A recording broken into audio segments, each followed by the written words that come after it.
Good morning. Good morning. Welcome to Good Cop 2.0, Day 3. Yesterday, I said that I was going to have some sort of musical analogy of where we are in this process of Good Cop 2.0. I started out yesterday with the Carpenters. We've only just begun. Today, I was kind of stuck with two songs. One is Stuck in the Middle with You, or Halfway There, Living on a Prayer by Bon Jovi. So we are halfway through the week and really excited to get the day going. And a lot happened yesterday. I'm David Williams. I'm the president of the Taxpayers Protection Alliance. I have Martin Cullip with me, who's a senior international fellow. You a lot better than you know me, because he's really been at the forefront of this battle for many years, and he's been a part of TPA for the last 3 or 4 years, Martin? 4.5 years now. 4.5. Time flies when you're old. Yeah. And yesterday was an interesting day because we heard a lot more of the delegation speak, and I want to ask Martin to talk about some of what he heard from the delegations, the good, the bad, and the ugly from the bad cop. Yeah. Hello, everyone. There was 104 statements, and I didn't watch them all. I read some transcripts and stuff, but Jeannie watched them all, so we don't have to. And she's going to be having a panel tomorrow, which I'm really looking forward to, where she's going to point out some of the highlights, maybe some of the lowlights, I don't know, things that she's noticed. But yeah, I think yesterday morning you might have seen I was a little... I thought the approach of the WHO was terrible, and some of the things that was spoken about in the statements was really bad as well. But there were much better statements yesterday. Like I said, 104 of them. Prime, I think, was for us, because I think we've taken St Kitts and Nevis to our hearts, really, haven't we? Denzel Douglas... We've adopted them. They're kind of like our adopted kids. Yeah, kind of our mascot kind of thing. But their delegation, I think I said yesterday, one person. It was Denzel Douglas who gave their statement last time. And he was, if anything, more strong in his statement this time than he was last time. He said, and I quote, he said, ignoring harm reduction would be a disservice to public health. And he said he wanted to send a clear message to the FCTC and its governing bodies about that. So he was very forthright. I met him in New York last year, and I know he was very angry about how he was treated by the WHO last time. So that's probably spurred him on again. But it wasn't just them. There was Gambia. They said not to reject innovation outright. You had Guyana mentioned Article 1D, and they even mentioned St Kitts as well, because they said that they should listen to St Kitts. Guinea-Bissau, North Macedonia also mentioned Article 1D and said harm reduction must be part of global tobacco control dialogue. So I'm much more happy today. I'm less likely to rant. So, but yeah, I must read this, because I didn't get round to doing this in Brent's thing earlier.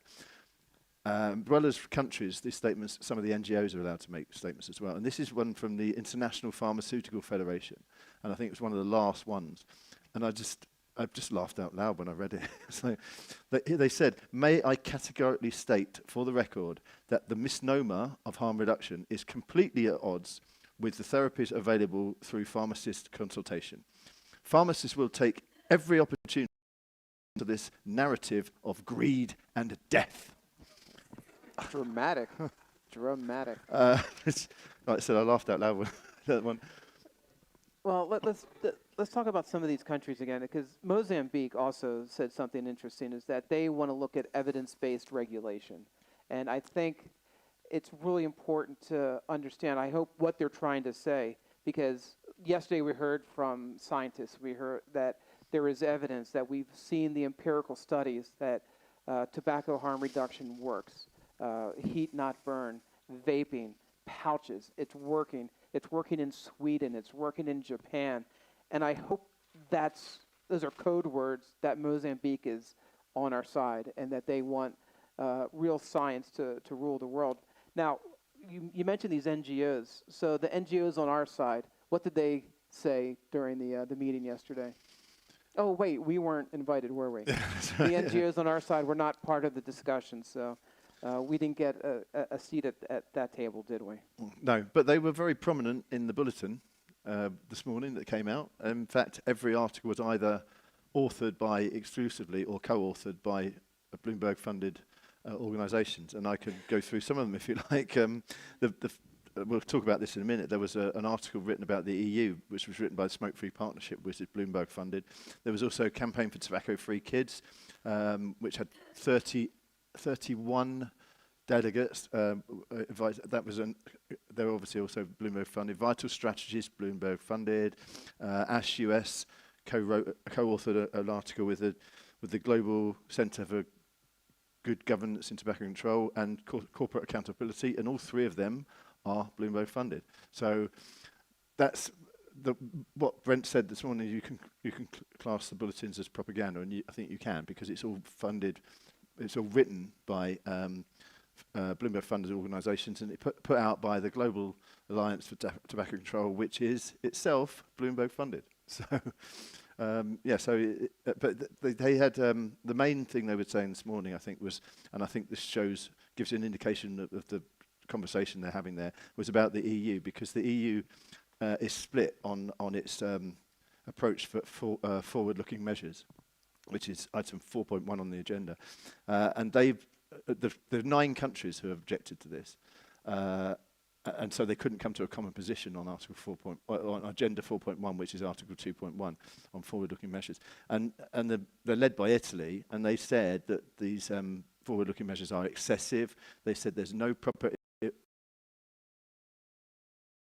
evaluation of the actual impact on public health, and they say they've accused the WHO of just testing the waters. Sorry, accused the EU Commission of testing the waters to try and impose these things in the TPD review, which is coming up. And Martin, there's really disagreement within the EU on this issue, and I think that's critical to see that, you know, these countries have their own beliefs. Obviously, Sweden has been held up as the poster child of what's good of happening in THR. So, you know, explain like how many countries were pushing back against what the WHO was doing, or what the EU TPD. Yeah, but it's funny about how the wording in the bulletins works. They said, of course, they said the EU Commission is trying to put forward progressive policies, and it's been frustrated by this, what they called a small group of countries. They were called, but there's 9 of them: Italy, Greece, Slovakia, Czech Republic, Romania, Bulgaria, Sweden. That's a third of the countries in the EU. There are 27 of them. And that's a big pushback in terms of the EU. You don't often get that much of disagreement. So, but of course, the ones that were arguing for these policies against harm reduction were described as committed countries and progressive countries like France, Spain, Germany, Belgium, Finland, Malta, and Ireland. And they're generally the most prohibitive countries anyway. But it's funny to see that wording, because obviously it was Smoke-Free Partnership, which almost seemed to be urging the EU delegation to ignore the common position, because basically the EU has been told that it has to abstain from that part of the discussion. But they were kind of, let me just quickly say this, but they were arguing that they should ignore that, which shows the level of misunderstanding that Smoke-Free Partnership has got of how the EU works. Because if the EU went against that common position, it would then mean that the WHO treaties, the FCTC treaties' legitimacy in EU law would be completely undermined. And so they wouldn't be able to apply it to the TPD after all. So, And I think this is a conversation that's happening within the WHO. You talk about Gambia, Mozambique, St. Kitts Nevis, is that there's more dissent within the World Health Organization. And as more dissent is happening, they're closing this meeting down even tighter, because they don't want this getting out. I was talking to a reporter yesterday, and I asked him, and he's like, well, we're not allowed in. I'm like, okay, why not? I'm sure there was a process for you to get into the meeting. He's like, there was. We have to apply 3 weeks in advance, and they accepted our credentials, but we could only be a part of a certain part of the meetings. And I said, so how many weeks in advance did you have to get into our meeting, Good Cop? He said, I just walked right in. Exactly. He came into a panel, got some B-roll, came back out, interviewed me for a couple of minutes, and I said, this is the difference, is the good cop. We are the conference of the people. You can come in, you can observe, whether you like us or not. Listen, there are a lot of people in this world that don't like me, and I'm fine with that. But if you want to come in, we are having a discussion. We had a discussion a couple days ago about the World Health Organization, whether it should exist or not exist. Those discussions aren't happening right now, and I suspect that those discussions are becoming less and less transparent now within the World Health Organization as this week goes on. So, there's a possibility we may see more media coming to our meeting because they have nothing else to do. They have been kicked out of the taxpayer-funded meeting up the street. And I have to keep on repeating this, is that the World Health Organization is funded by taxpayers, by you. This is money that's coming out of your pocket to shut down these meetings.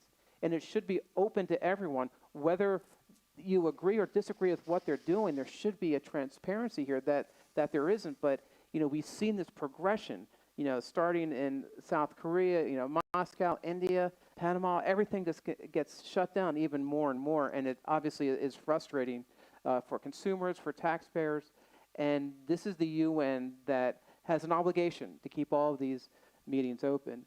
Now, there was an interesting comment by a very small country that referenced us, didn't they? It's the Maldives. I hope I'm pronouncing that correctly. Yeah, Maldives, I think it is. I don't know Maldives.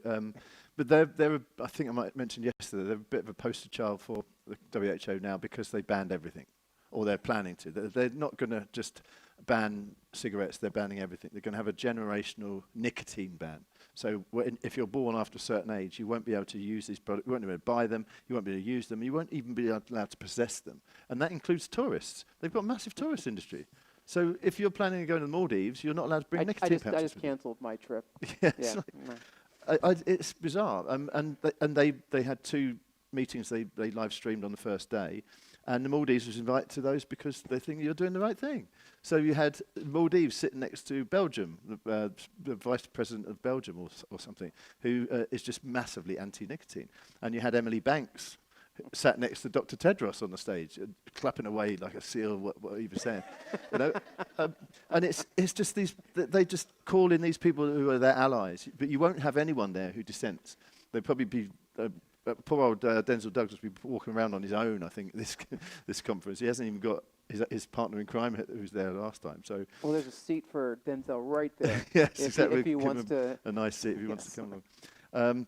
But I did see on Cop Watch that they listed some of the NGOs that were there. Well, and let's talk about the Maldives, because they said this is the real good cop, that they were up in at the bad cop. So they've actually acknowledged that we are here and that we are talking. So it's good to see that they know that we're here. And I thought it was interesting that they were very defensive. No, we are the good cop.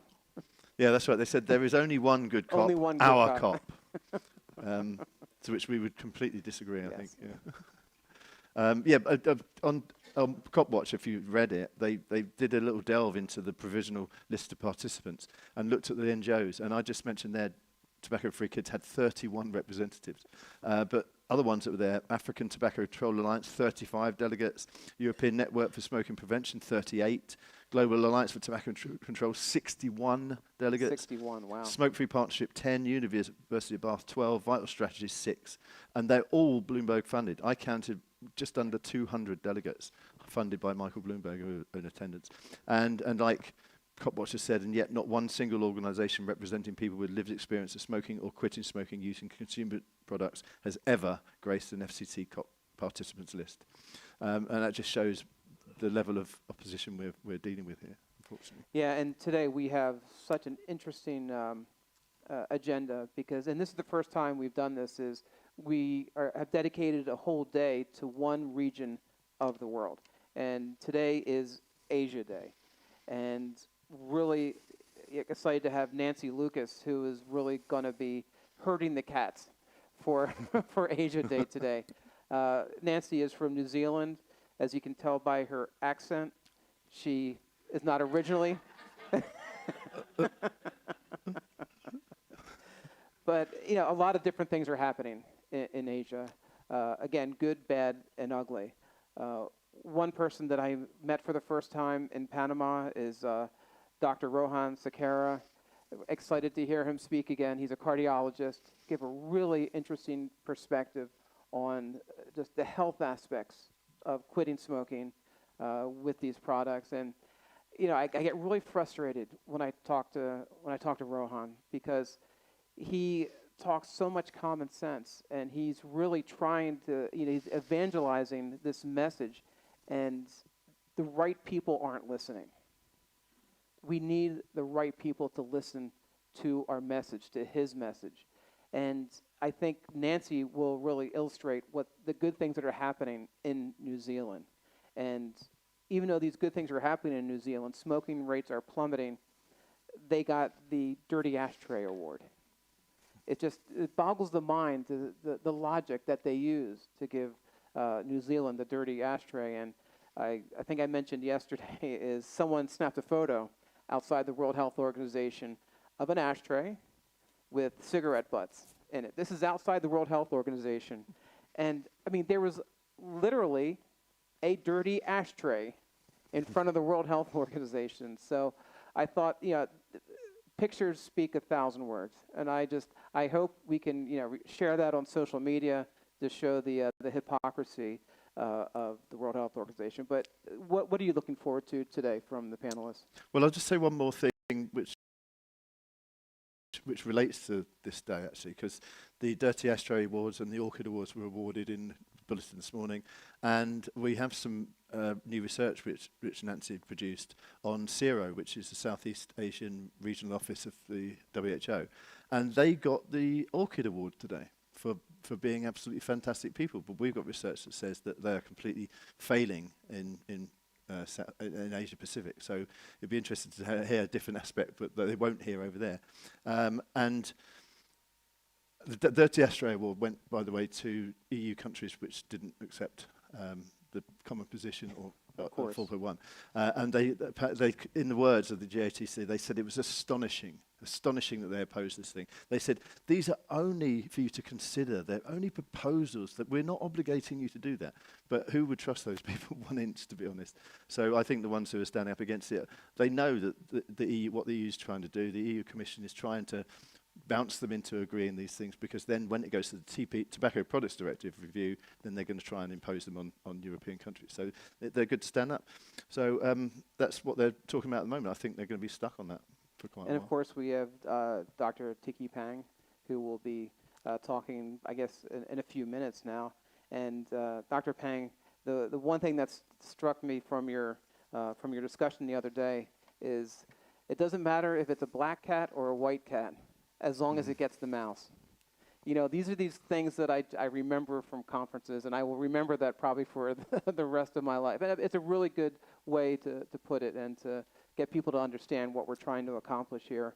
And, we hear about profit motive, and, part of the discussion is the profit motive behind the anti-COP, the anti-WHO people. Let's talk about profit motive.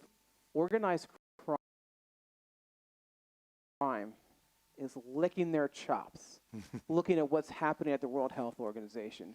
Because the more that these products are made illegal, the more money they're going to make. Organized crime is going to make a killing, and I mean that literally, off of these products. So that they're sitting back and they're watching these countries going, go ahead, this taxes on tobacco, because we are going to step in and we are going to make billions of dollars. And that is a national security interest. That is a law enforcement issue. And I think, it's a deflection when they talk about the tobacco industry, vape shops, their profit motive. Let's talk about the real profit motive of well, we're seeing that in every country which shuts down harm reduction, and I don't know why the WHO delegates don't understand that. They just seem to ignore it. Well, we're going to do something a little different this morning. We have a few minutes. If anyone has any questions before we get to the new panel, feel free to. Do we have a microphone? People, any comments about what you've seen the past to get started?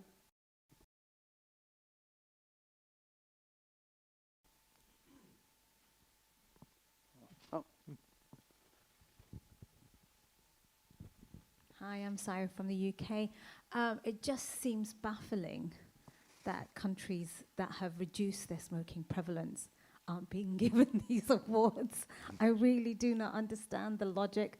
I mean, the more you go, the more the countries go into tobacco harm reduction, you can see that drop in prevalence. It should be a learning point. So it is baffling that no one is holding this, let's say the back cop to account in, so your point, your whole ambition is to help reduce smoking prevalence, and yet nothing is being said about those who actually have, and even Sweden, who I think it was on the 25th of October, became officially smoke-free according to the WHO. I'm really interested to see if there's going to be any recognition of that this week. I really hope so. And one country that I'm looking to is Japan, because they have embraced heat not burn technology, and we've seen a drop in heart disease. You have to acknowledge that. If you're a World Health Organization, you have to acknowledge what's happening in Japan. You have to acknowledge what's happening in Sweden. And that's the frustrating part, right?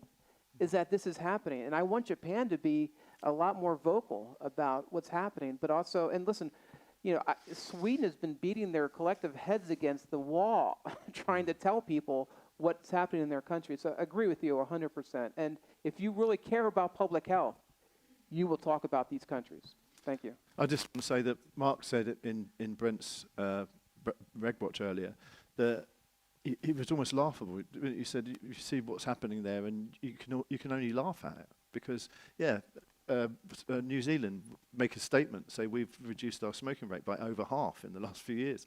There you go. Here's a Day Ashtray Award for you from the WHO. I mean, you can't help but find it comedy, really. Got the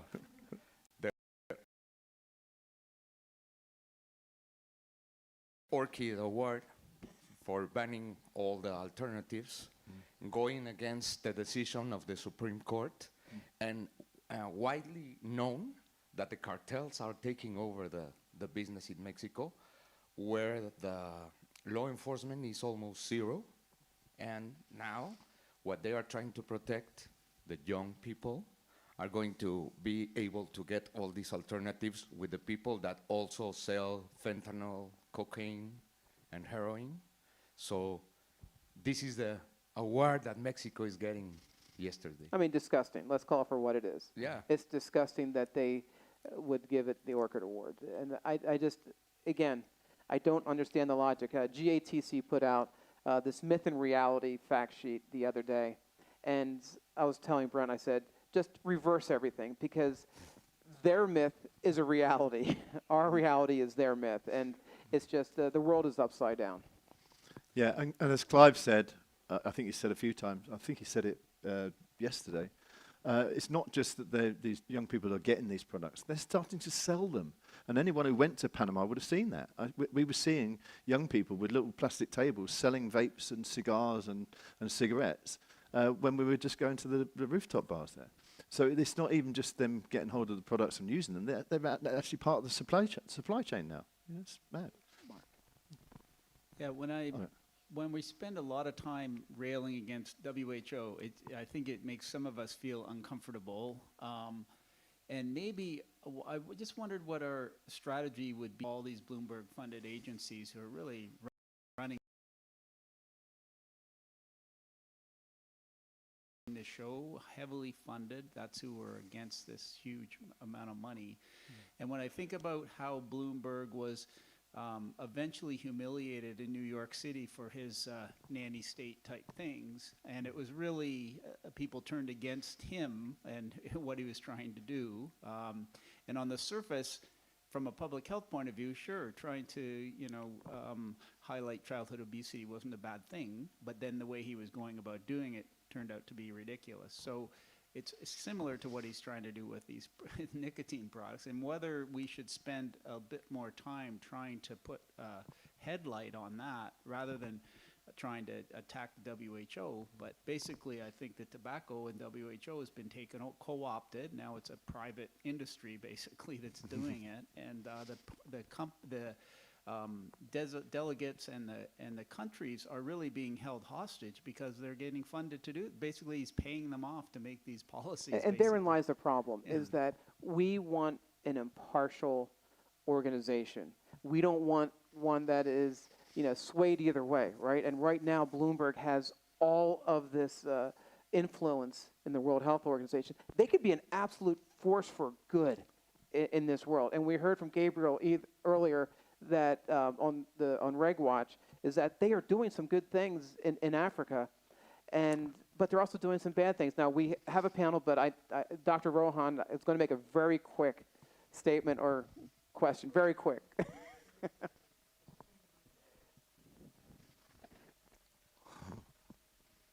I'm really glad for the first time in many international events that have happened. It's the first time there's a Asia Day. 80% of all tobacco smokers or users are in Asia. And because of the misrepresentation, nobody's known about it, but today I'm really glad that Asia Day is. And it's another significant day today. I think it's the anniversary of David's father, and because of his, thing to tobacco. So I'd like to dedicate today's Asia Day to your dad's Thank you. memory. Thank and you. all the smokers who have had the disadvantage of not having had safer products. And all the families And all who the have been families as well. affected So by it makes smoking. it makes it very special for us today that we can share the anniversary with him. Thank you.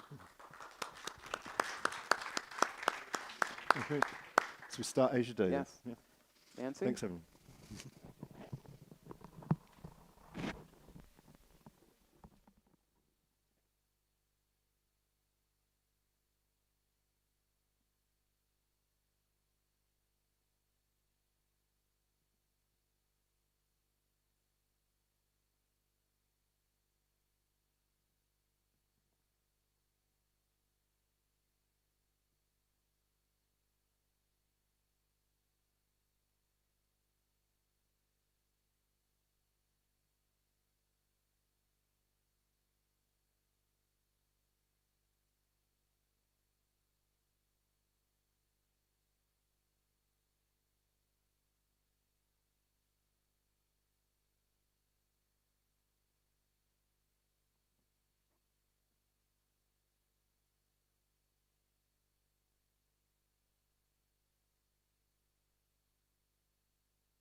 talk, speak.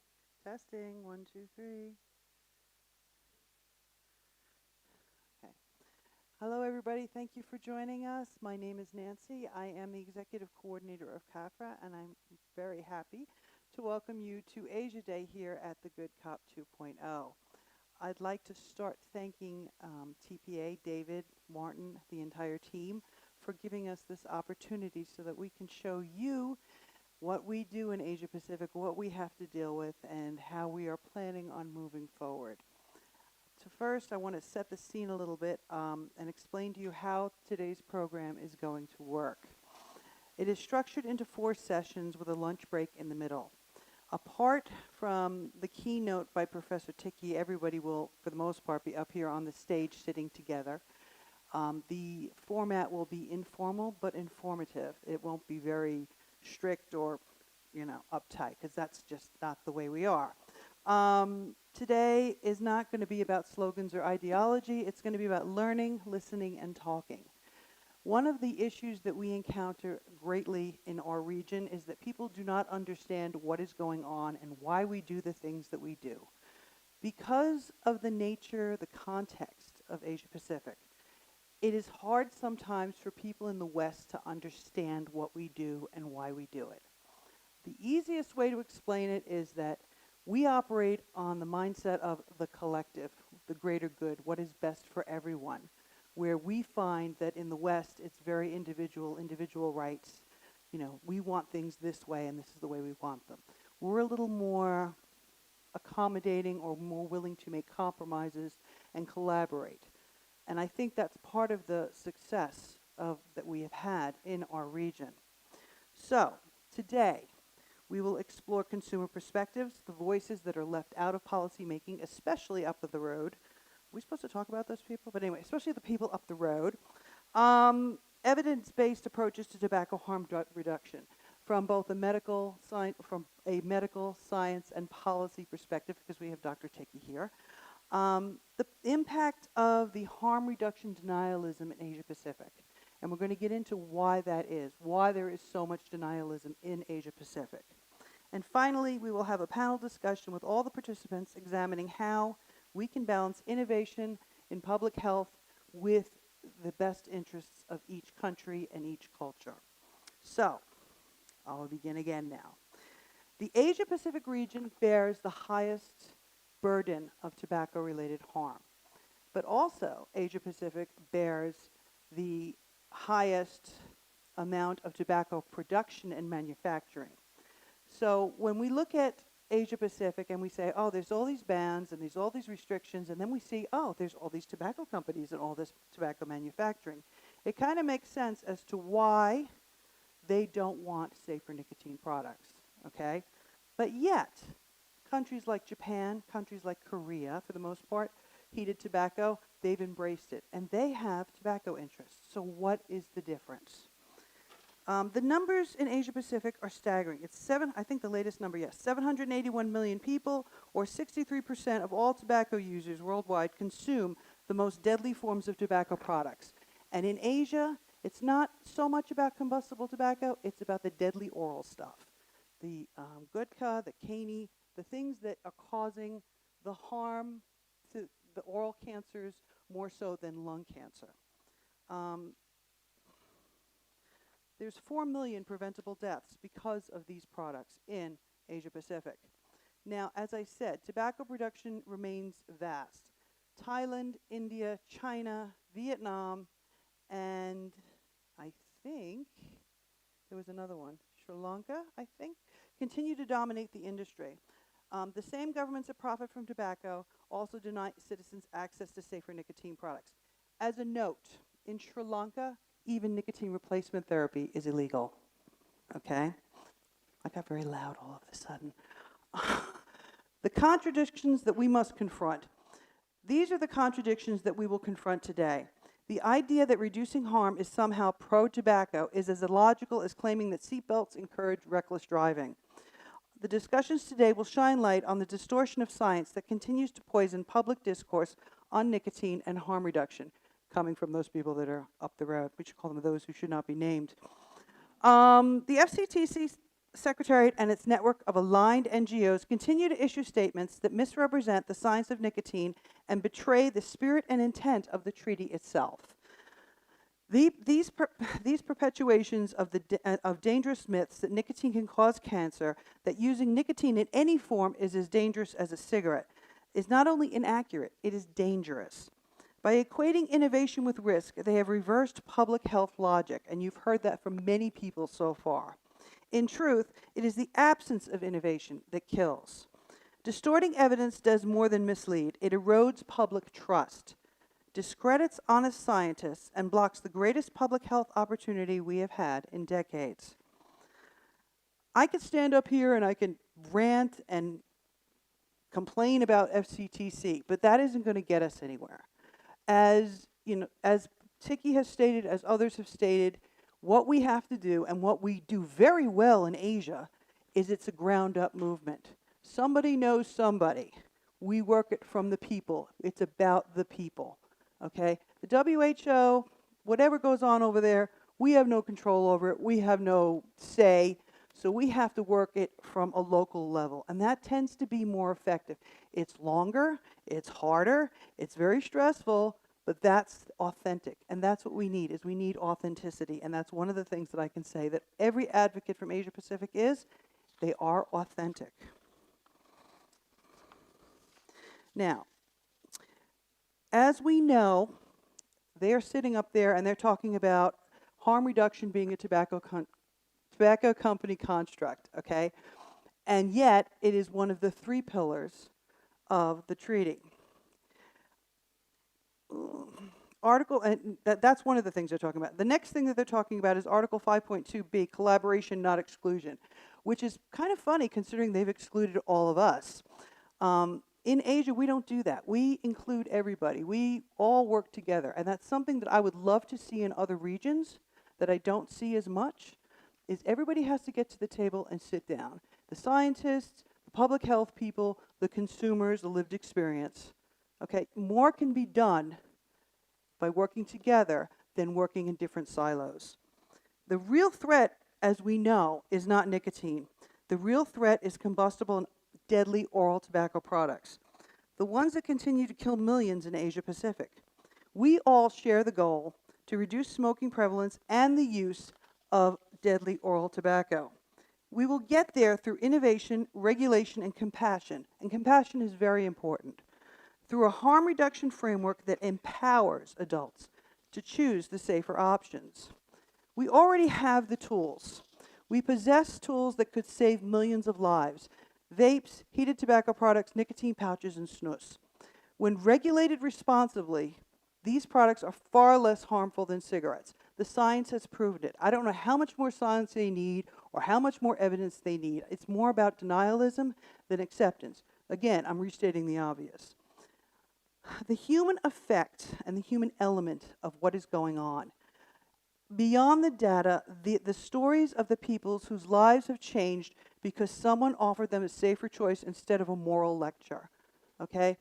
As with David, okay, my mother was, I don't know if your father was, but my mother is gone 30 years. I've lived more of my life without my mother than I have had my mother. And the thing that kills me, and the reason I do what I do, is because she was on it was a pilot study for nicotine inhalers back in the late 70s. And I remember that my mother used that thing for 3 months and my mother didn't smoke, okay? They canceled it. They canceled that program. I don't know why they canceled that program, because when I went to research the information on it, I couldn't find it. I strongly suspect we're talking 1980, we're talking it was a tobacco company, okay?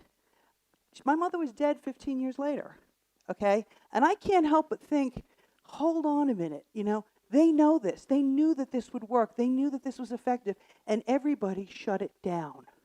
So that's why I'm the way I am. So I understand, David. I totally understand. What we need to do is we need to restore balance and integrity. We're not going to be able to do it at WHO, but we can do it in our own lives and in our own governments, because, as has been mentioned multiple times, we vote. We're the people that choose the people that are making these decisions. Okay, we must reclaim the integrity of evidence. We have the evidence. The integrity of the evidence is you can replicate everything. Doesn't matter where it comes from. They play these games that, oh, it's a tobacco company science. Guess what, folks? Tobacco company science is probably more rigorous than something coming out of a university because they know that they're going to go after them, and they know that it has to be replicatable. But no, that's not acceptable. Today's purpose is to be a corrective moment. It's a chance to bring the conversation back to the science, common sense, and more importantly, humanity. Because the voices are being silenced. And that is probably the biggest crime of all of this. So I'm going to ask everybody, because you're going to hear things that are completely foreign to you and completely foreign to whatever you are used to hearing, have your mind open, ask questions, listen. Listen from a perspective of this is something new, not from a perspective of I live in this country and this is how we do it and why do they do it that way. Because what we are going through in Asia Pacific is very similar to what they're going through in all the other developing countries, the LMICs. It's the same in Africa to a certain extent, the same in Latin America to a certain extent. Open mind, because sometimes I think a lot of people come in from the West and try to tell us what to do, and we're just kind of like, because it isn't going to work. We do things our way, and we tend to be pretty effective as long as it's not an election year and we get caught up in an election cycle. But let's learn together, okay? And I really thank everybody, again, for coming together and listening to us. I'm going to conclude on that, otherwise I'll start ranting. Coming up next is Dr. Tiki Pang, who's going to give you a keynote, and he has some slides for you. And then when he's done, we will do a Q&A session with him. So thank you once again, everybody, for joining us.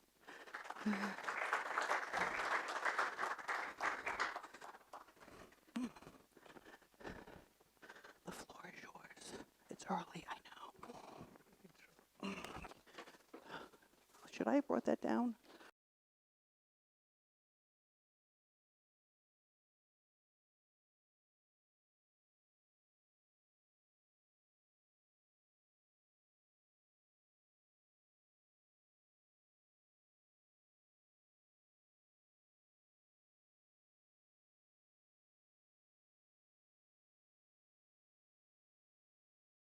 It's pretty special.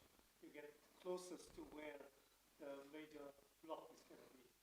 So Nancy asked me to give you a sort of perspective of tobacco harm reduction as a pathway to public health in Southeast Asia. Excellent, please.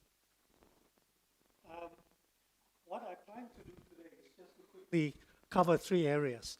What's the current landscape of tobacco harm reduction in Southeast Asia?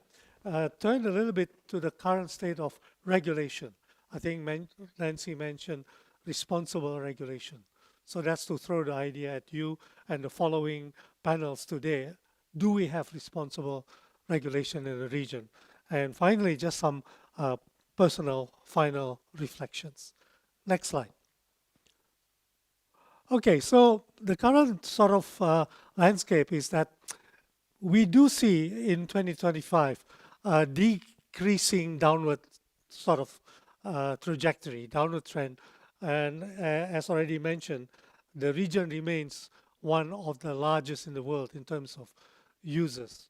Prevalence amongst adult men, 37%, much say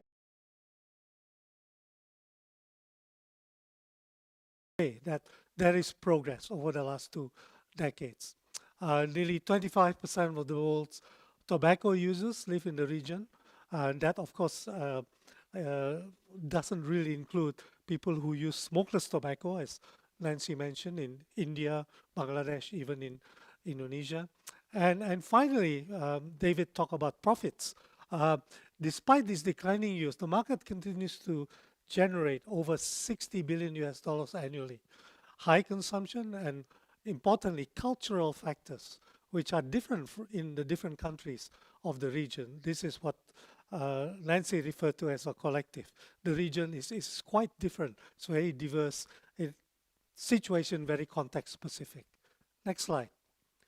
Just to give you some snapshots, smoking rates, I think doesn't surprise you, that Indonesia, my home country, takes the lead here, followed by the Philippines in Vietnam.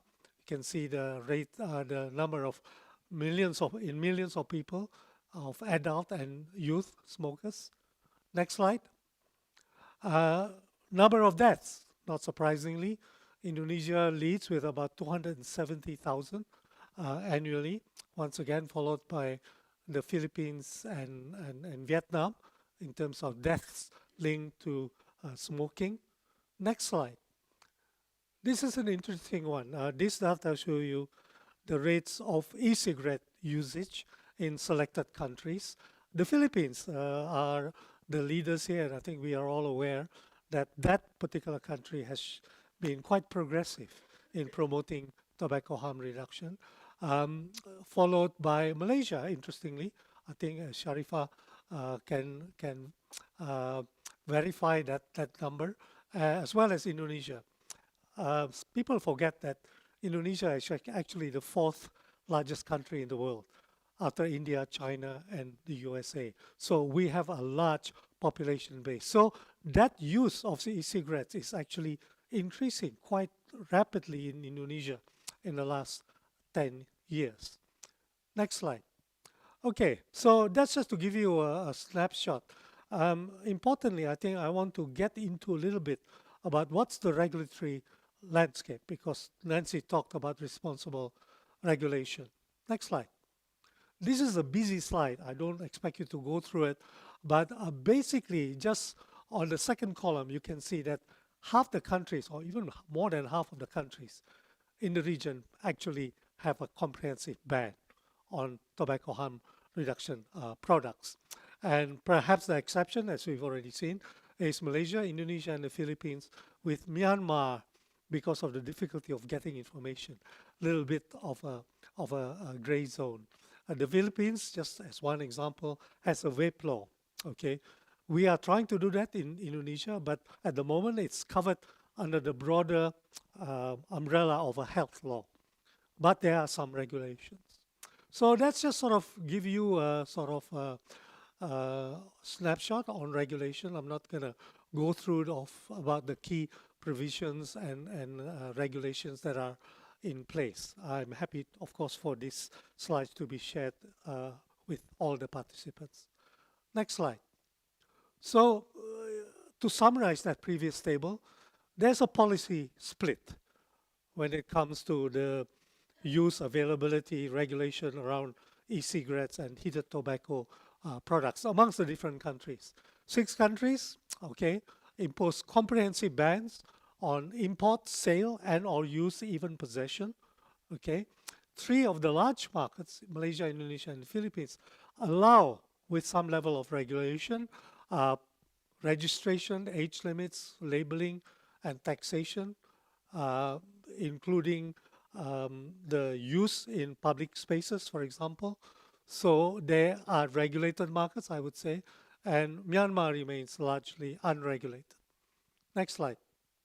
The regional trend since 2020 has been toward tighter controls. I think that's undeniable. The latest being Vietnam just a few months ago, and Sharifa will tell you that Malaysia is sort of going the same direction. New bans, stricter nicotine limits, and enhanced penalties. Some of you may be aware that Singapore recently escalated their punitive action to make vaping a class 1 narcotic. You're talking about increased fines, you're talking about jail sentence, and get this, caning. Okay, caning. Can you imagine in the 21st century? Okay, I hope this is not being transmitted to Singapore.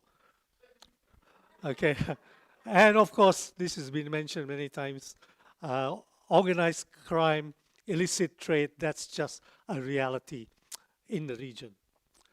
Youth vaping remain persistent challenges.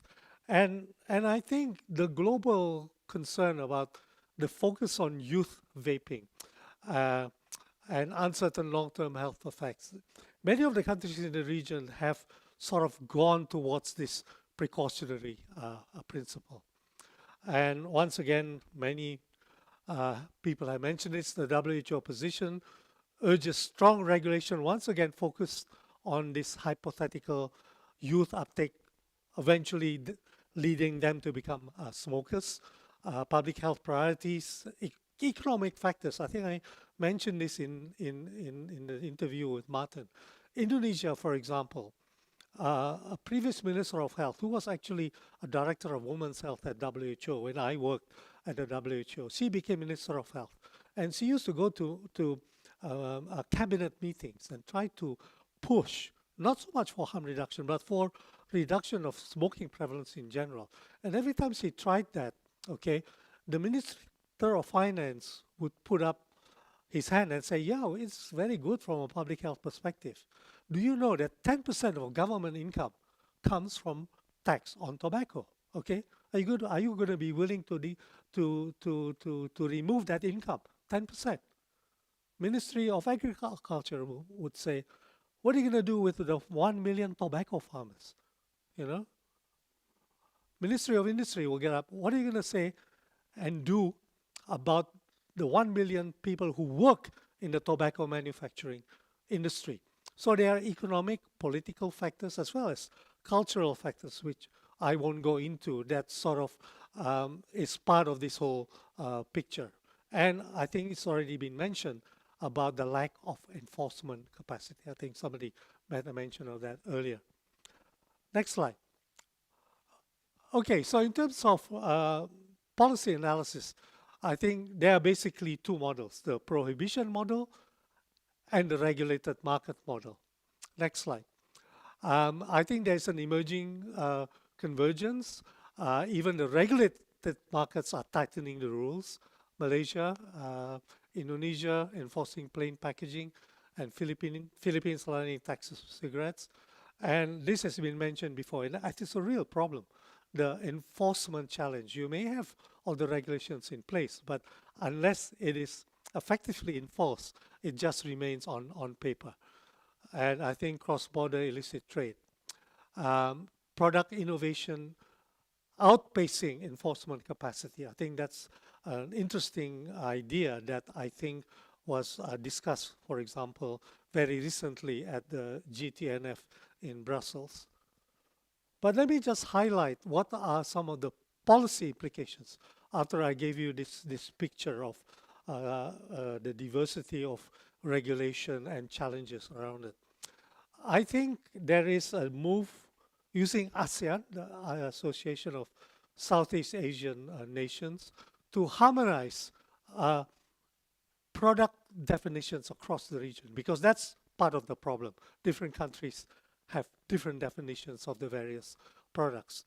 To establish ASEAN-wide standards, I think there's talk about a working group being formed, okay, for these products to align customs, fiscal, and trade regulations.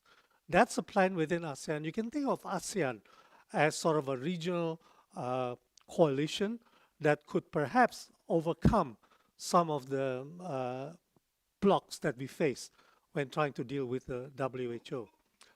Strengthen enforcement cooperation, and this is where law enforcement agencies, I think I mentioned this during my interview with Martin, has been not a stakeholder that we've been talking to a lot.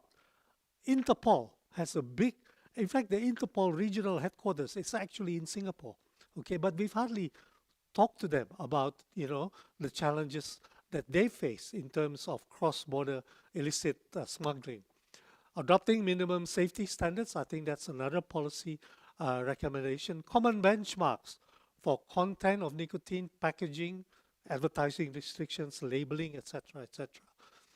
Youth protection campaigns, I think everybody agrees that, limiting access to youth is another policy imperative, okay, as well as education, public awareness, education, health, as well as legal risks of vaping. And once again mentioned strongly by Nancy, for example, evidence-based policy making rather than policy-based evidence, okay, which is the other opposite that's happening. Encouraging research across the region, okay, on prevalence, economics, and health impacts. I think that's the other thing coming from Indonesia. The lack of quality local research in all those countries makes it difficult for the governments to make policy based on locally important evidence rather than evidence from the US, from the UK, or from Japan, for example. That research capacity limitation is a very real problem in ASEAN, except, of course, for the more advanced countries like Singapore, Thailand, Malaysia. But in many of our countries, that kind of research on the value, the benefits, as well as the harms of these THR products is sadly lacking. Next slide. Okay, so in conclusion, the ASEAN regulation shows diverse policy choices, but there is a shared movement and trend towards tighter control. Okay, balancing harm reduction, public health, and enforcement will be key to ensuring sort of coherent, effective, harmonized, and as Nancy said, responsible regulation around these tobacco control policies. Next slide. So I'm just going to finish off with some final sort of more personal reflections. Next slide. Okay, the first one is that, I mean, this is sort of a duh kind of statements. Prohibition models has severe unintended consequences. I think David rightly highlighted that illicit trade has now become part of organized crime and cartels in Mexico that we heard.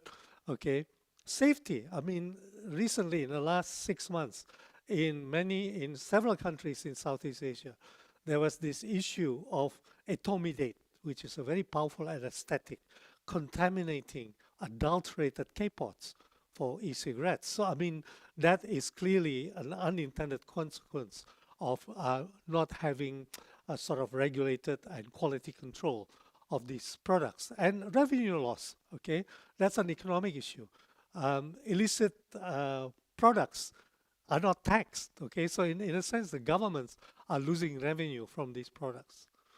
The second point is very important, and I was really impressed by this. The reality that this field is moving very quickly in the context of technology, and the regulators are struggling to keep up with innovation, the pace of innovation.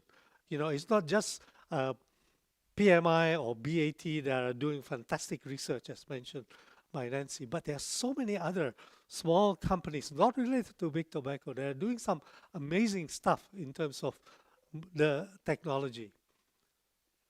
Next slide. Let me quote Martin Luther King on this. Our scientific power has outrun our spiritual power. We have guided missiles and misguided men, including those up the street here. Okay. Okay, next slide. The other two reflections is around this. This particular one is particularly important. Misinformation, distortion, and selective use of evidence, as Nancy mentioned, and lack of local knowledge are major barriers to progress.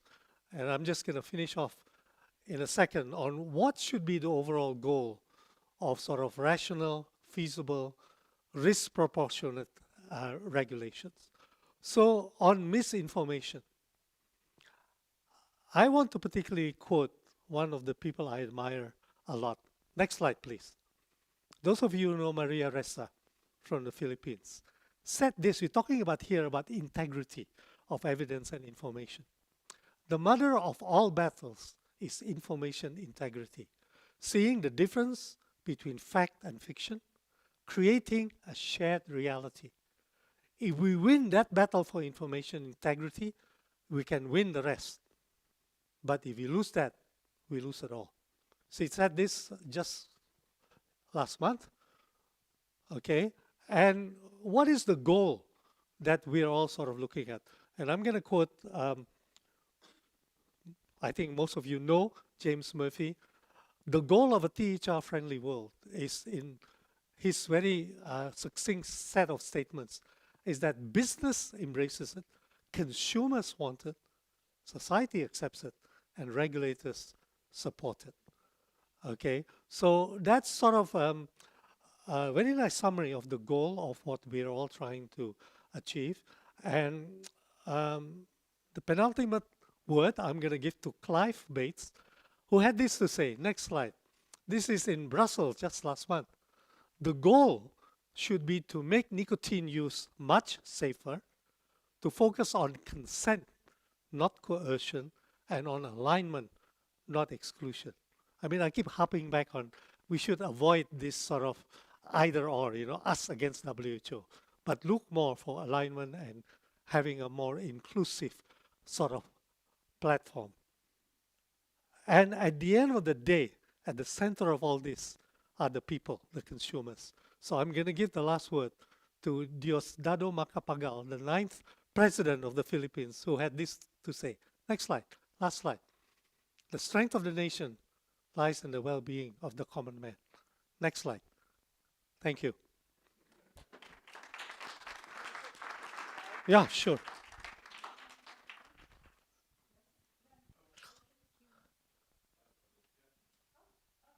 Okay, here you go. Hi. I'm going to stand with you, okay? Hi. Yeah. Thank you very much. That was an excellent presentation, as usual. Thank you so much, sir.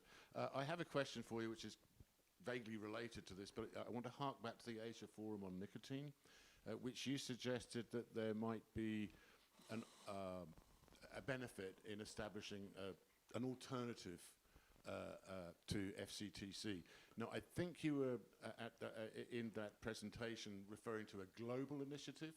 My question to you is Asia perhaps a good place to like start it, be an early adopter? And what are your thoughts on creating that kind of alternative to FCTC within the Asian region? Excellent question. Well, of course, I'm a bit biased, but I do think that Asia, simply because 60% of the problem of the smokers are in that region, and we have got already a very strong advocacy on the part of the people, the consumers. I mean, New Zealand leading the way, Philippines, Malaysia, Indonesia, even within countries that have banned them. I know I won't mention the country in particular, but there are a lot of sort of underground movements, but consumers are beginning to sort of organize themselves. There's a lot of stigma, there's still a lot of fear about coming out, but I think if these powerful voices can come together and perhaps use regional coalition, and ASEAN is one example. They have not issued any formal position or policy position in the way the EU have in relation to these products. But I think collectively, if there are voices from the ground up, I know Nancy's completely correct that it has to come from the ground up. And if ASEAN can be, let's say, the platform for all these consumer and people voices to come together, it could be a good counterfactual to the WHO and start with a regional movement eventually going on to more a global movement. The Philippines is going to be the chair of ASEAN next year. I think that's fantastic because, David, you're talking about songs. Okay, I'm thinking of the Final Countdown by the pop group Europe in 19... Yeah. Yeah. So Clarice, Philippines, we're looking forward. They are chairing ASEAN. Malaysia was chaired this year. And, the stars are getting aligned. I'm just hoping. I have a question for you. Sure. Give me a minute, Matt. Let me ask this question. Yeah. Where am I? Here we are. Okay, I have a question for you. When you look at the consumer movement in Asia, and it's obviously across, not just ASEAN, but it's also Oceania, and it's also South Asia, India, Bangladesh. What is the thing that you see from your perspective that we should be doing either better or not doing and should be doing? Okay, I have a very... I'm going to be sort of a bit of a devil's advocate here. Okay. I think what you're doing is fantastic. But I think maybe what is needed is a little bit more of a, I don't know, how would I say it? Sort of working more closer together with the public health professionals. Okay, so what I'm saying is fine what you're all doing in terms of supporting tobacco harm reduction in the context of the smoking, reducing professional society.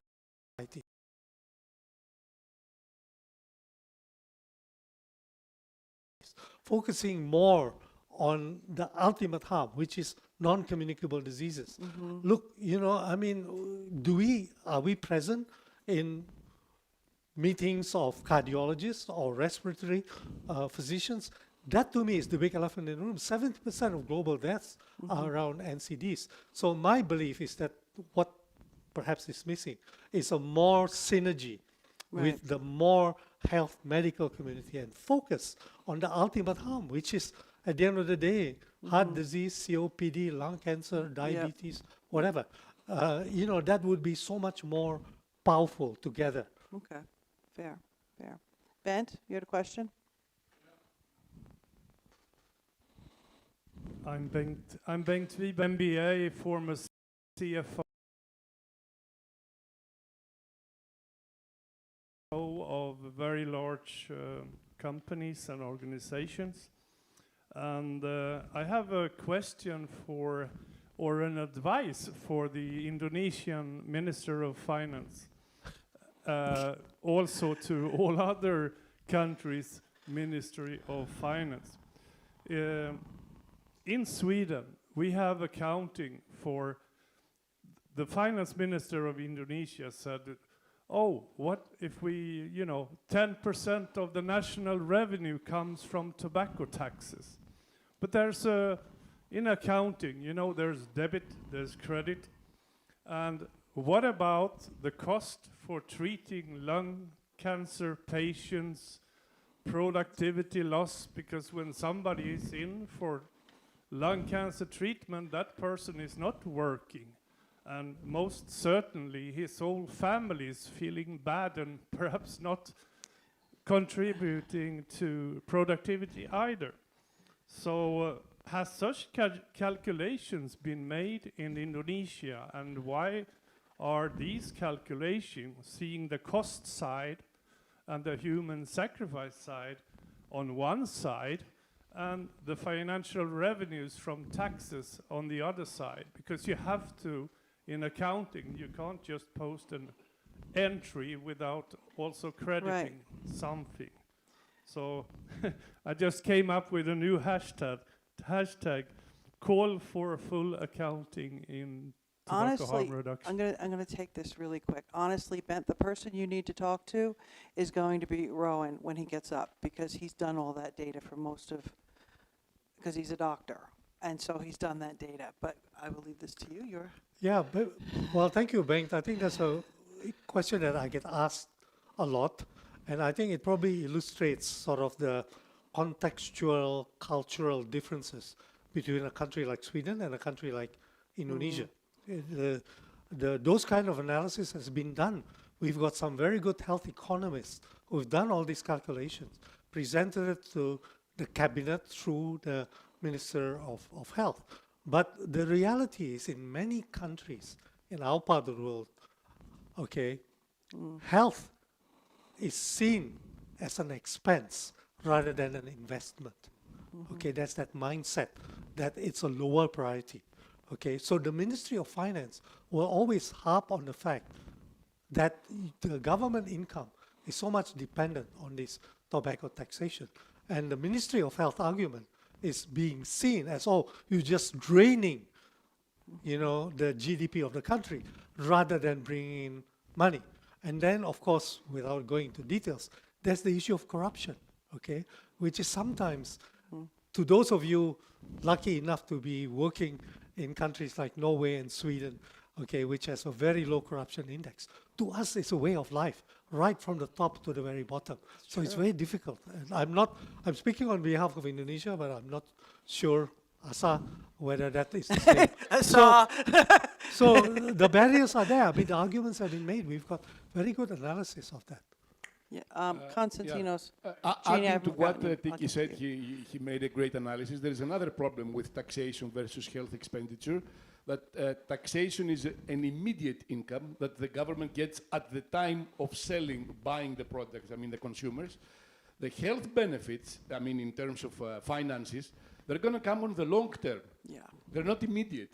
So, and that's another reason why Tiki is correct. They should consider health an investment, not an asset, because it will take time. But I want to come back to another comment that you made just 5 minutes ago, Tiki, about the involvement and the engagement of consumers and advocates with societies, scientific societies.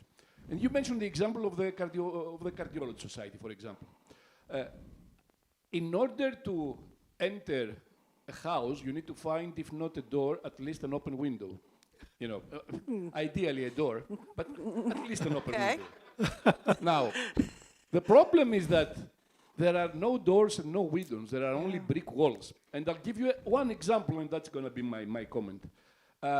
Last year, October 2024, in the official journal of the European Heart Association, European Heart Journal, they published a study which showed that in patients with coronary artery disease, quitting or reducing smoking, 45% didn't even quit smoking completely with e-cigarettes, had identical benefits to quitting without using any alternative. So it was a study from South Korea, 18,000 subjects, published in European Heart Journal. 1 year later, I mean 1 month ago, the European Heart Association sent a letter to the European Commission saying that electronic cigarettes are deadly and we have to either ban them or heavily tax them. So you see that they don't even acknowledge evidence, and it's the best quality epidemiological evidence we've had so far, yeah? It's the best. That is published in their own journal. So I think that they don't have open ears. So despite fully agreeing with you that this is a pathway that we should follow, I don't think that it can be followed, at least not yet. Okay, I think that's a clear example of distortion of evidence. The other point I would make is that in many of our countries, what we are lacking is a high-level, credible body of experts that the government will listen to. The Royal College of Physicians in the UK, what used to be Public Health England, the Institute of Medicine in the United States, we don't have that. Okay, so that's another voice that's missing in many of our countries in our part of the world. Jeannie? Okay. Hi, Jeannie. Hi, Tiki. You mentioned narcotics, and I was interested in that because many of us. Is this on? Yes. Many of us know that a number of ASEAN countries penalise narcotic trafficking or use or anything by the death penalty. So I was interested to see whether you thought, given that caning was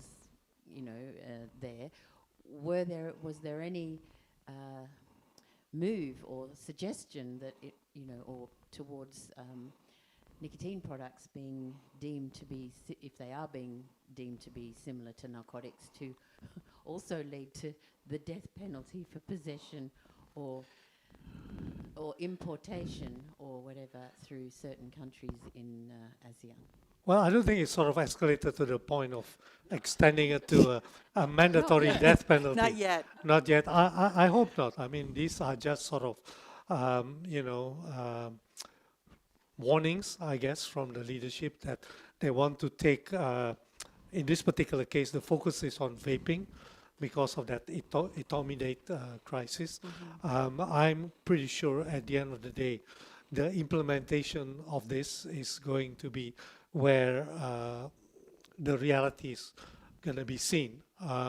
I suspect that the illicit trade is going to continue regardless of this, whether it would deter that. The figures are so hard to come by. Is that actually going to have an impact on the amount of illicit products that cross these borders, all in all these countries? I mean, it's not just Southeast Asia, for example, from Indonesia to Australia, and from China further up north, but that's just one isolated thing. It's sort of more of a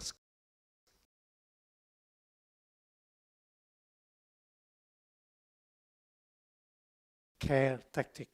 Yeah, no. Anybody else? Not you again, Ben. Anybody else have a question for Tiki? Ben, again? Okay.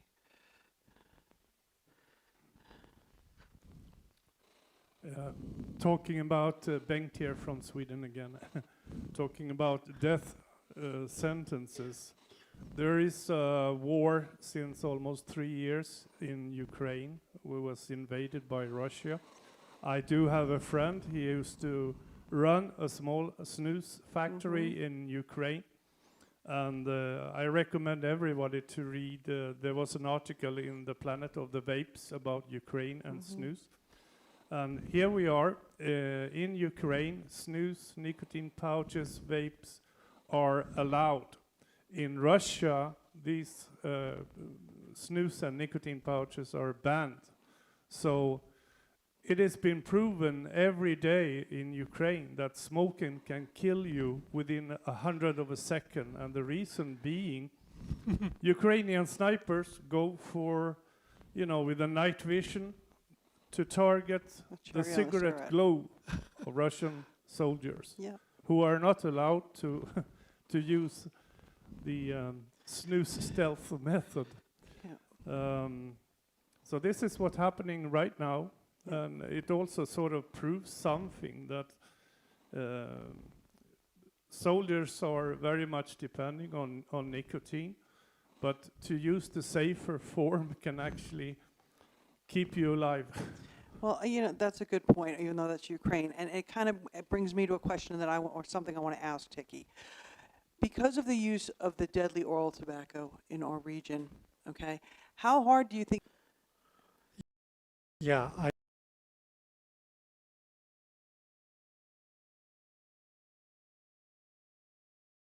that's an important question. I think it's very much a cultural issue in terms of the people who use smokeless tobacco.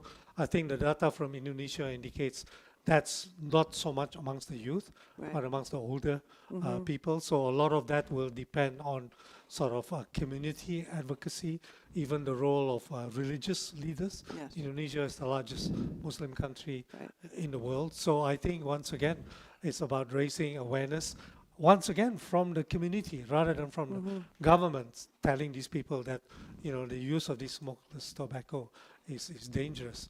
But just a quick comment on what Bengt mentioned. And once again, this relates to cultural context. And I've done a survey of smoking.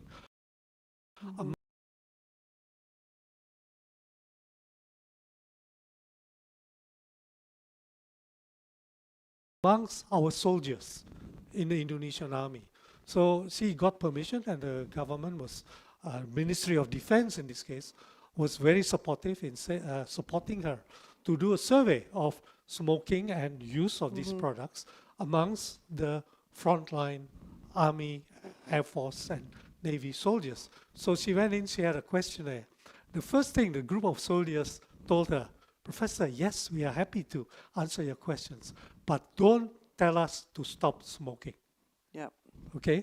And she delved into that, and basically, to them, because of the stressful nature of their job, it's a stress reliever.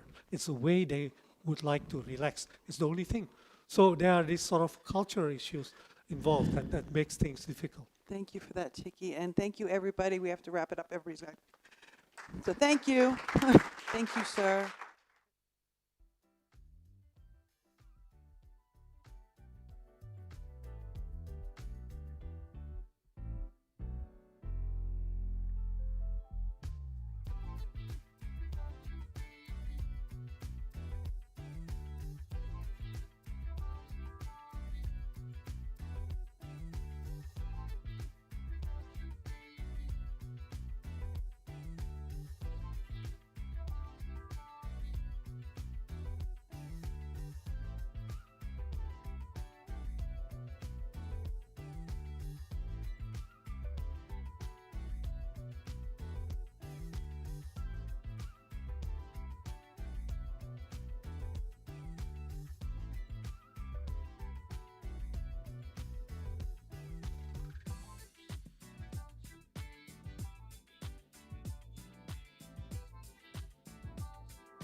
Welcome back, everyone, to Asia Day here at the Good Cop 2.0.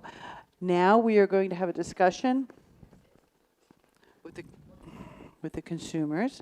I would like to introduce the people that we're going to be talking to. At the far end is Clarice Virgineau from the Philippines, and in the middle is Isa Salagupta from ECST Thailand. Thank you, lovelies, for coming. Sure. Now, this session, I created it because I wanted you to hear from actual consumers on what they are regulation, and then all of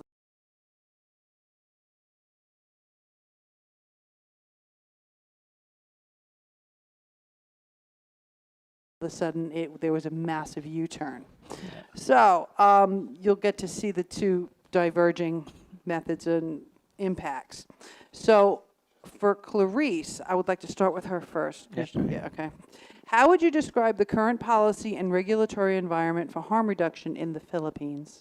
Okay. Hello. Yeah. Okay.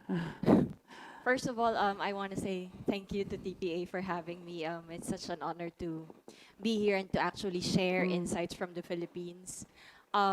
Today is day 3, and most of the colleagues that I've run across here, it lapsed into law.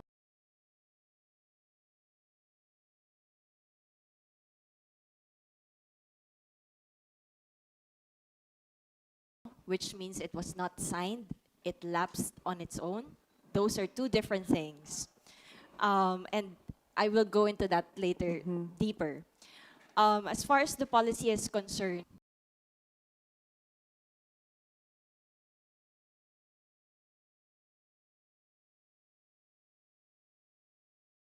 I would say, because at the moment the policy is that there is an increase in taxation at 5% per year.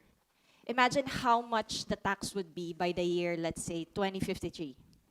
It would be probably around 200 pesos. That's around $4. Yeah. Yeah, so it would be as high as that.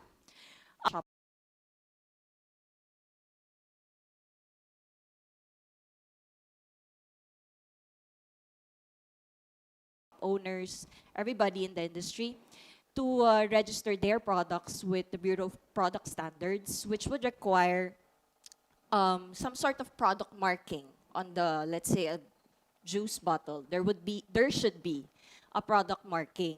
Without it, the product is technically contraband.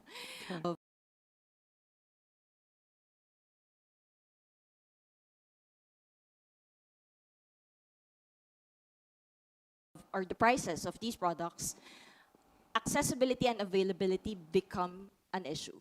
Right. Yeah. So we're talking black market or illicit yes, market. Definitely. So as second to that, I'm not forgetting you, darling.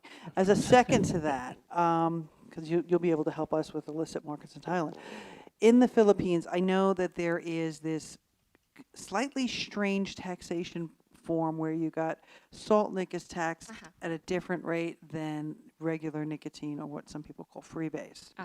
And then in the nicotine in the Philippines, you also have the mix. There's juices that are a mix of the two. And everybody has, each one of them has a different taxation rate. And a lot of products have been confiscated and yet somehow still wind up showing up on the illicit market. So would you say currently in the Philippines that the illicit market is providing what people need more than the regulated market? Yes, yes, definitely. I personally go to vape shops to buy my supply. Yeah. And as a personal preference, I tend to lean more on a fruity flavored vape juice. Strawberry, to be specific.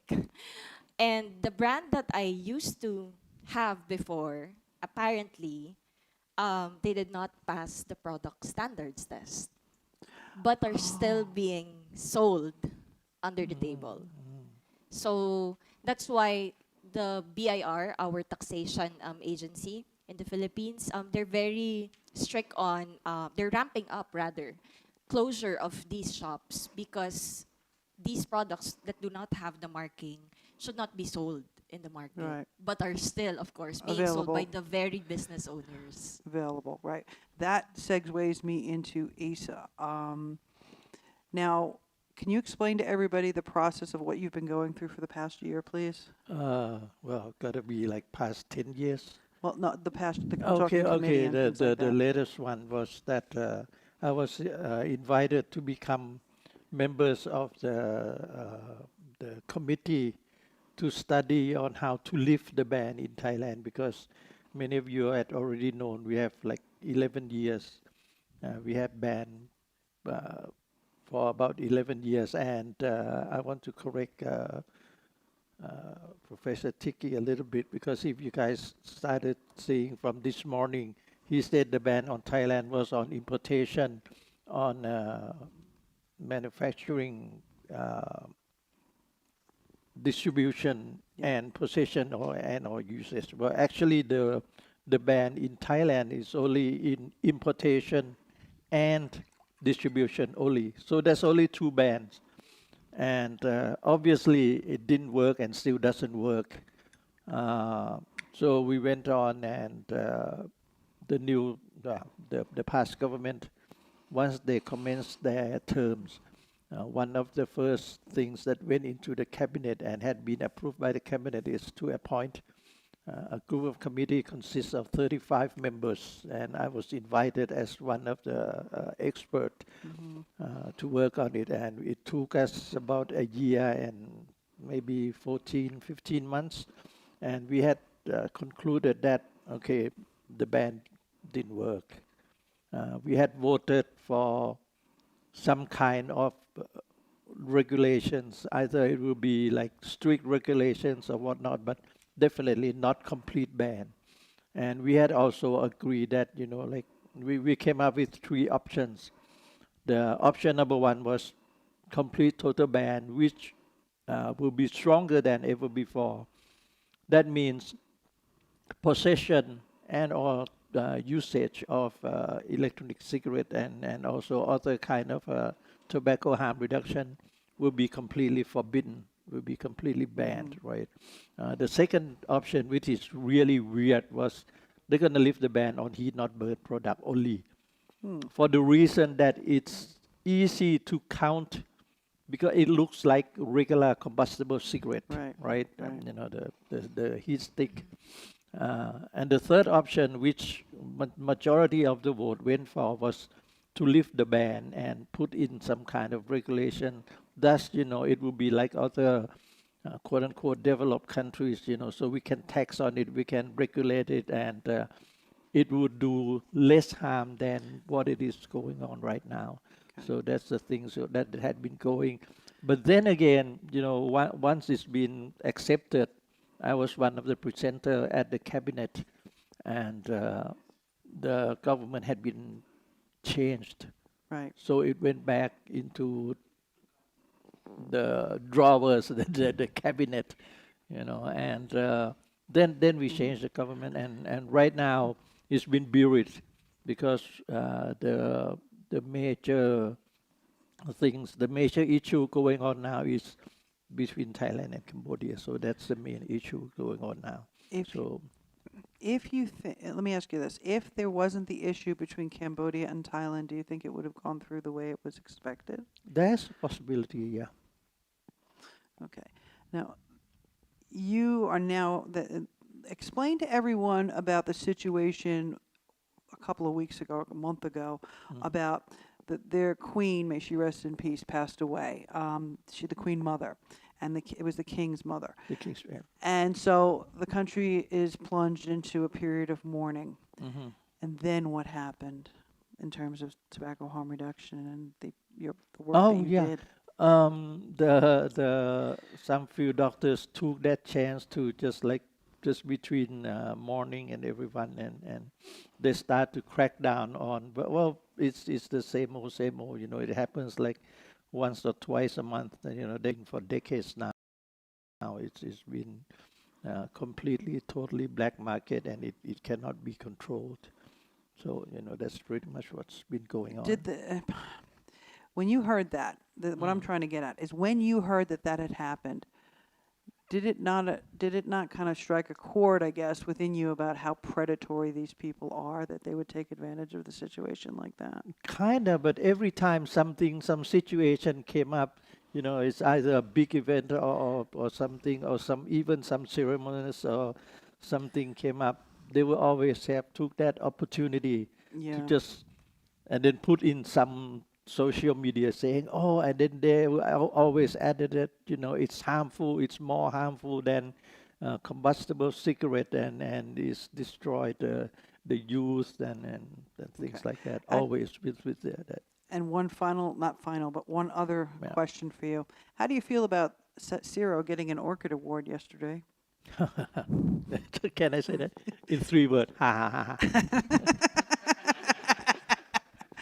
Yeah, I mean, when a lot of people have come up to me and asked me about the New Zealand dirty ashtray, and then Mexico getting the Orchid Award, and then this morning was a Ciro, and I'm like, if that doesn't elucidate to anybody how insane this entire process is, then nothing will. Now I'm going to go back to Clarice for a moment.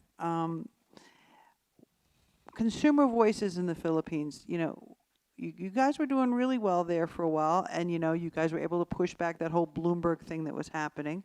Where are you at now? Where are you at now? Right now, consumer advocates, myself, along with others, because there are a lot of consumer advocates in the Philippines. There are actually several consumer groups there.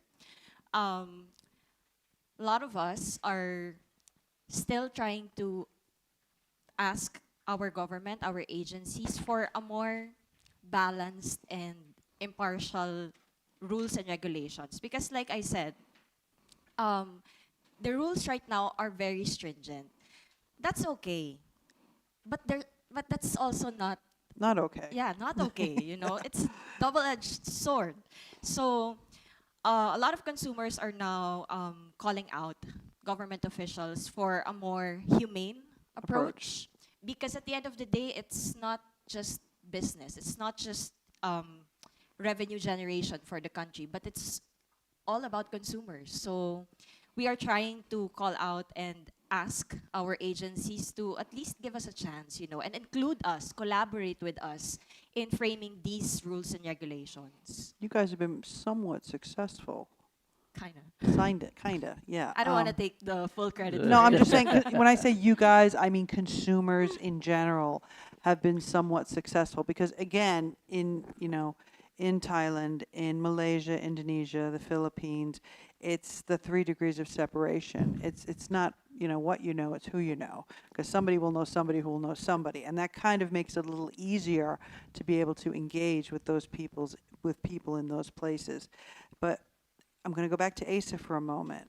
Public perception of vaping. It's getting much better.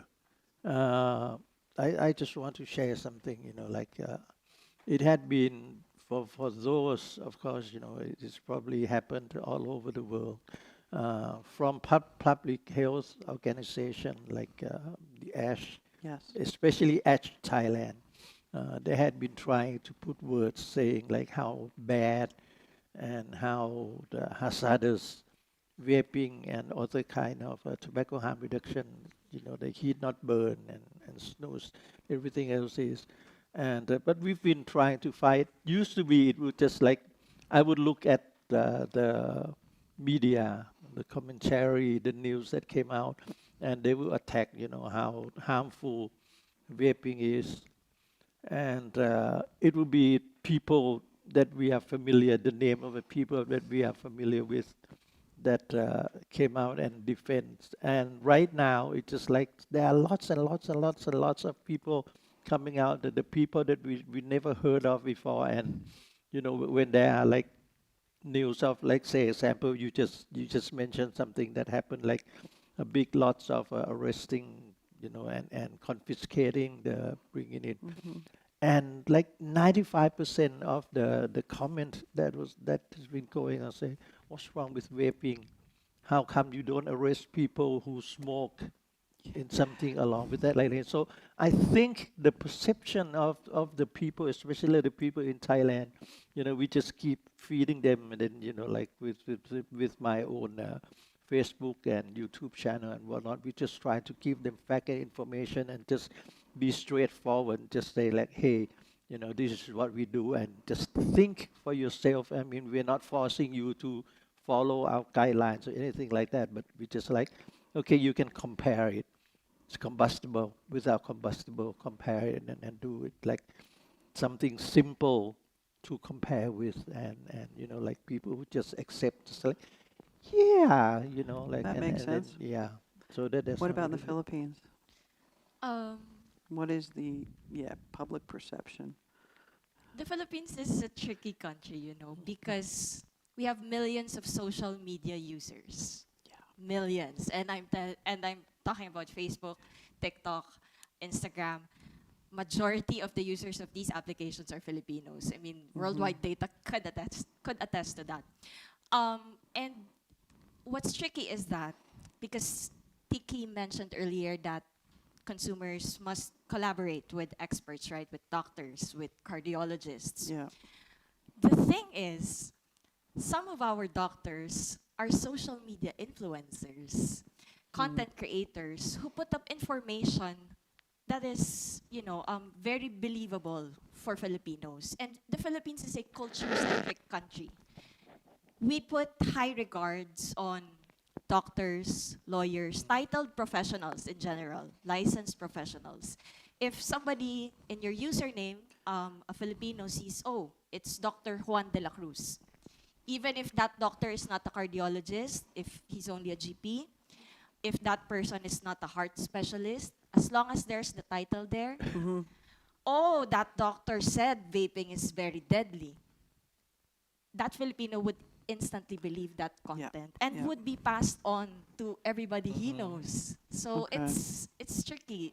Social media plays a very vital role in the Philippine context. Isn't it funny how they the others, like to say that social media is corrupting youth and causing them to take up vaping, but yet they're already out there doing these kinds of things and promulgating it throughout the social networks. Fake news is a disease. Yeah. Now, here's the thing. How do you respond to criticism that harm reduction advocacy is influenced by industry and interests? How do you respond to that? Personally, and this is just me, I cannot speak for my colleagues back in the Philippines. The response, I think, should be not to be too antagonistic, not to be hostile, because as to myself, I would welcome everybody's criticism. I would hear you out, and I will explain it to you in a calm, diplomatic manner. I will not make you, walk out of the conversation.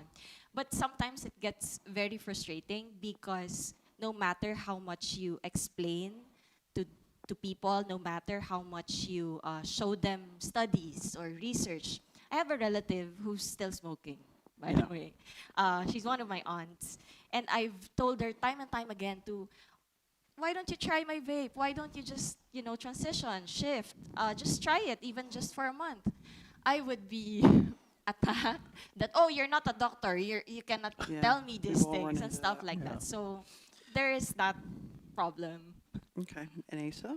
Oh yeah, you know, like a lot of I you know, have but had they heard- don't know. Yeah, a lot of people had heard that I received was it 700 million Was it? US dollars Yeah. per year. Wow. For the duration of 10 years, for the purpose of lifting the ban on vaping in Thailand.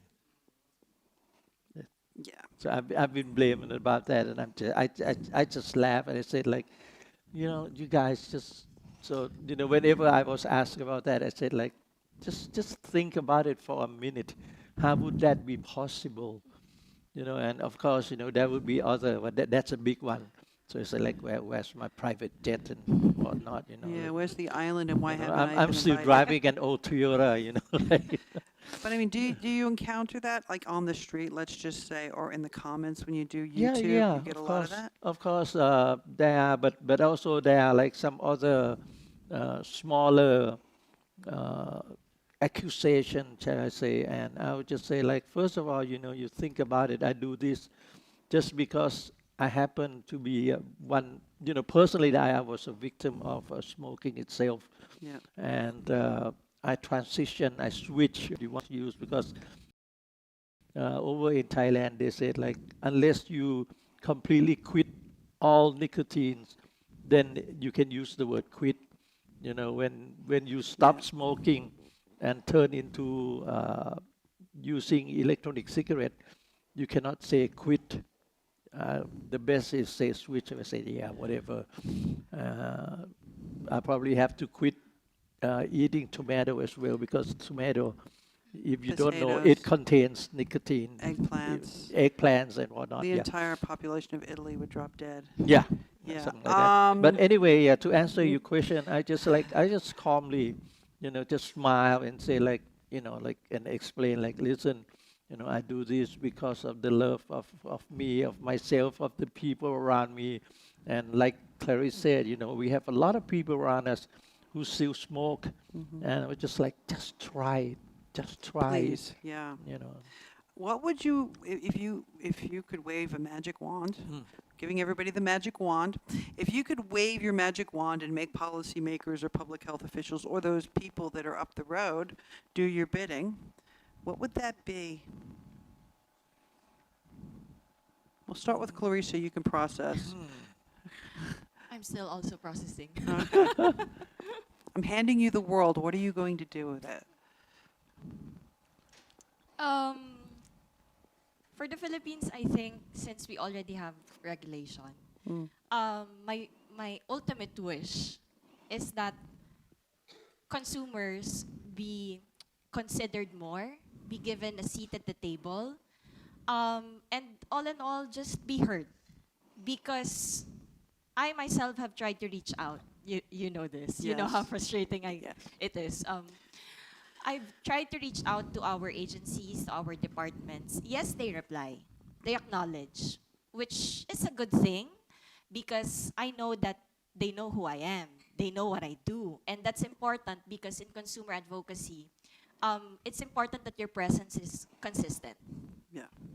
Okay, it's important that you stay on that consistency, ride that consistency. And my wish is that we be heard more, be considered more, and that the general approach on tobacco harm reduction be more humane. Because as it stands right now, our own Department of Health doesn't seem to fully accept the concept of tobacco harm reduction, even though there are probably hundreds, if not thousands, of studies already. Yeah, so our own Department of Health tries to disregard consumers, consumer advocates, even business owners, which is, well, naturally, but yeah. Do you feel like it's almost like they're standing, you know, like you're standing at the equator, one foot's on one side of the equator, and one foot's on the other side of the equator, they're hedging their bets? Yeah. When I mentioned earlier that there's a difference between the vape law lapsing into law and being signed. Okay, being signed means that the president signed it on his own accord. And the president also has the veto power. The fact that he made it lapse into law seems like a safe option to me. Probably he is trying to please consumers, but at the same time trying to please his own cabinet. And that cannot work. Yeah, you can't have a both It's hard to serve two masters, okay? When you mentioned that 1 foot and especially with the Philippine delegation right now. Yeah, why don't you tell everyone about that? Give them a little background. I finally read their speech earlier this morning. The head of the delegation is the ambassador of the Philippines to Geneva, which is a good thing. Because in the past, it has always been members of the Department of Health. But you should also consider the fact that the Philippines is the president of the World Health Alliance. Okay. It was very recent. Yeah. The speech that they made sounds very diplomatic, which is good, but it's also kind of lacking in terms of pushing for tobacco harm reduction. It's a very safe narrative that they have given at the plenary. It's as if they are trying to avoid conflict with the secretariat. Fair, fair. Okay. Asa? Yeah, and mine's going to be very easy and simple. If I had a magic wand, I would just wish that, you know, the ministry and ministers of each department would just do exactly what they are supposed to do. Like, for example, Ministry of Public Health would just concentrate it on public health, Yeah. not just for, you know, for their own agendas. And, you know, the doctors, Clarice has mentioned doctors. And what is really strange is, you know, the cardiologists and all the doctors involved, the medical field, right? They never come out and say, blame E6. It would be like beauticians who are doctors in beautician, in in cosmetics and things like that that came out, and the TikTok doctors and whatnot. So yeah, my magic wand was like, because like I had mentioned, I was a member of the committees. So I have a doctor sitting right next to me, and I wish that, you know, they would, when we sat together and we talked, seems that they understand our point. And then when they go back and then they started talking and then they started voting, it seems to me like they're not voting out of their own will. Yeah. Seems like there are some mafioso or something like that. Taking You the know, safe behind option because they don't want to rock the boat? Yeah, something like that. Yeah, that's a safe word to use. I tried. Yeah. I did try. Now I want to bring up something that Clarice brought up, and it's something also that I know I have encountered, and I know quite a few other of our advocates have encountered, is the issue of taxation. Now, when I speak with someone from the West, or, you know, not in our region, they're always so horrified by the fact that we'd be willing to accept a tax in order to have product and access and choice. This is what we went through, I believe, in Indonesia and in Malaysia, okay?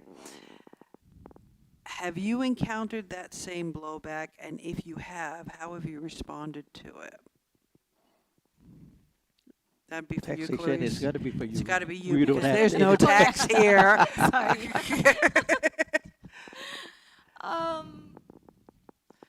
From some of my colleagues, yes. Filipino colleagues as well. Because the taxation in the Philippines is it's very progressive. Right. And as I mentioned earlier, it's gonna increase 5% per year.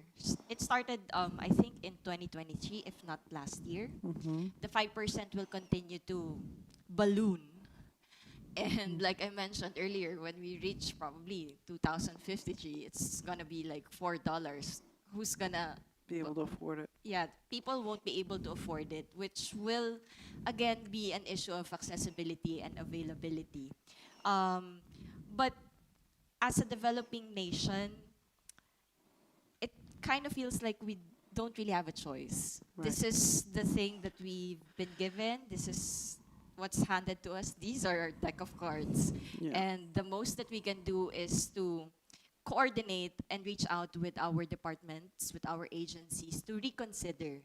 Because the vape law, it's a law, right?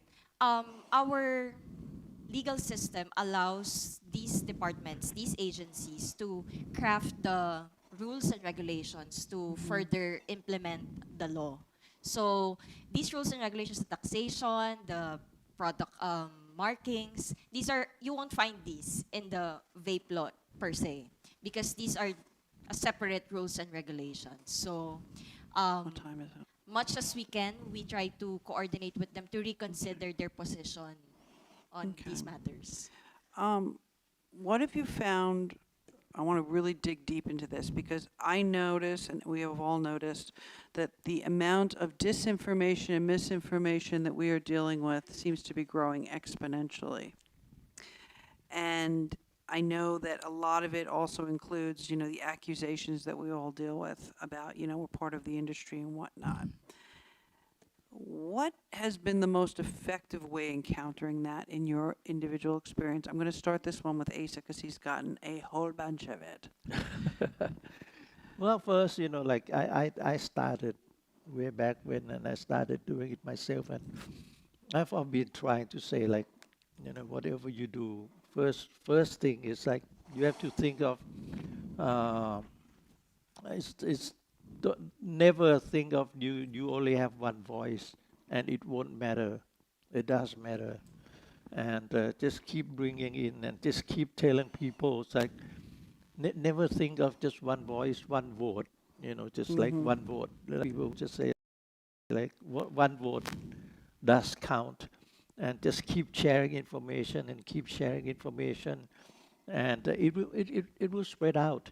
It will just spread out, and because we use fact, Yeah. and the kind of fact we use is not very complicated scientific fact. We use something simple, something people can understand, and we just like saying like something very simple, something when something stupid came out, and then we say like, hey, just give us 2 minutes to think about it. Yep. Would it be possible, or would it be true? So, just Didn't you that's use- how we do it. Didn't you used to go around and when you go to meetings and you'd have a stack Oh, yeah. of paper like this? Yeah, the Cochrane and everything else. It was not like this. It was like, Oh, sorry. yeah, it was like this. We just carry it.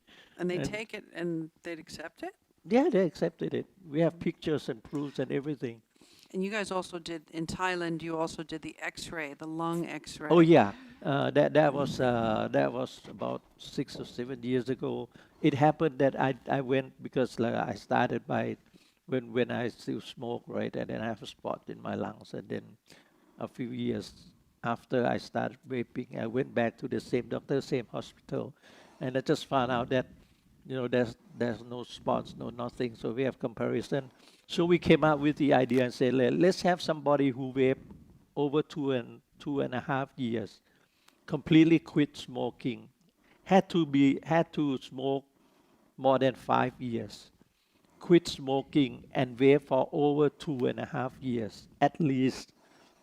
Go X-ray their lungs, and more than one step further than X-ray is, if you know about blowing the lung capacity. yeah. Yep. So we do these two things, and we had invited public media and whatnot, and there were like 20 of us just stand there and showing the proof, say like, hey, listen, you guys said it's worse. No, it's not. And some of us even show the result of the X-ray, like me, like we have before and after. Before we have spot, after we don't. Before the lung capacity was, the age of lung capacity was older than our real age. And after we vape, like myself, let's say, like back then I was like probably 60, and my lung capacity was like 57. Yeah. So it was like a couple years younger. He's actually a teenager, guys. He's a time traveler. Don't believe anything he says. Clarice, what do you think of that? What is your take on that? What's your question? Evidence, the criticism of harm reduction, but also how do you counter the misinformation? How do you deal with that? I mean, I know you send a lot of letters. Yeah. I know you do that. But what else do you do?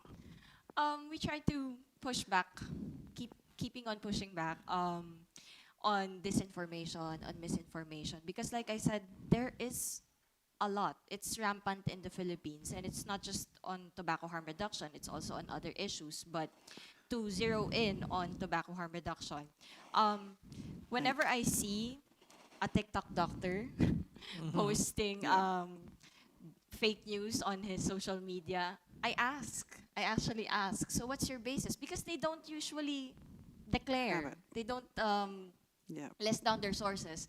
And it's either I get blocked or my comment is deleted. As usual. So I'll use my other social media accounts to comment again. You're Persistence naughty. is key, really. You're naughty, but I like it. If you could tell the other advocates in the world that are out there doing the same thing that you're doing, or are trying to do the same thing that you're doing, what would be the number one piece of advice that you would give them? Asa? Yeah, just like I mentioned earlier, just like don't think you own one voice won't count. It will count, and don't stop. Just let it be know that we are here, and you have lots of friends, lot of companions, lots of advocates out there. Just reach out for us, or reach out for people next door, nearby you. You're not alone. Just keep on doing it. Clarice? Same? I don't think there's a hard and fast rule as to how to do consumer advocacy. But I do think it's important to keep in mind your goals and your whys on Yeah. why you're doing this. Who are you doing this for? So I think it's important to always keep that in mind and in heart, actually. Yeah. Because this advocacy is, personally, this is very close to my heart. Right. But it can get very difficult and tiring at times, very frustrating. But I always try to remind myself that I'm here not just for myself, but for millions of Filipino Right. vapers, and also, of course, other vapers in the world. Right, yeah, we're not representing just ourselves, we're Yeah. representing a whole group of people. Right. All right, well, does anybody have any questions for our two advocates here? Miss Clarice or Mr. Asa? Sarah, you need a microphone?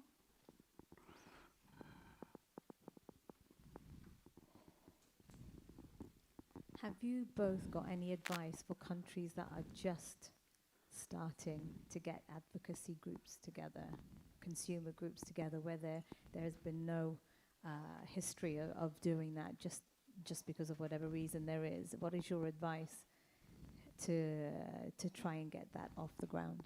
I think that's I should yeah, do. that's more your I should do that. expertise. That's how we started ECSC. I started by just me and a few friends getting together, and we said like, hey, listen, this is like when the band started, like 11, 12 years ago, and we just sat and we just look at it, so like, hey, it's not fair. We should do something. And I've been activist all my life, first of all, and we just look around and we come up with some cool names, and about naming, it's just like, I just want to go back, like ECST is in Cigarette Smoke Thailand, right? And we've been blamed that, we are affiliated with PMI because it's similar to IQOS, I quit ordinary smoking, going like, no, I never thought of that. It's supposed to be Smoke Harm Intervention Thailand, but if you think about the initials, then, it would work. But yeah, that's how you do it. You get people close to you, and then some people in the same area of same fields of interest. So I said, and maybe you can go and visit, if possible, vape shops, because of course, vape shop owners, they know they have customers, and see if you can get a gathering, just sitting together for 5-10 people, just sit there like, hey, I have an idea, it's not fair, they are doing this to us. So let's see if we can get together, and maybe we can spread the word out, and we can teach or instruct or just telling the correct way how to do vaping and things like that, and other kind of harm reduction. And started from there, just going from very few, and then all this, like, let's say you have 5 or 8 people. These 5 or 8 people, it's like MLM, they can go and have their own groups, and it will be spread out. Yeah, do that. Yeah, That's no, how we did ours. and that's how we did it in New Zealand. Do you remember how it was? It was Tom, wasn't it? Yeah. Clarice is like the third iteration. It was Tom, and it was a group of believe that got together. I mean, that's the other thing that I find interesting about our region, is that the majority of the consumer advocacy groups are not, how do I put it? They're started by professionals, lawyers, doctors, business owners, like in Malaysia. So these are people that are coming into it, and they already have knew to know how to deal with government officials and, public health, or, they have that different level of engagement with people. I know that in New Zealand, for example, we had an enrolled nurse, a business owner in healthcare products, an IT guy, and we had a lady who had 2 degrees in psychology. So we'd all been out in the world and knew what we were doing and knew who to talk to. But we did spend a lot of time training other vapors who were interested and wanted to get involved. And that's the thing that's really important, is if you have that core group, like Asa said, core people also will train them on how to approach the subject and how to approach people. Because we tend not to be activists. Correct me if I'm wrong. We're not activists, we're advocates. And the two of them get conflated as being the same thing, but they're not. It's the way you approach things. So for advocacy, what Asa is describing is a perfect way of going about and doing it. Does that answer your question? Thank you, Sarah. Anybody else? Yeah, I can go along with that to a certain extent, but I think really activism is very important in the whole thing, and I think that I'm a physician who's worked with a lot of community groups before, and I think too much of the effort is trying to sort of push back on things doctors say and try to get doctors on your side. Doctors aren't trained in prevention. Cigarettes and tobacco is a consumer product, you're not a patient because you smoke cigarettes.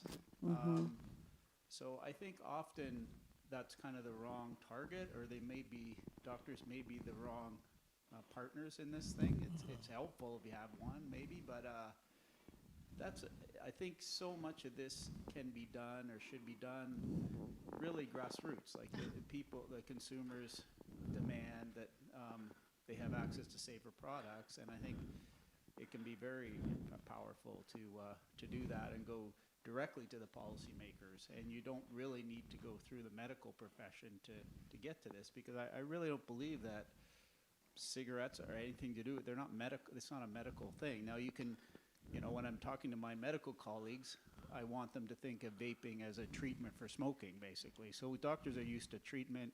You have high blood pressure, we'll give you a pill for that. If you're a smoker, I can give you vaping as a pill for that.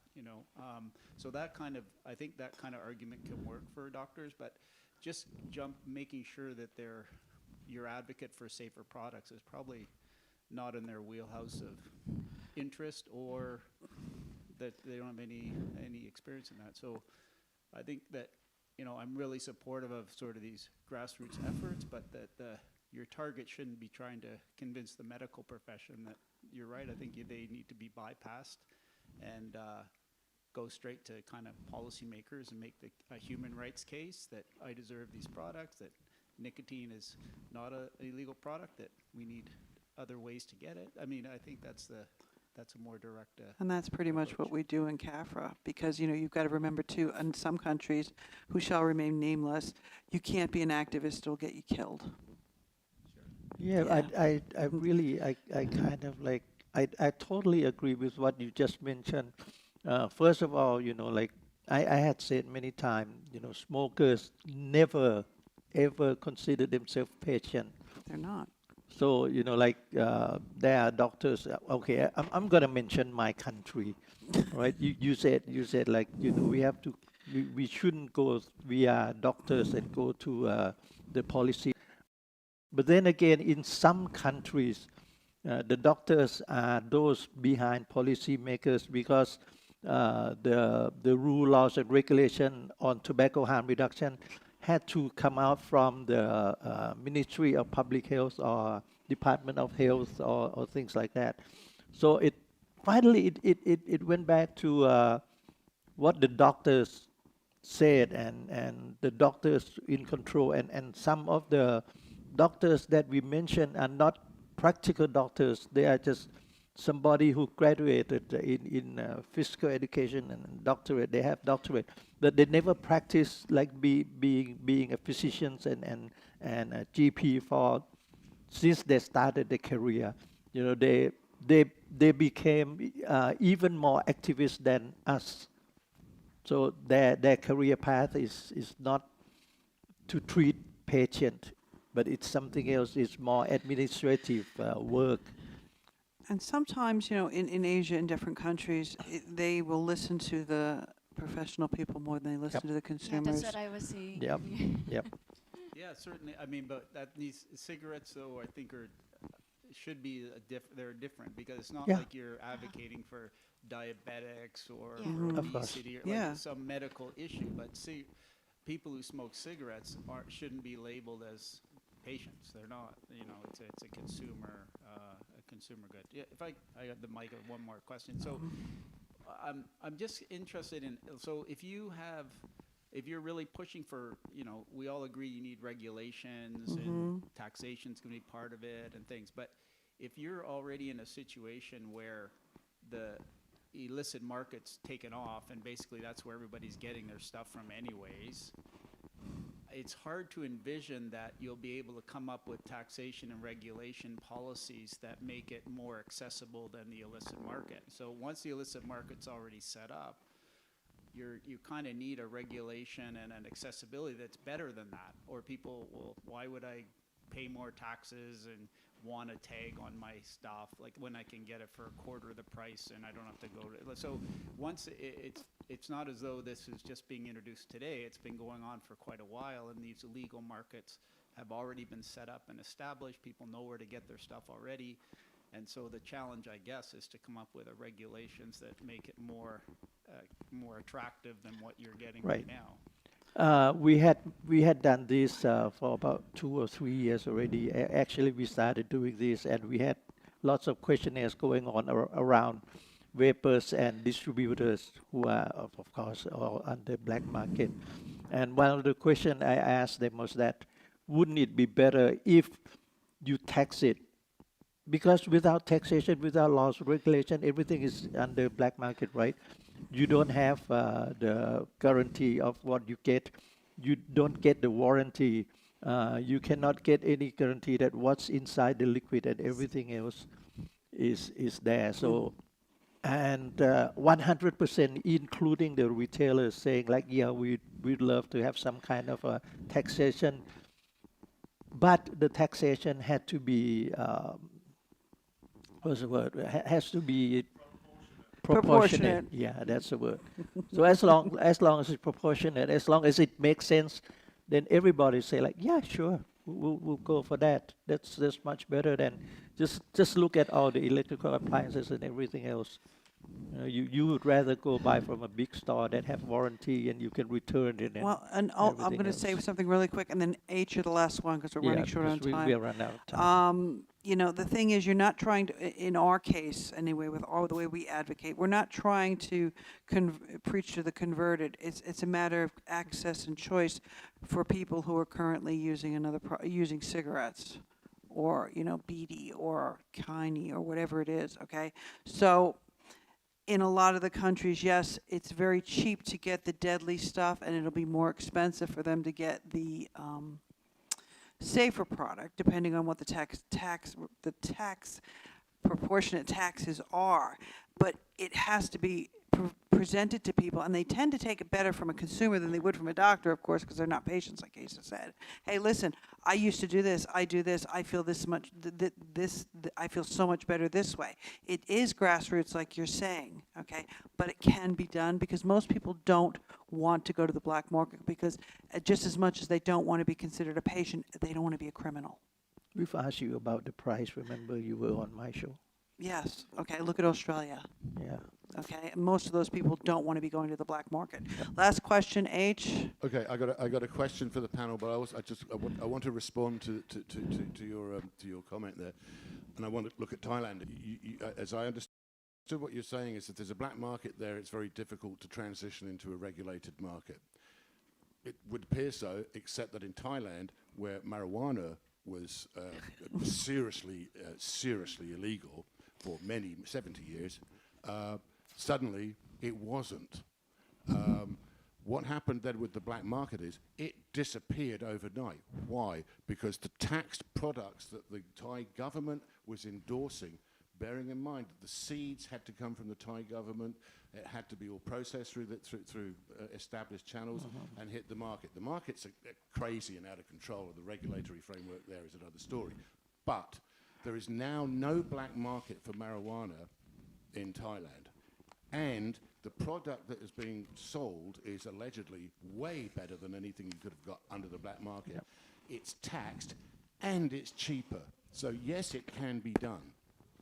That's my Statement my on that. question to the panel is this: in your respective countries, what has been the effect of funding by Big Pharma, Bloomberg, etc., on the discourse in your relative jurisdictions? What are the problems that you've encountered from that, the roadblocks, and what are the solutions and successes that you might have had combating the funding that the anti-harm reduction groups are getting in your respective countries? That's knew you. this was It coming. is, yeah. I knew this was coming. I don't know if all of you know, and also you watching. It has been discovered in the Philippines that Bloomberg has funneled funds into the country.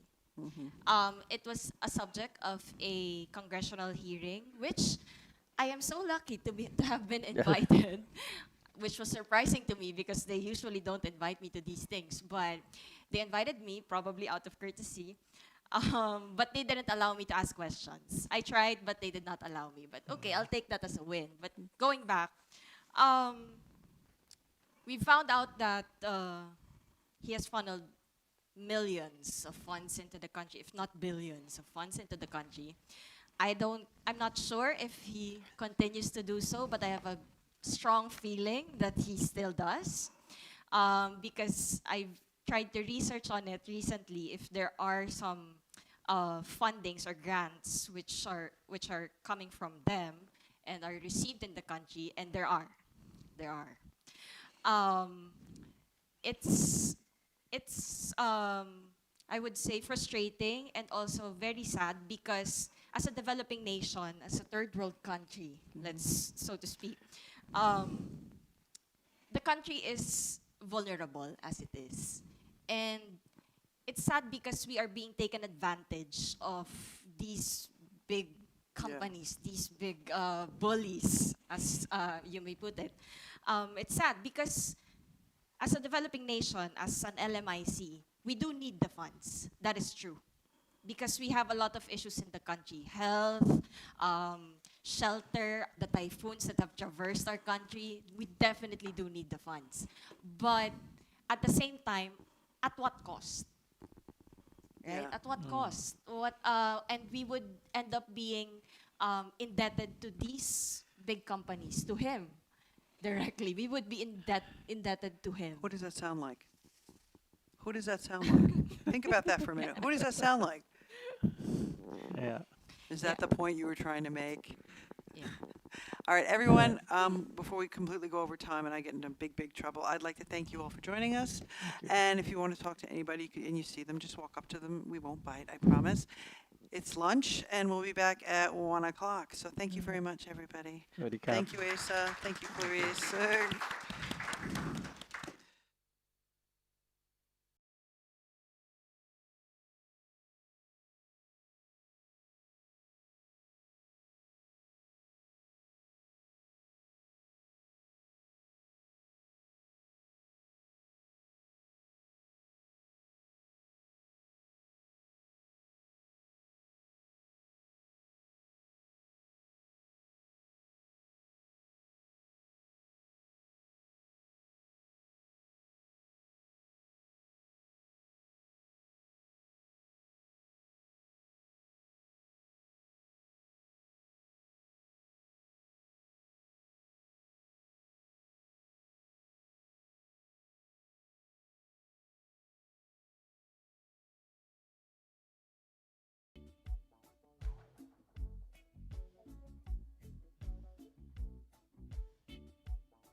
Are one of Maisie or Lisbella, are one of you guys able to watch the test stream and see if it's lagging?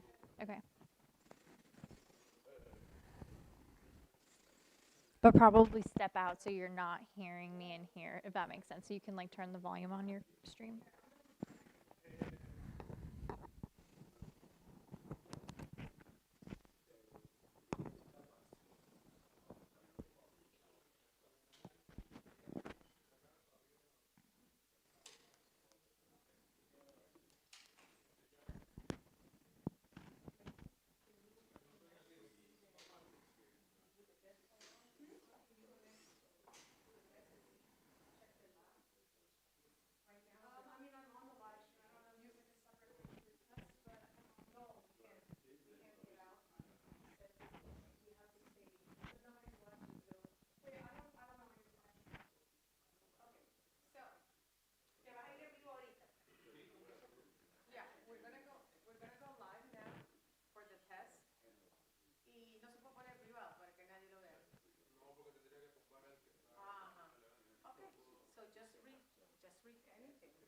Okay, but are we doing it on a test stream or is this on the real stream? On the real, because if they break it down, then they won't get back.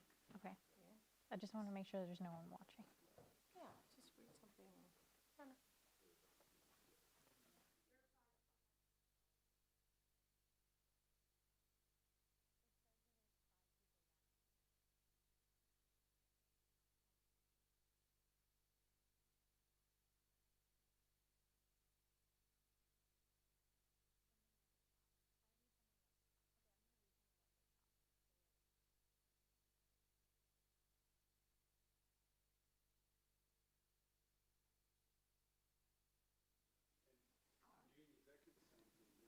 Okay, good to start? Let me know when it's good.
Good? Okay. The Taxpayers Protection Alliance is organizing a rapid response and fact-checking conference in Geneva, Switzerland as the World Health Organization's Framework Convention on Tobacco Control meets for their biennial Conference of the Parties to discuss tobacco-related issues.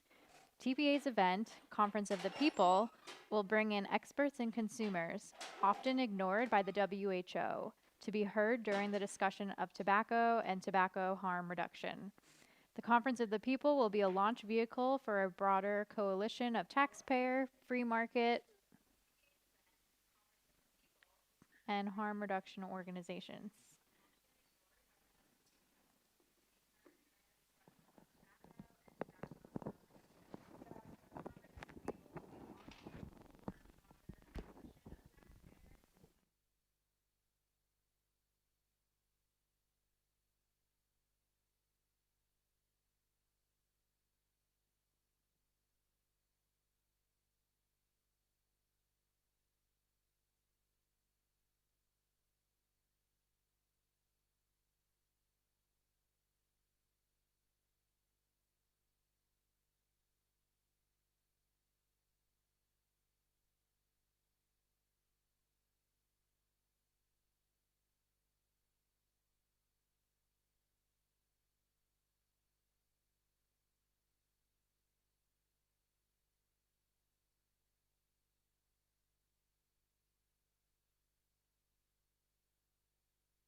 where to run to.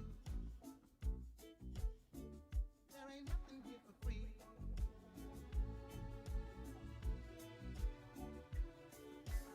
Look around the corner, waiting for a train.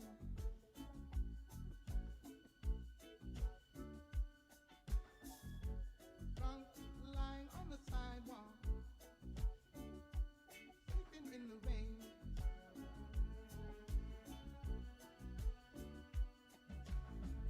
And the people hide their faces, and they hide their eyes.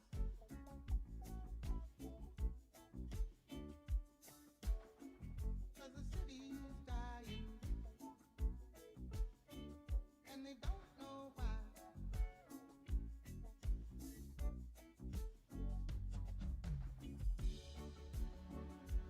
Oh, Baltimore, ain't it hard just to live?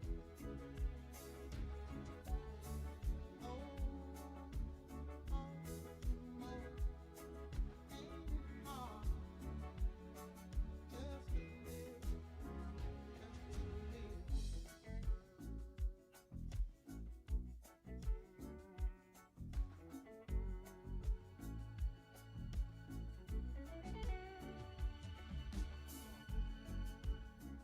Get my sister Sandy and my little brother Ray.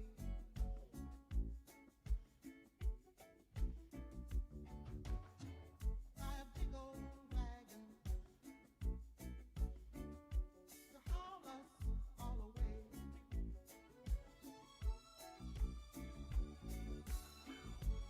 Live out in the country where the mountains high.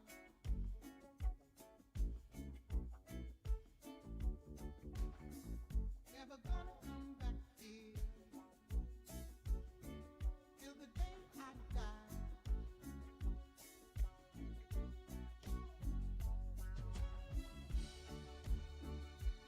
Oh, Baltimore,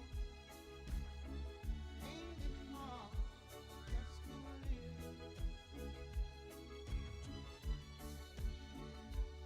Oh, Baltimore, ain't it hard just to live? Just to live.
Honey, you do me wrong, but still I'm crazy about you. Stay away too long and I can't do without you. Every chance you get, you seem to hurt me more and more. But each hurt makes my love stronger than before. Ain't that cute? Ain't that peculiar, baby? Ain't that peculiar?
special, and I'm so glad that I met you. Let's go on an adventure. The world is your oyster. Allow me to show you. I need you. I need you. I need you. I need you. I need you.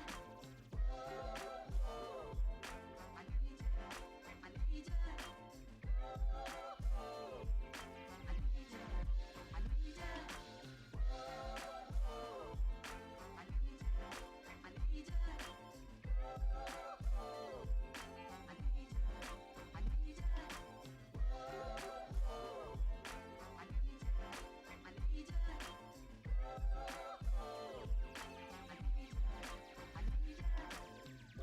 Candles and 1,000 roses, a bottle of wine and cigars. Just take all of this as a token to show you my love and how special you are. The taste of your lips by the ocean. See, baby, let's live for the moment. Oh, let's go on an adventure. The world is your oyster. Allow me to show you. I need you. I need you. I need you. I need you.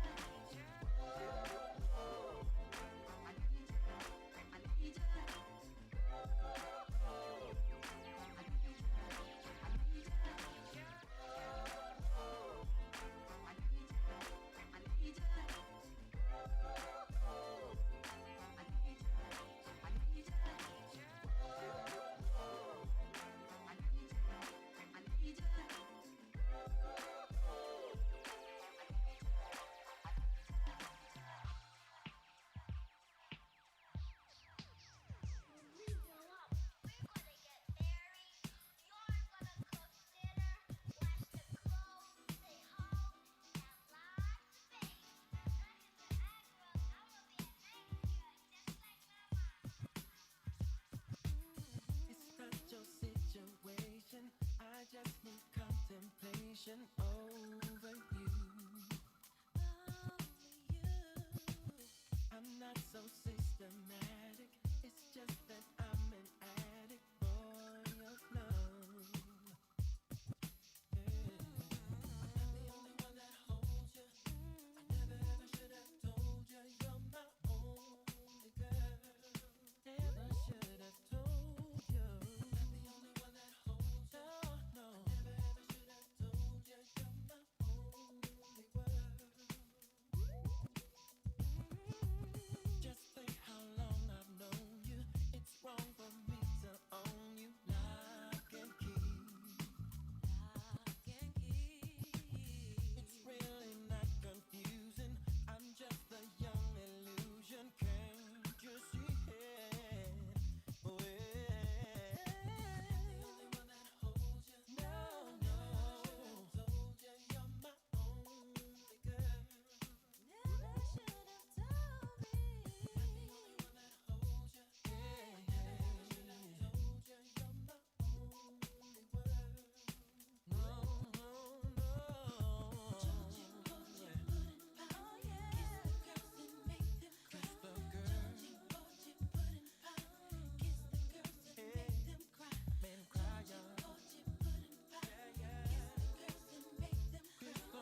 Good, good.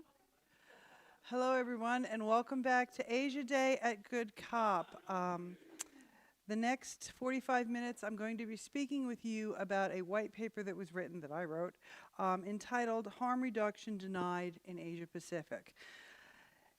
It's an honor for me, for all of this, to have this entire day dedicated to Asia, but it's also a bit frightening for me to actually stand up here and talk to you. So hopefully I don't bore you to death or put you to sleep, so I'm going to try my best. The paper itself discussed the subject that sits at the crossroad of science, ethics, and policy, harm reduction, which, as we know, the WHO is trying to discredit quite heavily. The tragic inconsistency with this is that it's been applied to tobacco control across the Asia-Pacific region. However, and it's been applied, the WHO does apply harm reduction when it comes to drugs, HIV, alcohol, neonatal care, okay? It's a valid concept. But when it comes to tobacco control, all of a sudden, all bets are off. The denial itself is not merely a theoretical denial. It has very real-world consequences that is measured in the millions of lives that are lost and the people who are impacted, not just who use combustible or unsafe or deadly oral tobacco, but their families and their communities. Today, I'm going to walk you through the 4 key parts: the contradiction at the heart of the WHO policy, the public health reality in Asia Pacific, the policy failures that sustain the problem, and finally, the path forward. This is the most important part, the path forward and how we can correct and save lives. We're going to begin with the contradiction. The FCTC, which is the Framework Convention on Tobacco Control, defines tobacco control as a range of supply, demand, and harm reduction strategies. It's right there in Article 1D. Harm reduction is written into the treaty, and it's not by mistake, it was by intent. But in practice, it has been written out of the implementation of the treaty.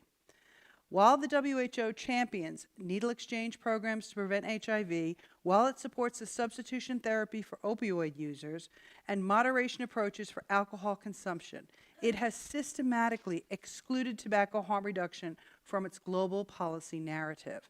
And this is not a minor omission. It is a profound ethical inconsistency. Nicotine, contrary to decades of myth, is not carcinogenic. It is addictive. Some would say it's not addictive, it's dependence forming, but the harm from smoking comes primarily from combustion, from inhaling tar, carbon monoxide, and the thousands of toxic byproducts of burning a leaf. When nicotine is consumed through smoke-free means, such as vaporized e-liquid, heated tobacco, or modern oral pouches, the exposure to toxicants drops by over 90%. This is not speculation. It's well established in the scientific literature and confirmed by multiple national health authorities, including what was once known as Public Health England, the United States National Academies, and Japan's own post-market data. So, why then does the WHO continue to deny the obvious? Why does it endorse harm reduction for every other behavior, but not for the one that kills more people than alcohol, drugs, and HIV combined? The answer lies not in science, but in ideology.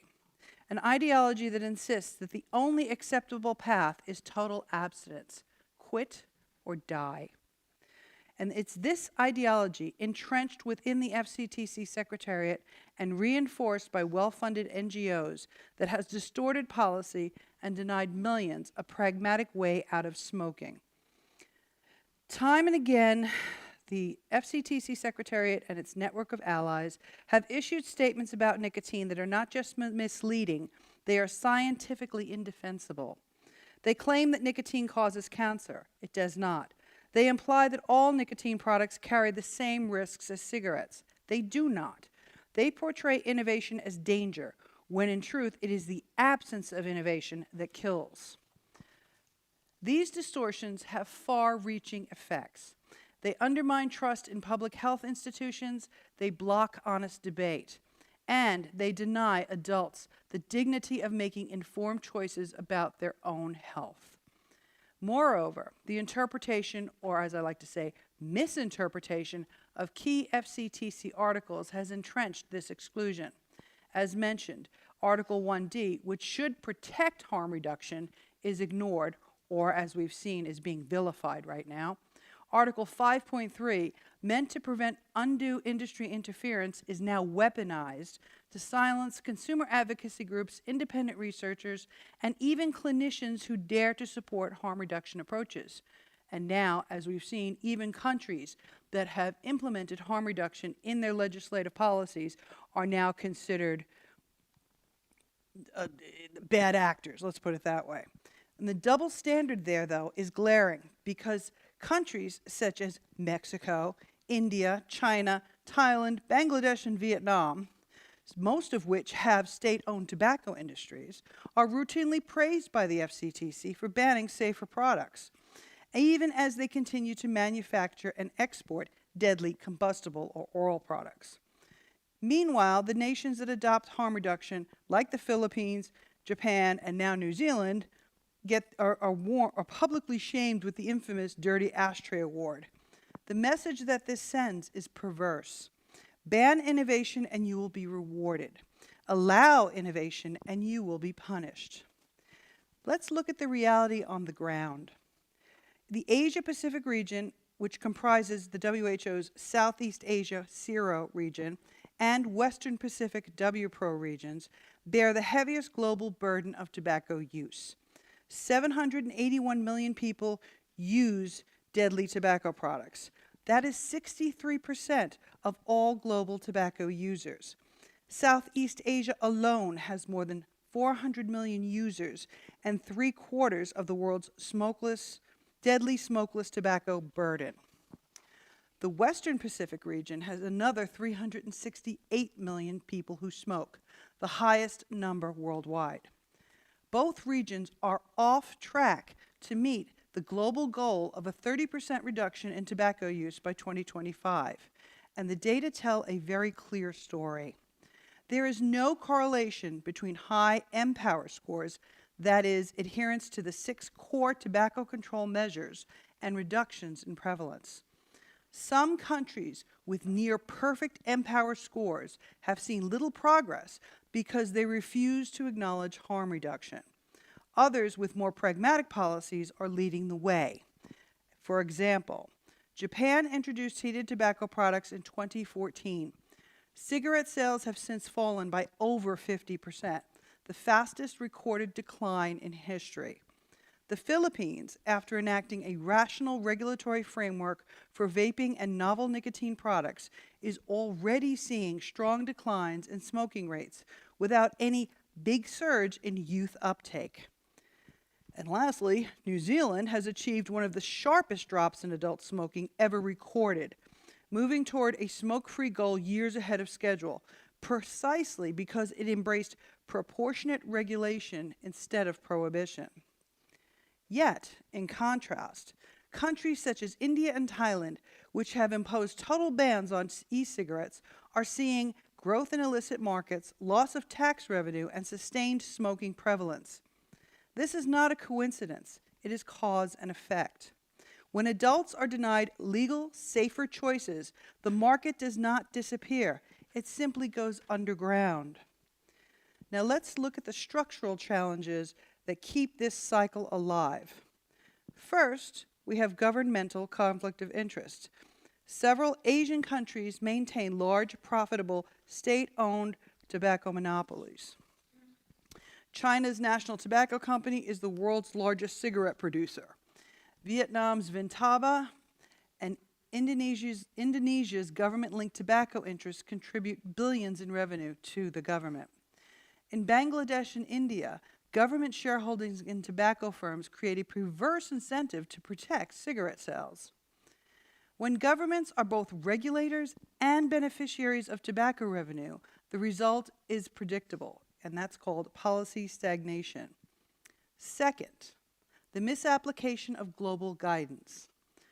Certain NGOs, notably the Campaign for Tobacco-Free Kids, heavily funded by private philanthropic sources, have targeted low and middle-income countries with prohibitionist campaigns.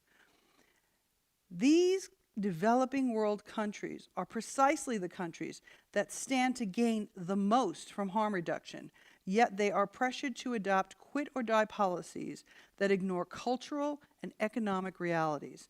And Tiki touched upon that in his keynote. The irony of this is staggering. Instead of helping the developing world reduce disease and death, the current system punishes them for even discussing innovation, as we saw with what happened with New Zealand. Third, the absence of transparency in the FCTC process. Unlike climate or HIV conferences, which welcome a broad range of stakeholders, FCTC meetings are held behind closed doors. Media are excluded, observers are limited, not a full live stream, no open debate, no record of the entire deliberations. This is a global health treaty that operates in secrecy. It's difficult to call that progress. The consequences of this denial. What happens when you deny harm reduction? The evidence is mounting and it is alarming. Across Asia, prohibition is fueling illicit trade and organized crime. In Australia, where nicotine vaping is effectively banned outside of the prescription model, we've seen a surge of gang-related tobacconist firebombings driven by black market turf wars. In Malaysia, Thailand, Singapore, and Hong Kong, illicit K-pods, such as what Tiki was talking about, vapes laced with ketamine or etomidate, are spreading rapidly. Consumers who are desperate for alternatives are pushed into these unsafe markets, while legitimate public health oversight is lost entirely. And then let's not forget the humanitarian dimension. Millions of adults in South and Southeast Asia and in parts of the Pacific use smokeless tobacco, often contaminated with carcinogens, because they lack access to safer products. Women in particular bear a disproportionate burden in rural communities where smokeless tobacco use is culturally normalized. In these contexts, denying harm reduction is not just a policy failure, it is a violation of the right to health. Under the United Nations Declaration on the Right to Health, every individual has the right to the highest attainable standard of physical and mental well-being, and that includes access to innovations that reduce risk. By blocking safer nicotine products, the WHO and its regional partners are effectively denying that right to hundreds of millions of people. So then you would ask, well, what can be done? First, we must restore harm reduction to its rightful place within the FCTC framework. Article 1D already provides the legal foundation. It simply needs to be honored. Governments should adopt proportionate regulation, standards that ensure product quality, that restrict youth access, and provide truthful information to consumers. Taxation should be risk-based, and the greater the harm, the higher the tax. Third, we must separate ideology from evidence. Policy should be driven by data, not dogma. We cannot continue to treat all nicotine products as equal when their risk profiles differ by orders of magnitude. Finally, we must embrace innovation as a tool for equity. Low and middle income countries deserve the same access to harm reduction options that higher income nations already enjoy. Innovation should not be a privilege of the wealthy. It should be a public health necessity. So, to conclude, let's be clear here about what's at stake.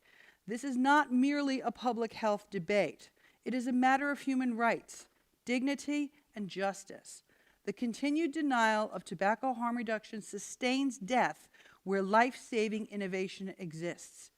It undermines trust in institutions that are meant to protect us, and it exposes a deep hypocrisy at the heart of international health governance. If we truly believe in health for all, then harm reduction cannot be selective.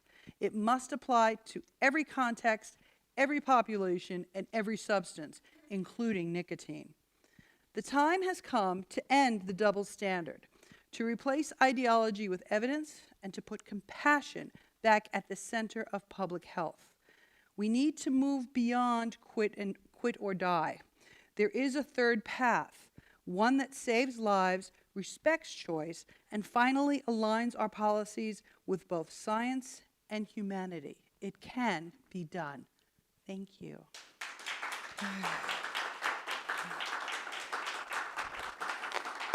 Anybody have any questions for me? Martin, I can hardly see you. No, David, reading glasses, couldn't see you.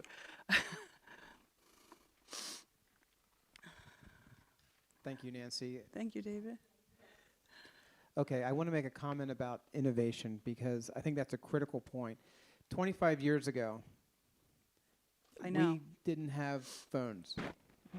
Look what we have now in innovation, and the government allowed that innovation to happen.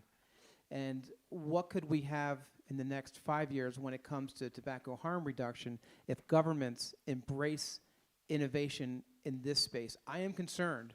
The World Health Organization, the US FDA, FDAs around the world, if they are preventing this innovation from coming to market, that we are going to be in a worse place today than we are in a few years. They have to embrace this innovation. It's worked in so many other areas of society.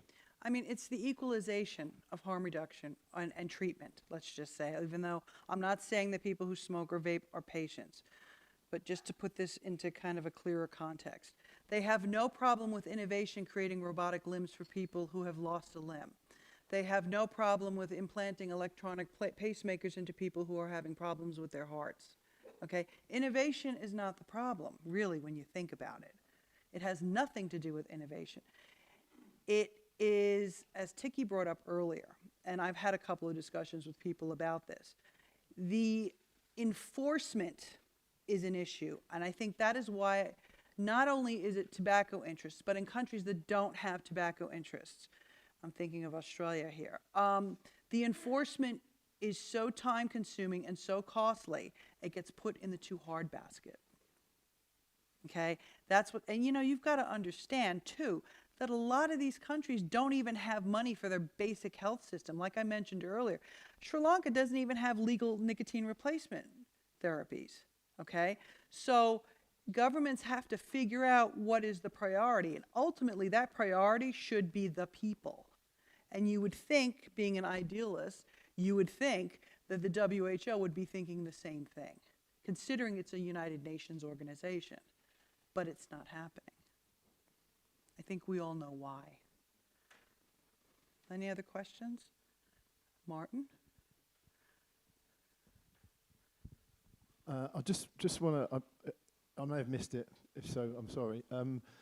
What about the indigenous populations in that area? Because there's a lot of that, isn't there? And there are many of them in low socioeconomic groups and subject to a lot of smoking. Well, when you, yes, in countries such as India, Bangladesh, Sri Lanka, even thinking of Fiji, Tonga, Samoa, which are the islands, which isn't Southeast Asia.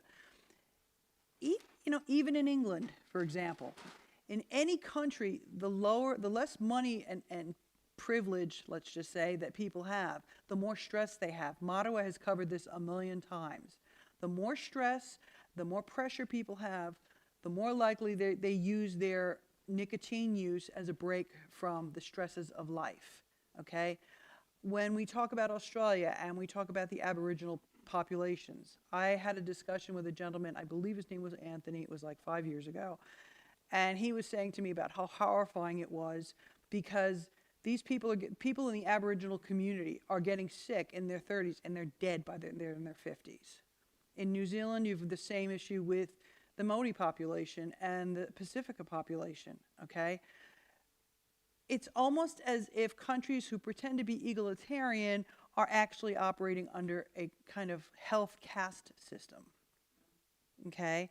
And that's the problem with what Mark was saying before about the cost of things. If you can afford it, great, you know, just like there are people in New Zealand who are from upper middle class and wealthy classes, they still smoke. You can put as much tax as you want on a tobacco, it's not going to matter to them. Who's that going to hurt? It's going to hurt the poor person that still smokes and they can't access anything to switch from one thing to the other. Does that answer your question? Hi, Tiki. Yeah, going back to the issue of innovation, I think as mentioned, it's not just that it's happening, but it's the pace at which it is happening. And, you know, bureaucratic government ministries that's tasked with regulating this, they simply can't keep up. And there are lots of parallels here. Look at what happened to e-commerce, for example. Yeah. Okay, look at what happened to in the oil and gas, renewable energy, electric vehicles. And the latest, of course, the revolution and all the hype around AI and its governance. You know, governments just can't keep up. So the default is precautionary principle. Yes. Or saying we need more research. Or evidence. So, yeah. so the technocrats are so way ahead of the bureaucrats that to me, is one of the biggest challenges. I agree, and I think that, you know, and I've said this before to quite a few people in quite a few forums, is that the reason it's so difficult to get any kind of change in a big organization is because it's a big organization, and it has to go through so many different channels and so many different departments, okay? We've made these processes so complicated just on the basis of, oh, I think we should do this, and I should think we should do that. They don't think future-proofed. It's more like they're reacting instead of planning ahead and future-proofing. And that's why we're sitting where we are. I agree. Anyone else? Rowan? I completely agree with the point of view that the burden of tobacco use is more prevalent among the rural areas. It's the social, I mean, I would say the economically impoverished people who tend to use substance abuse more than people who are from the urban areas. The GATT survey completely showed across Asia and all over the world that the burden of tobacco usage was higher in populations where they had, low socioeconomic status, a lot of loans and a lot of other things going on where they use this. The issue that happens in future is as we look at innovation, especially with nicotine, like David just said, mobile phones 10 years ago, nobody had them, but now it's everywhere, it's ubiquitous. The question is, would this innovation be affordable to the poorest of the poor, where the highest burden of disease and the highest burden of nicotine would be? You know, when you and I have had this discussion, in low and middle income countries where they do not have the resources such as we have in middle income countries or high income countries, electricity, guaranteed water, guaranteed electricity, this is where oral nicotine comes to play. Okay? It's also, a lot of the arguments we get about vaping and heated tobacco is, oh, it stinks, and, I walk into a cloud of raspberry.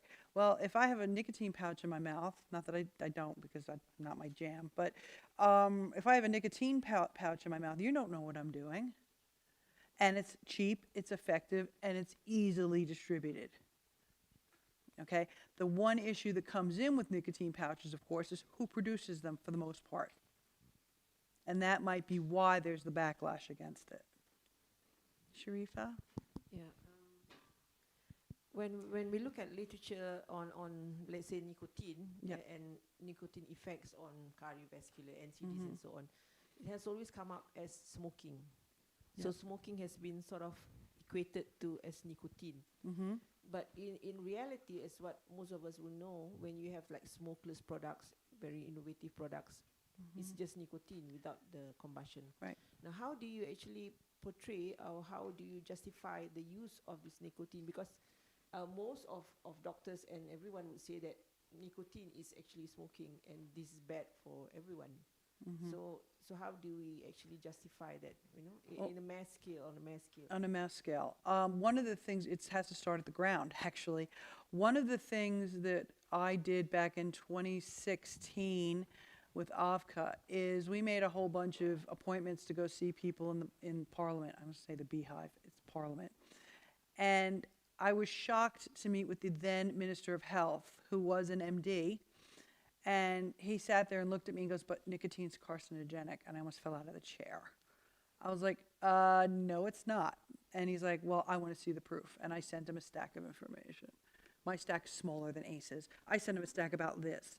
And I also gave them a list of experts that I knew at the time from the UK. Contact these people. She's an OB.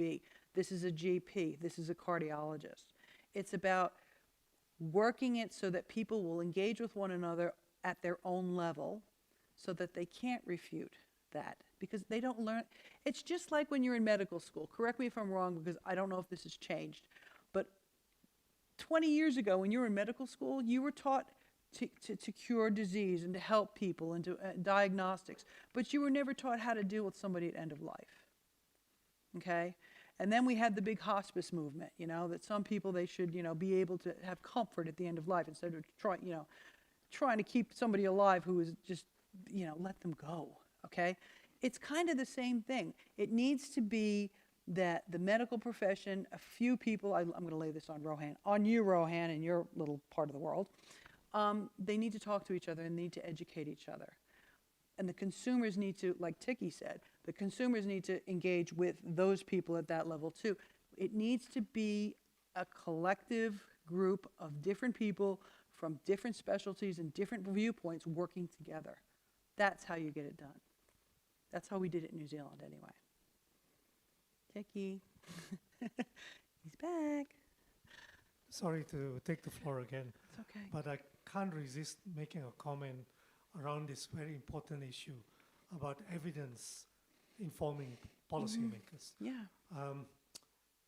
In my 13 years with the WHO, I worked in a part of the organization which actually had the name of evidence and information for policy. Okay, and my task was to work with people mostly in lower middle income countries with the message that before you make any policy, look at the evidence, which is exactly what we're talking about. Yeah. But over the 13 years, if you like, I developed a certain kind of sympathy, if you like, for the plight of a policymaker. Yeah. Okay, and without a doubt, no policymaker wants to make bad policy. Right. Okay, without any exception. However, they got so many other things pressures going around them: Yeah. politics, money, lobby groups, etc., etc. So I think when we are sort of lamenting the fact that they don't listen to evidence, it's not because they don't want to, but because of so many other pressures. And I can't resist quoting Sir Michael Marmot, who was chair of the WHO Commission on Social Determinants for Health. And this is what he said, quote for quote: "Science does not engage with blank minds that get made up as a result. Science engages with busy minds who have definite ideas of why things are and how things should be." So in other words, it makes sense. behind that is the idea that when you approach policymakers, you need to be aware of that. It's not just to sort of say, hey, this is the evidence, just follow it.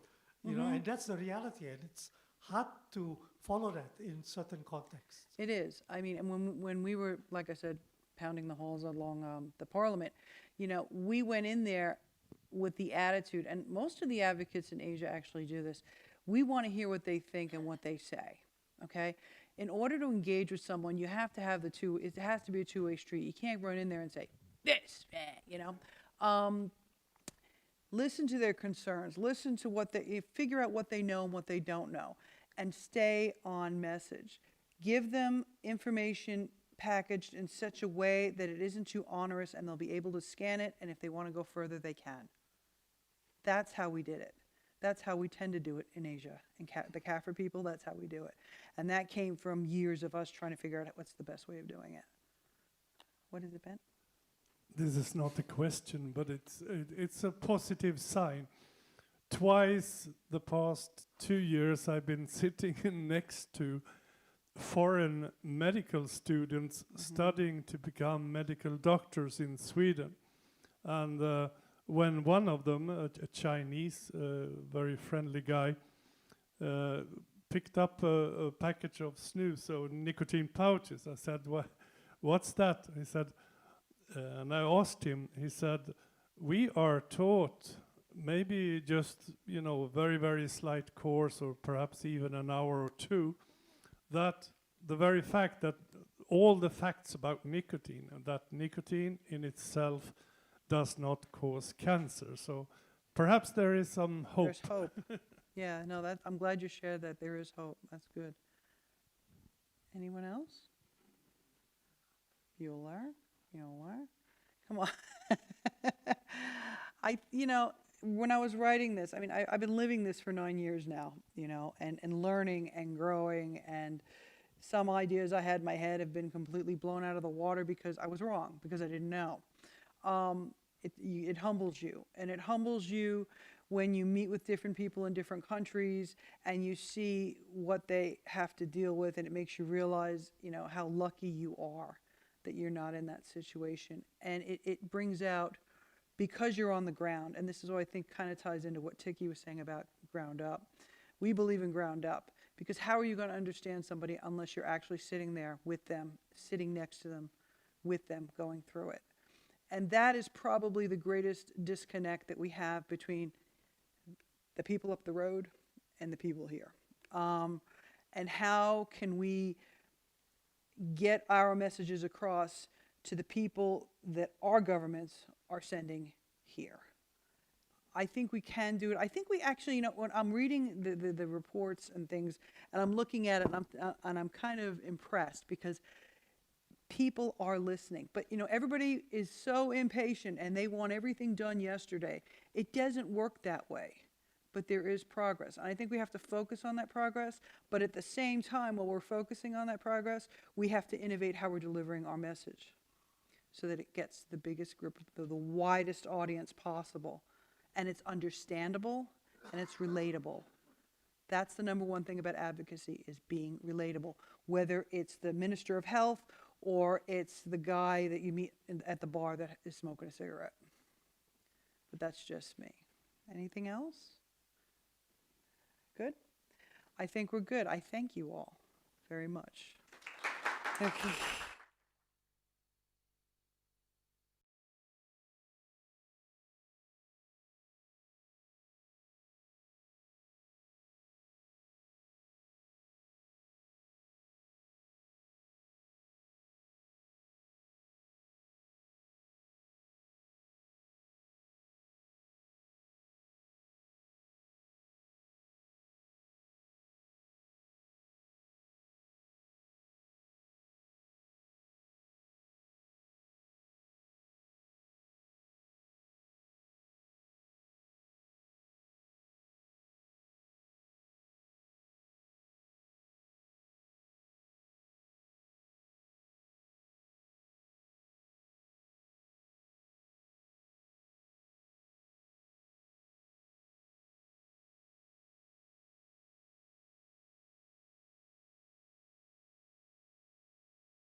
Hello, everyone, and welcome back.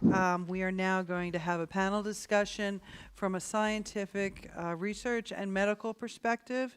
Sitting with me right now, to my immediate left is Dr. Rowan Sequiera, and next to him is Professor Dr. Sharifa Puteh. I hope I said that right. There's hope for me. Okay. We are going to discuss the medical and public health perspectives about tobacco harm reduction.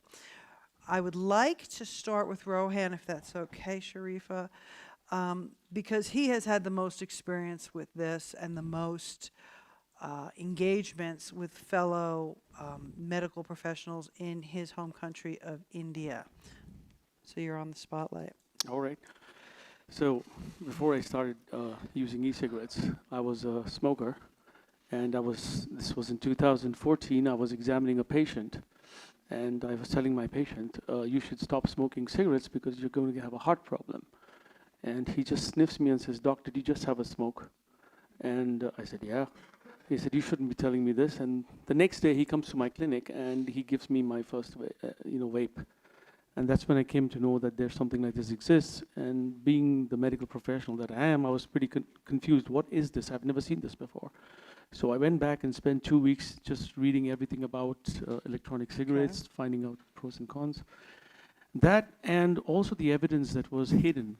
A lot of evidence was hidden and it was not up in the light, and people were just talking against nicotine, against tobacco, against all of this. Nobody was giving people a viable alternative. Right.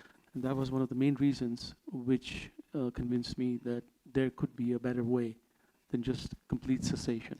Did you have a problem coming from a medical background with the use of nicotine and its conflation with combustion and cigarettes? I mean, you obviously have a science background, okay? Did you find that when dealing with your colleagues and when they saw what you were doing and they, were like, oh, what are you doing? Was it a matter of just educating your colleagues and then getting them on board with you? The biggest problem I've had with my other professional colleagues is outright flat refusal to believe that this is better. They just still, the common perception is that nicotine is cancerous, nicotine causes all the problems. And the fact that most of these medical professionals, some of them are really good at what they do. Mm-hmm. In fact, my biggest argument was with one of the best oral neck cancer surgeons in India. Okay. And they just refuse to believe it because the information has been fed to them over a period of time, so much so that black is now white for them. Okay.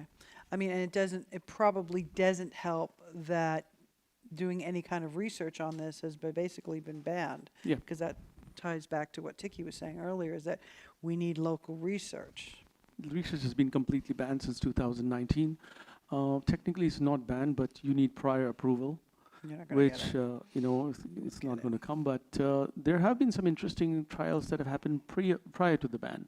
Okay. For example, 2019, there was a pilot study which was done in Gujarat, in the western part of India, where I think it was an 18-week trial where oral nicotine pouches were used to see if they could be weaned off from the oral tobacco that is currently, very prevalent in that area. But then by the time the trial got over, they couldn't publish it, and because the ban had come in place. Okay. It's kind of like my That was the only trial which was documented. Okay, it's kind of like my mother with the thing that she was on, and they canceled it. Sharifa, what's your you do the Malaysia Society for Harm Reduction. How about a brief introduction so people understand what you do? All right.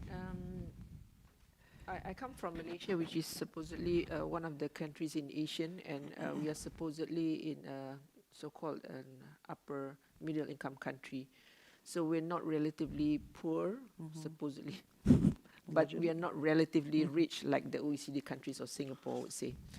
So I come from a medical background, and most of my teachings or curriculum would say nicotine is bad, this is not for you, smoking is bad, and we are trained in grind with that from our undergraduate, and that's fine. We know this. And as we grow older and things like that, which is about 10 years ago, I realized there was a problem. Somebody actually handed that problem to our university and said that, oh, you should look at this, which is what they call as vape. This vape is destroying all the adolescents in schools and universities. I'm going to give you some grant. You go ahead and just study how big is this problem? And we go in with guns blazing and things like that. And we're saying that, okay, this is bad. And we talk to the minister and say that we need to ban this, blah, blah, blah. And so it was banned. And we were saying that, yo, we did it. It's banned. Good. And then I started to do more studies. We've sort of succeeded in banning everything. So then I did more studies and I found that, oh, they're doing this as harm reduction aspect in other countries. Then I had a public speaking forum in my university, and I was saying that there's more to this so-called vape and other tobacco harm reduction aspects. So it's not totally delirious. There's other things which are beneficial, because if you're a smoker in relative risk, it's better for you to go into something safer, which is vaping at that point in time. That was 10 years ago. And that was met with a lot of question marks from everybody, and the people were saying that she's gone cuckoo, she's going to be, she's being sponsored and so on, and it has been vilified until now. Siatka even have my name, my personal name, not only my society, but my personal name, saying that I'm an advocate for tobacco and things like that, which I strongly deny. My always comment in public would say that you should not be smoking and vaping in the first place, especially if you're nicotine naive. That means for adolescents, you should not be taking all this.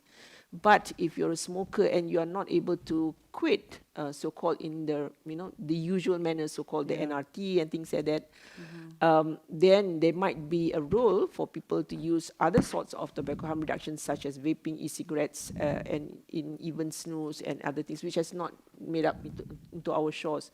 Heat not burn is there, at least there's an option, but as you know, heat not burn is considered something which is very exclusive. Not many people who use vape can actually afford to go into IQOS or other heat not burn, because it's just too expensive. It's too expensive. Yeah. So the option goes back into vaping for the adolescent, and most of these are usually the underprivileged, the low educated, the usual stuff. I think that all of these, most of us will know this, and unfortunately, again, this is an equity issue. There's no one to speak for them. That's the problem. Right. Yeah. Yeah. I think there still is a consumer group there, but the thing is, I don't know if Malaysia has the same issue that they have in Indonesia, where the consumer group has to sort of be somewhat protected by the independent industry because the government will not look kindly upon them. Do consumers really, have you spoken to the consumer groups in Malaysia? Oh yes, we have many friends, and I do speak to them. For me personally, as a researcher, there's no negative obligation not to speak with them. It's not something like what certain ministries, you can't talk not only to the tobacco industry, but you're not supposed to be on good terms with the consumers. They may want to treat you and things like that. So we talk to the consumers. We have some of them have very good relationships, and some of them do come up with they have their own solution in some ways. They talk to the politician on their own. They talk to certain members of their own parliament and so on. We have actually come up and talked to the parliament members as well, different groups of parliament members and so on the benefits. Of course, there's certain risks, of course, but also the benefits of harm reduction, specifically in tobacco harm reduction.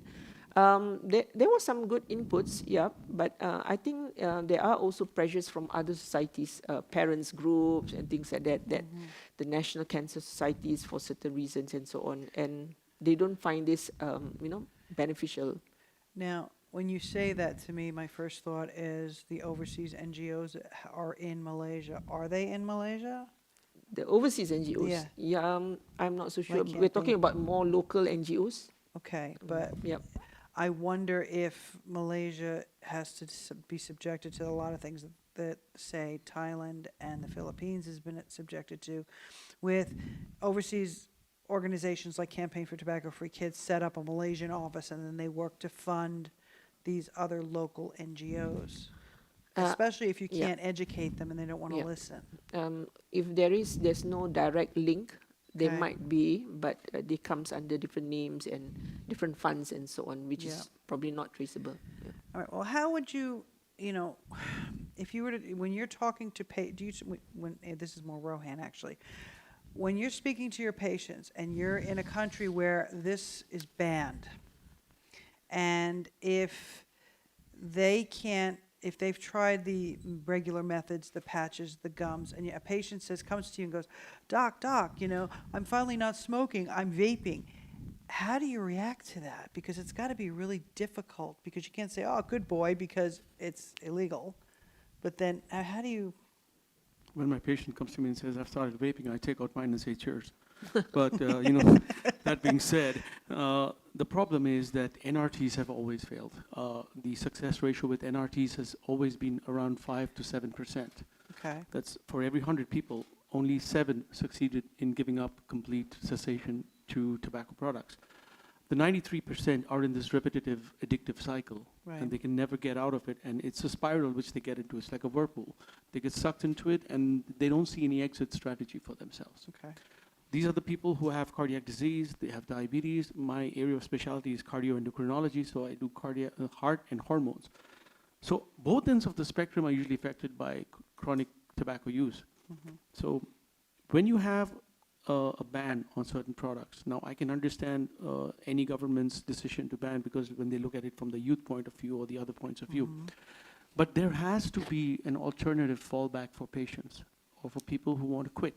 Right. And every person who's on tobacco, in principle, wants to quit. Everyone wants to quit. Yeah, nobody wants to smoke, really. I Yeah. mean, yeah. Once they acknowledge that they know it's killing them. Some people would just go in denial and will never admit that. Yeah, they won't. And that's a tough choice for them to make right now. I mean, in your experience, what evidence most strongly supports the effectiveness of safer nicotine products and smoking cessation and risk reduction in a country where you can't do research and you can't really assess it from a local point of view? Tiki was talking earlier about local research and local contexts, and how do you navigate that? So this data is already out there. You also Okay. you have the Swedish example. Right. You have the Public Health UK example. You have New Zealand as an example. Yeah. Congratulations on the dirty ashtray award. Thank you But very anyways, much. but Thank you, thank you you. have all these examples out there, and it's very important for local governments to understand that they can use the same worst case scenario in their own populations, and at least do pilot studies to see how it can be implemented at a grassroots level. Okay. Now, I'm just going to emphasize a little bit on that. Go for it. For example, a country like India, we have 40% of the world's oral cancer in our country. Yeah, 40%, which is a big number. 40% of all oral cancers all over the world are in India. And of all the 100% cancers in India, 40% of those Indian cancer patients have have oral cancer as the primary cause. And when they did an analysis recently, they published this data, 95% of oral cancers in India were directly caused by oral smokeless tobacco. And the WHO categorically every year blows out its trumpet and says that tobacco and consumption of tobacco is the single most modifiable risk factor for NCD. They use the word modifiable, but they don't want to modify it. So in order of importance, the modifiable risk factors for NCD, number 1 is tobacco, number 2 is poor lifestyle choices like eating and lack of exercise, and number 3 is alcohol, in order of importance.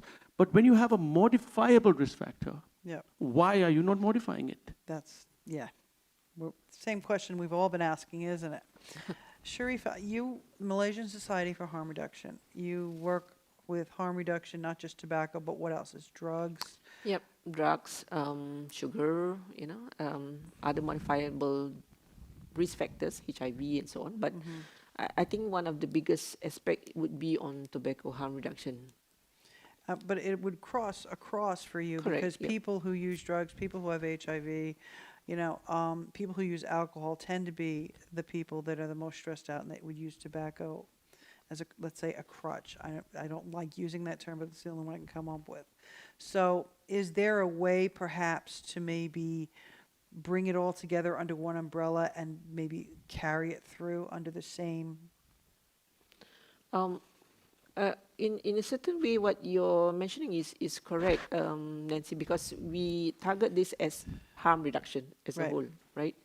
And I think you might have known this. We had some discussion with not only experts but with the public, and we divided into different domains on on safe sex, road traffic accidents, Yep. which is very clear cut and so on. But on tobacco, this is where it's met with a lot of hurdles, as as everyone knows. Not many of the policies or that we suggested are being taken up, and we feel very, of course, negatively, and we feel very sad about this. But the show must go on, and I think there's a lot of what I found recently is that there's a lot of colleagues who are interested, but they are not able to speak out or just would not speak out for certain reasons. Of Yep. course, they feel that the stigma, they feel their name is on the line, they might get called out Yeah, and it's a things like that. horrible thing, yeah. But they have, they do believe in the cause, and they might actually advise individually. Example, we have friends who are cardiologists, Right. and he would say that, yeah, if I have my patient who does not stop smoking, I will tell them personally to switch to something safer. Yeah. But I said, you should talk more about this. They said, no, I'm not going to talk more on this. This is my personal space, and I'm not advocating this at the population level. But in the end, this is what you aim to. The population should decrease smoking. It's interesting to me. I'll give you a minute. It's interesting to me that the world that you have to operate under, you're beholden to a higher. You know what I'm trying to say? Yeah. You're beholden to a higher Yeah. administrative bureaucratic thing Correct, that yes. you can't actually do what you want to do to help people because of that. Yeah, in some way, Right. you're right. Yeah. For example, many people here who come from a different area of the world would not understand this, but No. you have to be there in the war zone to really understand Mhm. what it is like. I'll give you an example. It's happened to me 3 times. Okay, I'm driving down the street, driving down the road in my car, and I'm vaping in my car. I've been pulled over 3 times by cops and threatened with a $1,000 fine. For in your own car. Yeah. Konstantinos would probably be in jail 5 times by now. They'd have locked him up and thrown away the you key. know, this is the ground reality. It's illegal to even hold a vape. Rather than going and doing something about the situation, we have police people outside clubs and pubs because it's all illegal, right? And there's an opportunity for everybody. So they're now targeting the users and trying to create a fear mongering among people who are actually using safer products. And that's really escalating to a different level now. Is that because of the India Tobacco Corporation? There's multiple reasons for that, but it's just that, make hay while the sun shines. So people all want to get a piece of the Everybody pie. but wants a piece of the action. Do you think that the post-COVID, this is going to sound strange, it's kind of like a conspiracy theory, but I don't mean it to sound like a conspiracy theory. Do you think the governments are so strapped for cash that they'll do whatever they have to do to get more revenue, even if it causes harm? They probably wouldn't be able to see what's beyond the horizon right now because they're just concerned about short-term gains. Right. Right? So, for example, if you look at the COVID data, we just did an analysis of the number of people who died in India in COVID. The years of COVID, 2020 to 2024, there were approximately 5 million people who died in India because of COVID. Wow. In the same time, from 2020 to 2024, 5 million people died from tobacco-related diseases. COVID was a historic point in time. It happened once, and then there was a sudden de-escalation of the death rate. Right. The tobacco deaths are continuing, even now. That's the real pandemic. That's the real pandemic. And 5 million people are dying every 4 years, repetitively. Right. And everybody was so focused on COVID that they forgot about the tobacco-related deaths. Right. In India, every year, 1.35 million people are dying because of tobacco-related disease. 77,000 new oral cancer cases are being detected every year. 77,000 to 100,000 new cases of oral cancer every year.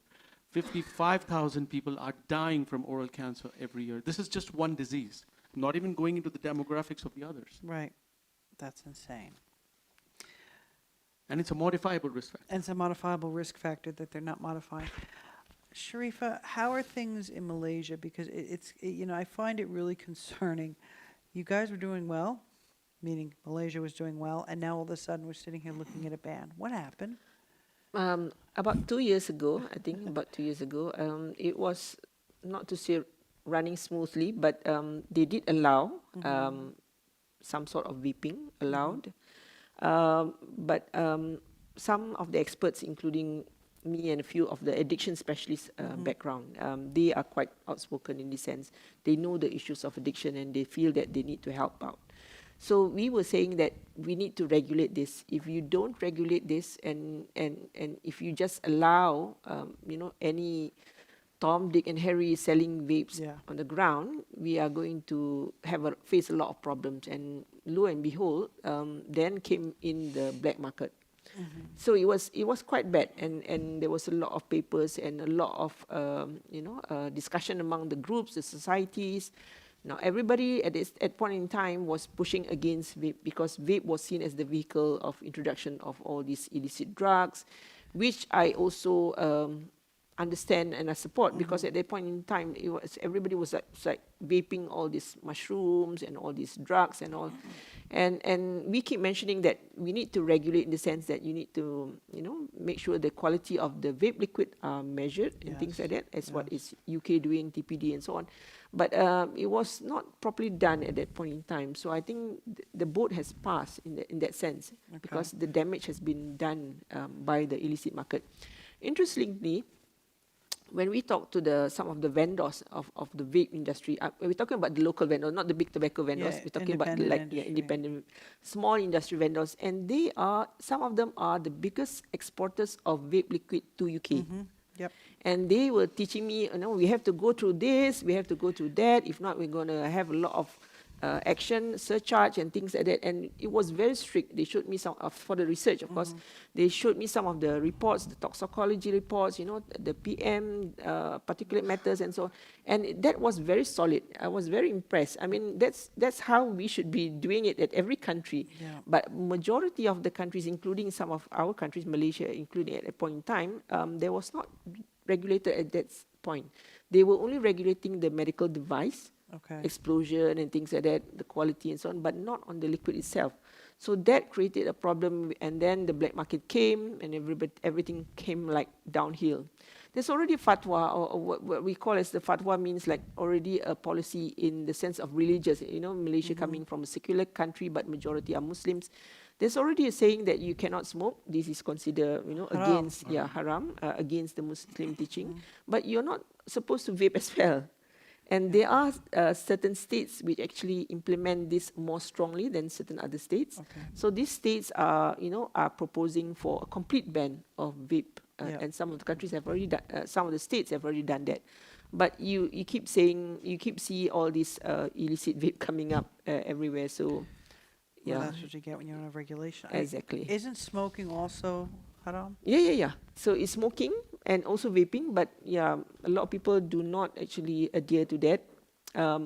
Tobacco was actually used as part of our formal plantation many years ago when we were just recovering from colonization and things like that. We do plant tobacco. So that kind of state, but after a while it transitioned. The government says, okay, no more tobacco, this is bad for you. We should be planting other things. So there was a change in that, but the older generations, the grandparents do still smoke, and they use this even in barter system. You have a wedding, we don't pay you cash, we pay you by tobacco and things like that. So that's common. Bartering, Correct. What is the smoking rate like in Malaysia? Now it has tapered down 19.5, which is the most recent, and they're trying to reduce it by 2025. Less than 15% and things like that. But I'm not sure whether that's going to work. But interestingly, the adolescents' rate of using e-cigarettes has actually come up, and we see this switch, right? Everybody is switching to vaping. Yeah, correct, exactly. So the the X-Men mark, which is good, and we see this as part of the success of tobacco harm reduction. But it's not met with good remarks. People were saying that no, this is because of active tobacco control, we're very strong in that and things like that. And I say, sure, enjoy yourself. We're going to see that for many years from now. I'm not sure how it's going to be if they completely ban. We've already told them some of the models that's going to come out. A lot of the cost effectiveness studies has already been done. Not only we don't do a big study locally, but there are already studies published outside that shows that if you transition, you adopt these tobacco harm reductions together with increased, drug treatment, better cancer detection, and so on. It's going to save many, many lives. This Right. has already been proven. It's just a matter of taking up that advice or not. Yeah. Can I say something on Yes, this? you may. So what we see is a line of demarcation in Asia. Okay. It's all either it's left to the line or it's basically what we If call you're as- looking at it, it's left or right, yeah. it's all left or right, right? So it's called the line of control. So whatever's west of the line, for example, if you draw a line from Myanmar, that's Burma, old Burma. If you draw a line across Burma, cutting across, everything. You almost smacked her in the Sorry. face. Harm reduction, harm reduction. Sorry, I get very excited over here. Like, We're yeah. starting kung fu now. So everything left of the line is 90% oral tobacco. Right. And everything east of the line is all primarily smoking. So the policies also have to address that particular usage pattern. Yes, I agree. Now, for example, I was just a couple of weeks ago in Sri Lanka. Yeah. It's all tobacco. It's oral tobacco, oral tobacco, oral tobacco. And it's the poor people who work that day and they get a little bit of money. Before they go home, they'll buy one small, tiny little beedi, which is a rolled tobacco, or they'll buy a small pouch of tobacco, mix it with some calcium hydroxide, and just put it in the tongue. Yep. Now, this is where e-cigarettes and IQOS and all that will not work. So maybe no, I agree. that's where the pouches really, really have a big impact. I mean, when I think about pouches, I'm supposed to be moderating, not speaking, but sorry, I'm going to say this. When I think of the pouches and I look at the data, like you said, that line, right?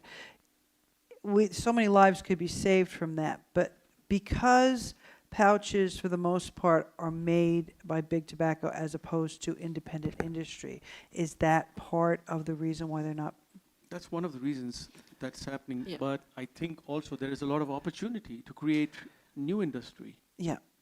India is one of the world's second largest tobacco producer. You have an opportunity also for local businesses to produce a less harmful product and also use that opportunity to export. I mean, yeah, But that's different. That's a different non-medical animal, issue altogether. and that's like financial and economic, and getting exactly. them to convince them that instead of making cigarettes, you should make heated tobacco, or But you should make. Look at the data, Nancy. I know I if have. you just extrapolate for the next 30 to 40 years I know. using the Swedish example, I if you know. just bring a THR policy regulating nicotine pouches in a country like India, Mhm. just nicotine pouches. I'm not talking about e-cigarettes. I'm not talking about IQOS. I'm just throwing them out of the window. Just nicotine pouches. 50-year data extrapolation of data. Yeah. 25 million lives. Yeah. $150 billion saved in healthcare cost. Yeah, well, I saw that. But economies of scale as well. Yeah. Now, what do you believe we should do in terms of if you were? I asked the consumers this question. I'm going to ask you guys this question. In a perfect world, what kind of regulatory framework do you believe would balance consumer access, product safety, and protection of youth? What would be the best way to do that in India, and what would be the best way to do that in Malaysia? Well, my dream, which will never be It's okay. materialized, We want to hear your dream. is to stop smoking. No tobacco at all in my country. That would be the best. Of course, without tobacco, every other things do not come into play. Right. So that's one. We may get there. Yep. I don't know if Hopefully, in our we're lifetimes, but not, not in our lifetime, definitely. I'm not sure whether my children lifetime, but my grandchildren, yeah, probably. So that would be my dream. Stop smoking, and there's no need for an option because you don't smoke, you don't Yeah. get the disease. Yeah, and you? I completely agree with Sharifa. It's built into our Hippocratic Oath. One of the sentences in the Hippocratic Oath is, I will do my patients no harm. And it just aligns into that ethos that no tobacco means no problem. Right. But that's not going to happen. People have been using tobacco for 15,000 years. Yeah. And they're not going to stop tomorrow. So there has to be an exit strategy. And my ideal situation would be a regulated environment. Yes. Where there is complete control over what people use. And bringing down the disease and the mortality rate and giving people a better option than what they have right now. Fair. Now, when we look at, this is another thing I discussed with the consumers as well, is our perspective is so very different from the perspective, say, in the UK or in North America.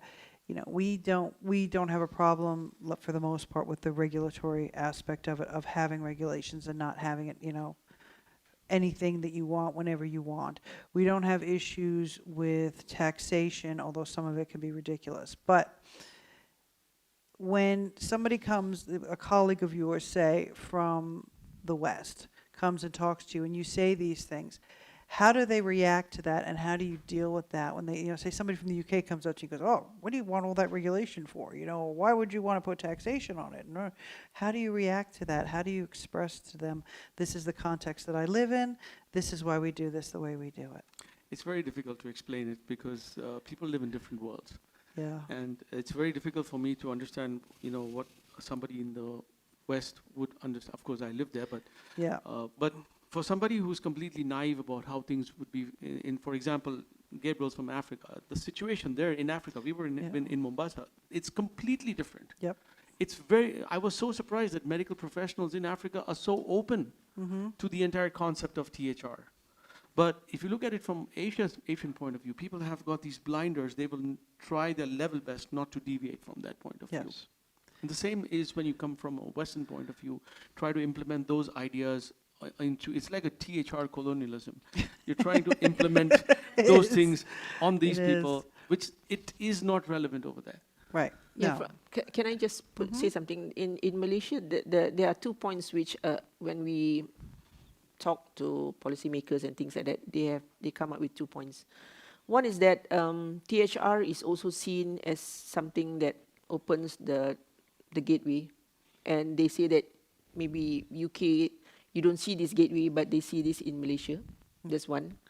So they will assume that if you use e-cigarettes when you're young, you're going to transition into smoking and also drugs later on. Okay, that's one. So number 2 is that what happens if you transition someone, okay, he might be dual smoker for a few months or years, and then he goes into complete nicotine, example, from vaping. So what happens after that? Do you want to cease them from vaping? Do you allow them to vape forever? So these are the 2 contentious aspects that they always challenge us. One is the gateway. The second one is that what happens to this population? Do you want to get people all addicted to nicotine? So now we have like NRT to stop smoking. Do we have to have another therapy for vaping? So that's another point. Okay, yeah. I mean, it's interesting to me because the nicotine in the NRT is the same as the nicotine in the vape.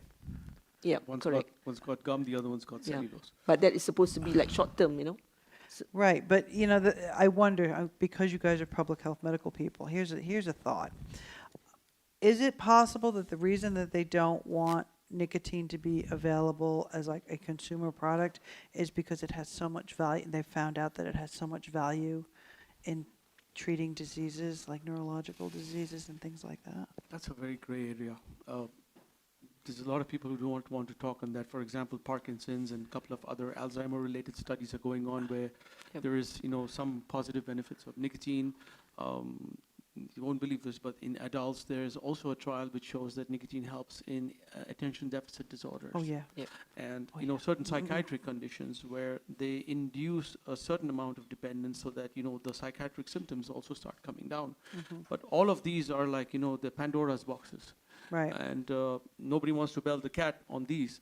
So we just get stuck to the basic question of, taking care of oral cancers and people with heart disease and diabetes and the big problems, Okay, fair.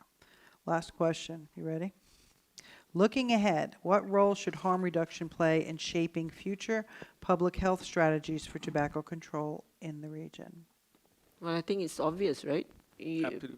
Because we already have all these harm reduction in many other aspects of medical line, HIVs, we've talked about drugs and so on and so forth, road traffic accidents, but I think tobacco should also be in. The problem is that how is the uptake going to be? How do the consumers going to be looking at it? And also, especially for me personally, one of the strength I think in many countries, including in Malaysia, would be the consumer groups. They need to be educated as well. But unfortunately, some of the medias do come from so-called respected professionals. Yeah. It doesn't have to be doctors, it can be someone else, but they keep, vilifying all the nicotines, all the studies, and every studies that comes up with a so-called positive aspect would be deemed as industry funded. Even if it's not. Even though it's not, they will just say, okay, this is industry funded, they must have found a way to fund this study, blah, blah, blah. Of course, BAT or PHI studies are totally out. It was never referred to in the first place, even though it's good science. So so that's sort of the culture. So it's a bit difficult. But I think with more people opening up, especially among certain professionals, like I mentioned just now, addiction specialists, they are very understanding on this aspect because they know the problems of addiction. Okay. Unfortunately, not many people wants to speak up because of the reputation that the stigma that they will face. But a lot of people know about this, now, especially the GPs, some of the GPs, and things like that. So we're not. Personally, I'm not sure because now they have a new act and say that you can't even talk or promote or advertise, not only advertise but promote on the benefits of harm reduction and the benefits of tobacco harm reduction. So we might be jailed. Hopefully, I don't get jailed when I come back and things like that. So these are some of the aspects that we have to be careful as well. Yeah, no, it's insane. Rohan? I think somebody asked me recently. There was a podcast, and they asked me recently, "How do you feel as a THR advocate, being a medical professional?" It took me 2 minutes to realize that, it's very similar to being one of the 12 apostles. All 12 of them got massacred, hung upside down, and, crucified upside down. And I think that's exactly where we are right now.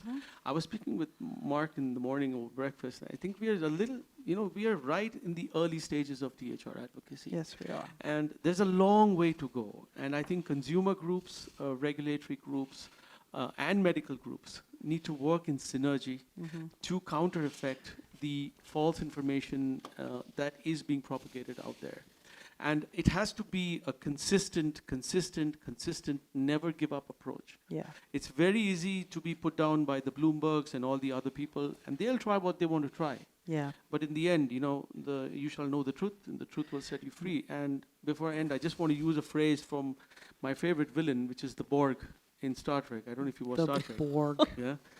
So you know the Borg, right? So when I talk about THR, I always use the phrase from the Borg. Resistance is futile. You will be assimilated. So hopefully looking at a much open dialogue with local governments. Yeah. Keeping in mind that we should give them proper evidence and counter-effect the policies they have made using science as a base. We should use evidence as the basis for what we do, everything. Right. Yeah. Anyone have any questions? Yes, David. Ben.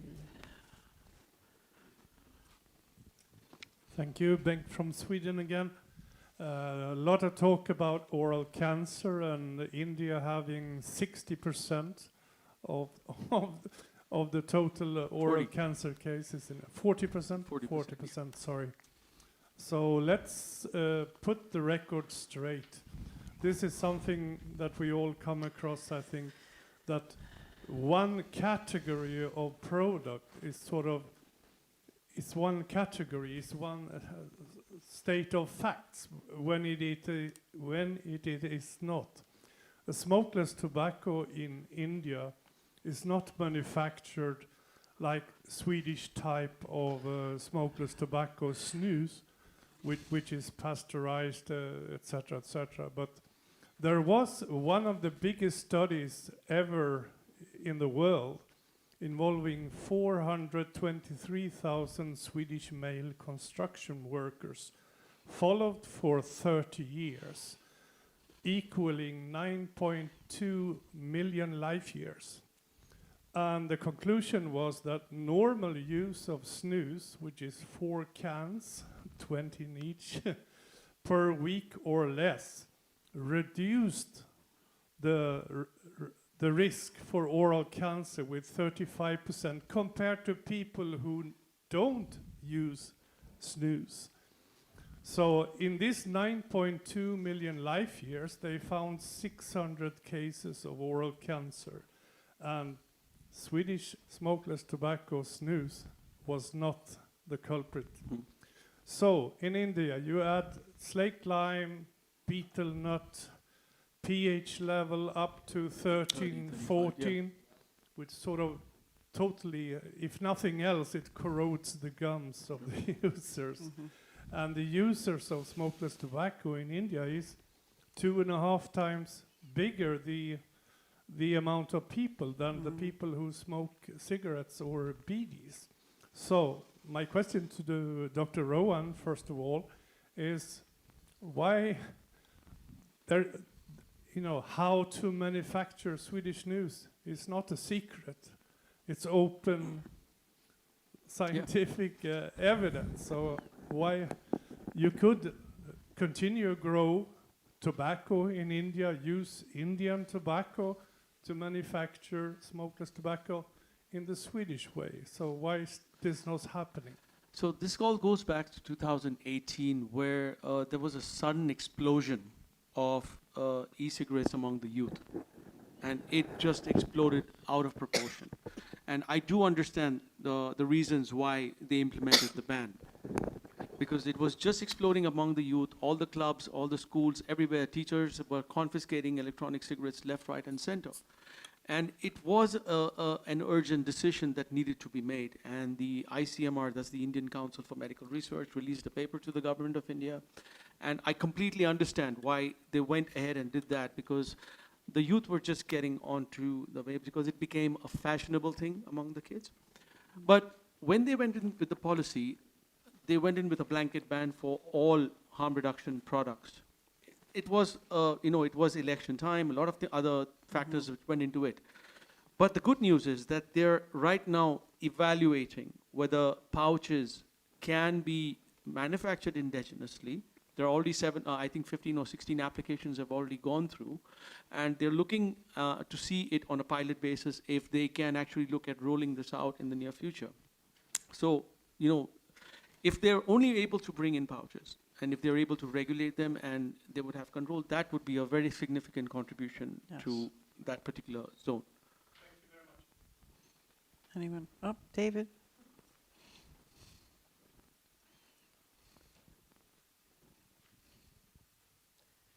So I've been trying to wrap my brain around something for the last few months. And if you're a doctor, you know how a kidney works. You know how a heart works. It doesn't depend upon what country you live in. These are basic functions of the human body. What I've been trying to wrap my head around is that 60% of doctors, this was a study that was done, a survey, thought that nicotine causes cancer. How does that happen? How does basic information elude the medical profession? Why is there such a high? If it was 5 or 10%, I might dismiss it as ignorance. 60% of those surveyed that said nicotine is the problem. How does that happen? Yeah, can I? Yeah. Go ahead. Take a deep breath. This is, I think, one of the reasons, one of the questions that I asked Nancy just now. How do you disequate nicotine from tobacco? Because we are so used to saying that nicotine causes cancer, and this nicotine was actually tobacco, combustible tobacco with nicotine, and of course the tobacco caused cancer, but with the new innovation, there's not many studies, or basically, we tend to equate nicotine with tobacco. So it's the same process everywhere. We need to disengage this information, meaning that nicotine is nicotine. It's the same thing with doctors everywhere. I think most of this comes from our scenario of teaching, when our curriculum, we just say that tobacco equates to nicotine and this is bad, so nicotine is also bad. So we don't really realize there's no new innovations that actually separates between the combustion and also nicotine.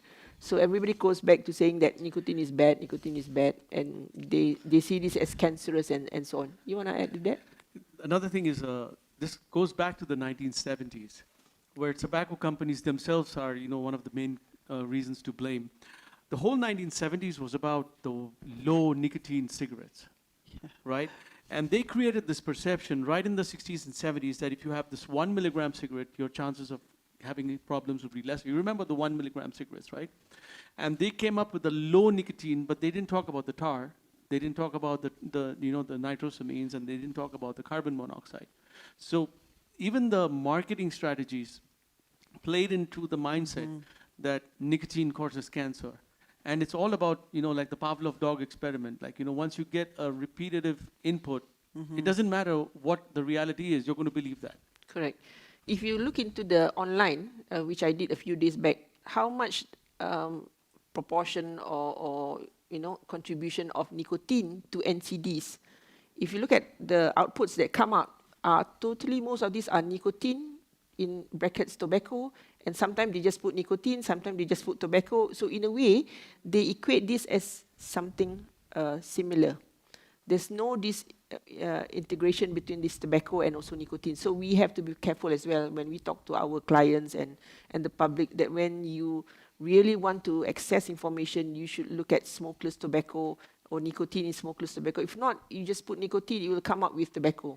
And then they will have the impression that, okay, nicotine is tobacco and it's not good. Search phrase. Yep. Does that answer your question? Anyone else? Tiki. Yeah, just three quick comments. On the last point, why do 60% of doctors believe that nicotine causes lung cancer? I think a lot has to do, from experience, that the question is, how do doctors get their information? And there is a general feeling, what they do is they call their colleagues, okay? And if this perception, as Rohan said, has become ingrained, and doctors don't have time to look at the scientific literature, that's what happens. I just call my colleague, okay? And behind that is the issue, not so much of health literacy, but of scientific literacy. A physician who is maybe a good clinician, does he have the ability to look at the evidence and say, this is bogus, this is scientifically valid? That's different from knowing about heart disease or kidney disease. That's the first comment. The second point is, I worry about we are being stuck in the narrative of harm reduction. And we've heard it all before. Condoms, road safety, drug addiction. It just struck me, something a bit more contemporary is, what about vaccines that prevented COVID? That's a perfect example of harm reduction. If you don't take the vaccine, you end up in the ICU or you die. Okay, risk benefit. If you take it, maybe you get some side effects. If you don't take the measles vaccine, you can end up with encephalitis in your kids. So I think that narrative, we should broaden it a little bit. I come from the vaccine world, and I believe that that's a very powerful example of harm reduction. The third and quick last comment, Nancy, you asked the two experts about what type of evidence can best sort of inform the debate. Yeah. And we hear a lot about the golden standard of evidence, which is a randomized controlled trial. Okay, we all know about Peter Hayek's RCT in the New England Journal saying that e-cigarettes are 2 or 3 times more effective than NRTs. Yeah. But for those who are perhaps not so aware of research design, a randomized controlled trial is a point in time. Yes. It's an experiment under very controlled conditions, maybe involving 20, 30,000 participants. The most persuasive evidence is real-world evidence, which in sort of clinical trial parlance is not so much efficacy, which is phase 3, but effectiveness, which is phase 4. How does it work in tens of millions of people in the real world? And that's why your example of what happened in Japan, a consumer-driven 50% reduction in cigarette sales, which accompanied the introduction of HTPs. That's the kind of evidence that would get the attention of policymakers. So we need to be aware of the kinds of evidence. if you ask a bureaucrat in the Ministry of Health, do they understand the difference between the phase 3 and the phase 4 trial? Everybody just roll their eyes. Thank you. I have sorry, I just want to make a point over there. What you raised, Professor Tiki, was a very, very important point. And RCT is something which would, give you what is happening in a laboratory-controlled environment, whereas the real-world evidence is basically what we look at post-surveillance marketing, in other words. Now, the problem is many of these so-called bans and all these so-called restrictions and the non-regulation and all have been based on biased studies which have been conducted in laboratories under fantastic situations. I read one of the research articles which was submitted to one of the governments based on which they banned everything, was subjecting mice to high doses of e-vapor cigarettes. Now, if you take any product and you give an animal or a human being 500 times the recommended dosage, you're going to have problems. There is a medical condition called water intoxication and water toxicity. If you drink more than 10 liters of water every day, you'll get dilutional hyponatremia, you'll get swelling in the brain, your feet will swell up, your heart will fail, your kidneys will exceed the function, and you'll die. Even an innocuous substance like water can kill you. So if you go and do a clinical trial and give that mouse 500 times the amount of vapor and then say, oh, it's really bad, it's a biased study. So this information has to be counteracted by the real study, and I completely agree with you. Yeah, so this is the problem of in vivo, in vitro, and also population-based studies. Most of the quotations has been mentioned are quoted from in vivo or in vitro studies, and in vivo studies where you have a certain fibroblasts exploded because of the putting this or the VOC and so on. But that's in the lab test. It's not equivalent to the population. So when we give population-based studies, example, the Japan, Prof. Tiki, I do agree with you. I keep coming up with that example, but there was another paper which they referred saying that the declaration of amount of smokers was actually accidental because of a certain policy from Japan itself. So they equate that paper saying that, oh, it's not because of the HTP, people are moving to HTP, it's because of the government policy. And there's a paper that actually published that. So this is what I mean, Nancy. There's a lot of reference. It's a matter of where you get the reference, and they tend to pick references which negatively affects the THR, portrays a bad image. Anyone else? Sorry, Sarah was Sarah, sorry, Sarah.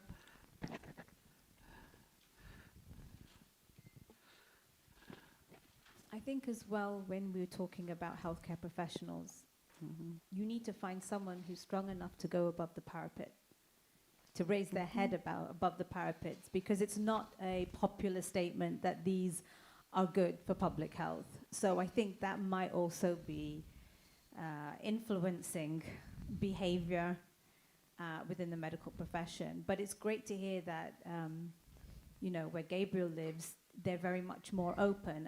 And like for consumer stuff, everything is cultural, everything is social, behavioral, and it's a web of so many different factors, and trying to get that perfect alignment in everything. And it just goes to show that every country needs its own method, not just for consumers and to help smokers, but also within regards to education of health professionals. I did have another point, hold on.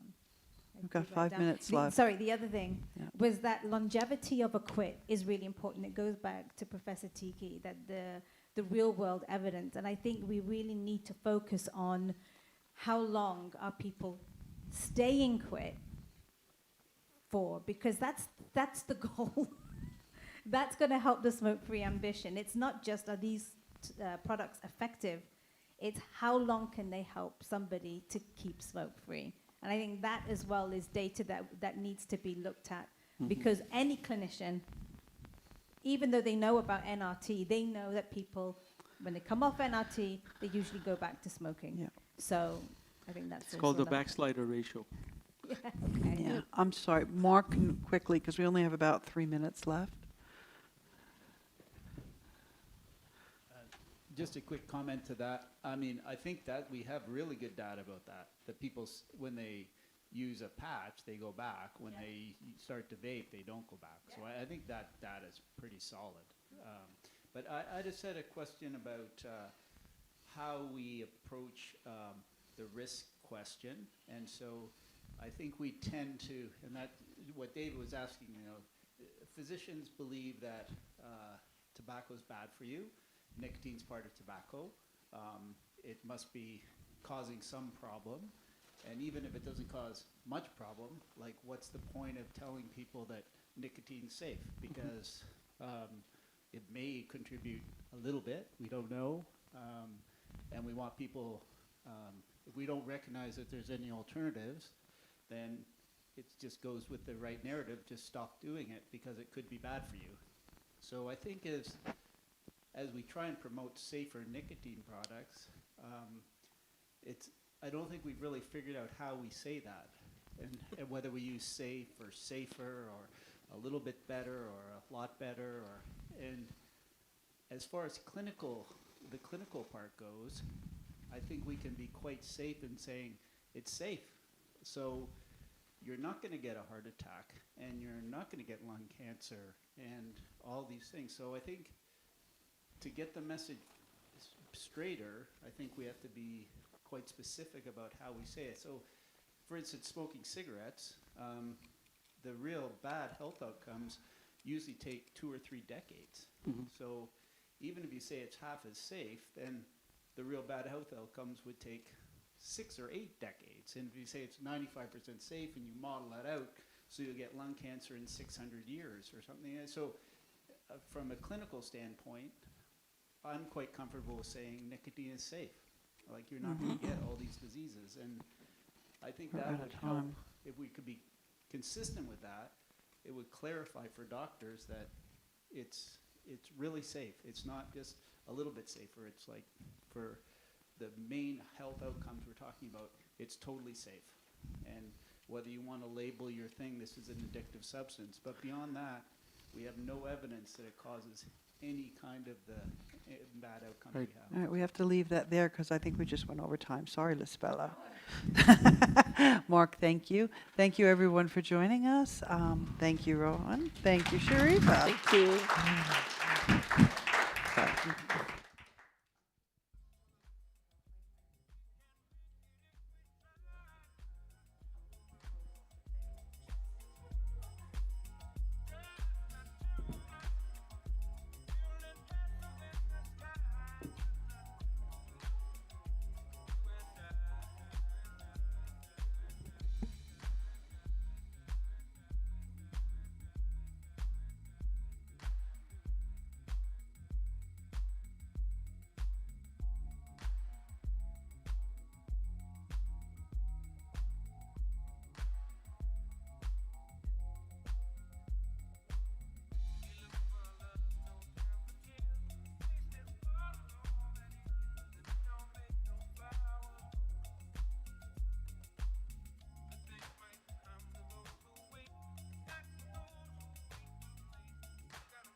Good afternoon, and good evening, and good morning, and hello to wherever you are.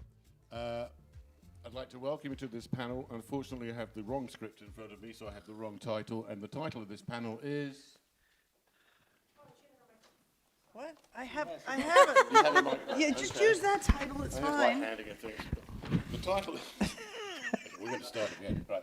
Welcome, everybody, to the Session 3, the Regulatory Frameworks Balancing Innovation and Public Health in Asia-Pacific. Fairly interesting This title. is Henage Mitchell, by the way, who is the moderator. My name is Henage Mitchell. I am the moderator, allegedly. Let's have a look at Asia Pacific as a general hodgepodge of countries with various cultural and social distinctions and unique approaches to regulation, to lifestyle, to health, to public services, and so on and so forth. And let's look at harm reduction in the region. WHO embraces harm reduction wholeheartedly in numerous sections: water, road safety, drug treatment, pasteurizing milk. Please join in: motorcycle helmets, environmental issues, but not tobacco. It's in fact blocked for tobacco. The stakes are high. Asia Pacific has 781 million users of combustible and unsafe oral tobacco. That's 63% of the global total. 63% of all tobacco users live in Asia Pacific. So when you look at the tobacco pandemic, you have to look at Asia as being absolutely critical and fundamental in the struggle to curb and eliminate the use of tobacco throughout the region. So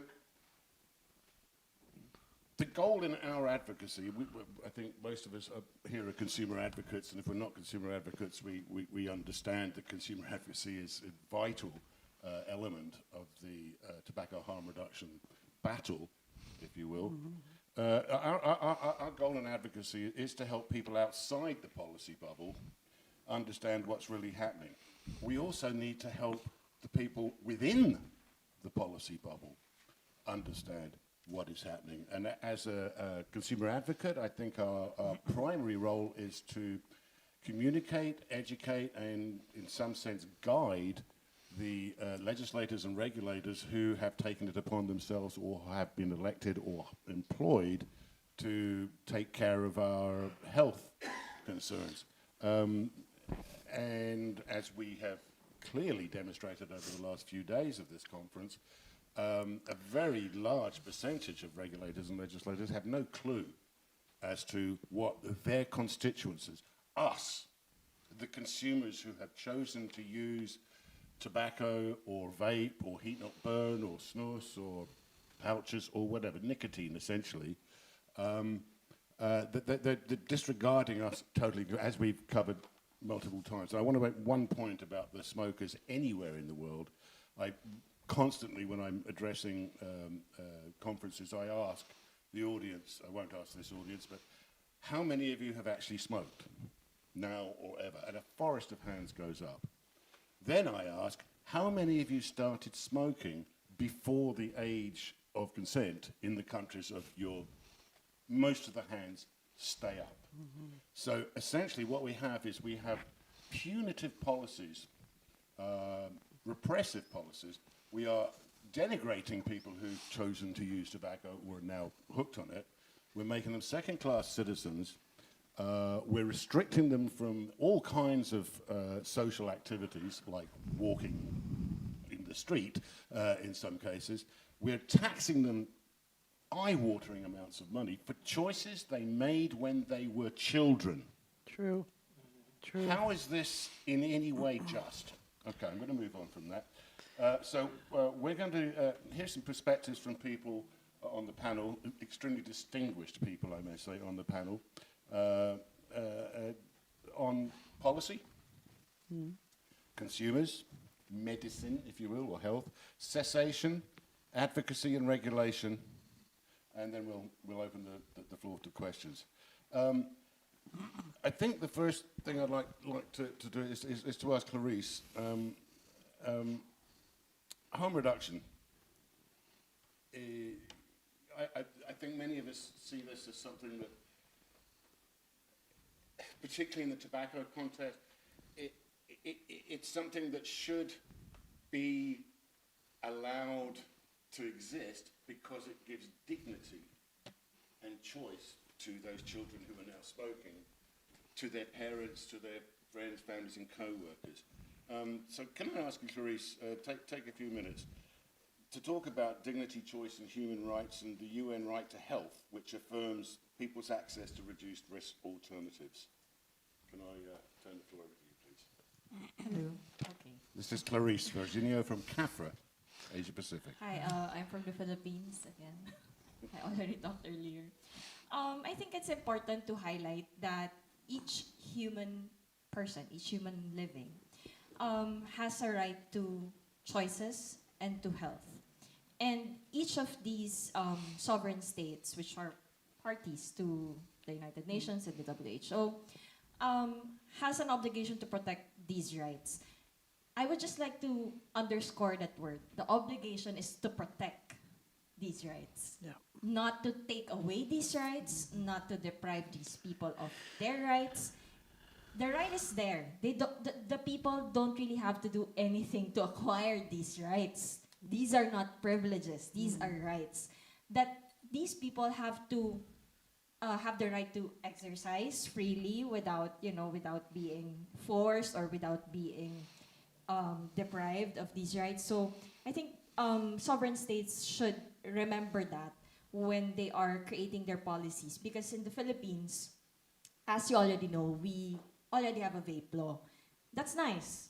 A lot of people here actually in Geneva, when they find out that I'm from the Philippines, they shake my hand, they tell me, oh, you're so lucky. You have legalized vaping and you've also pushed out Bloomberg from your country. I really like to embrace that idea, embrace that thought. But at the back of my head, I know that having the policy in place is just the start of the real work for consumer advocates and for experts and for whoever is involved in tobacco harm reduction. So going back, these rights should not be taken away from the people, and these sovereign states should protect these rights so that these people can enjoy these rights. That's all. You know what I wonder? Sorry, just popping in here. You know what I wonder? It's denying people their right to health. I mean, they're always talking about, right to health or health for all. I mean, by doing the things they're doing, aren't they denying somebody's human rights, and isn't that a violation? Can I add something also? I just reached those people, representatives that are down the street from us. About 10 years ago, I was invited to the governmental meeting, and there were about 50 of us. And somebody mentioned the basic human right, and one of the doctors said, he answered right away, just like without asking permission. He just pressed the microphone and said, like, the minute you light up, you put the cigarette in your mouth and you light up a cigarette, you lose that human right. I was like, Yeah. what? Yep. Yep.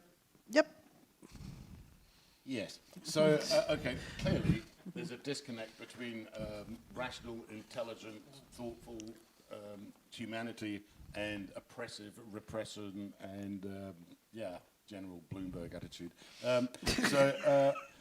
Clarice, the Philippines has gone a little bit further than most of its neighbors, not without a great deal of work, and it's kind of got there.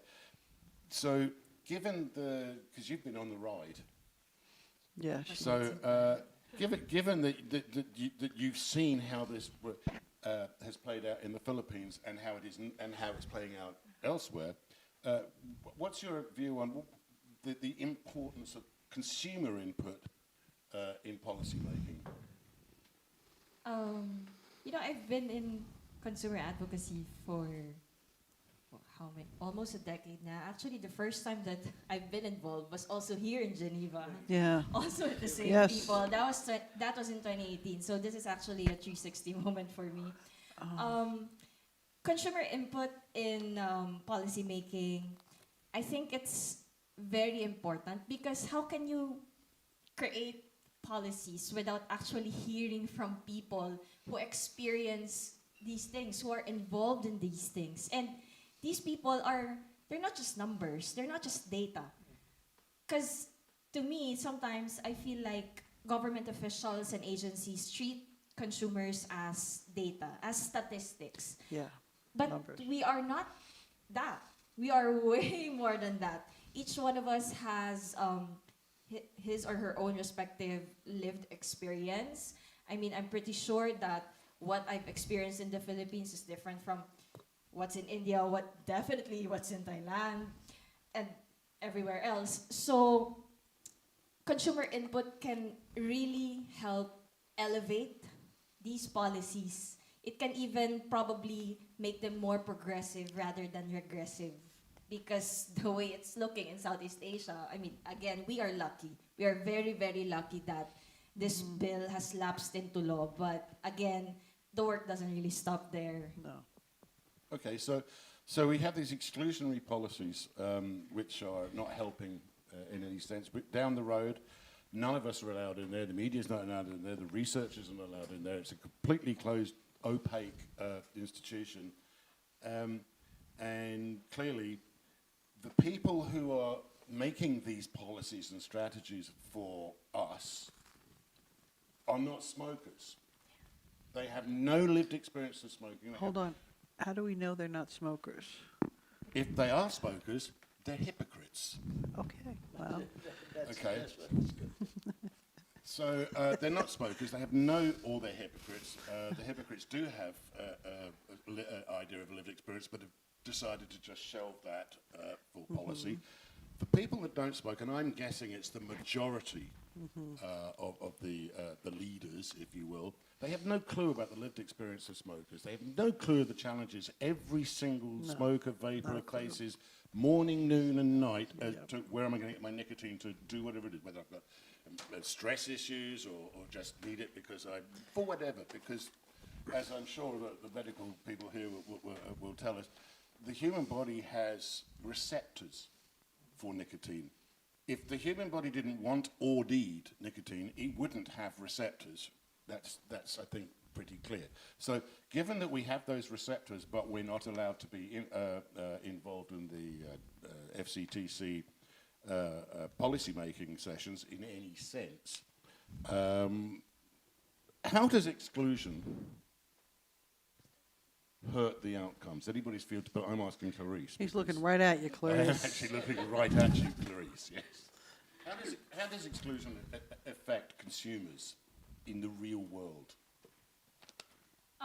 As far as exclusion goes, because based on experience, because what we do in the Philippines is, right now, we reach out to our policymakers, to our agencies. We send them letters, we send them emails, we ask them to clarify on some stuff.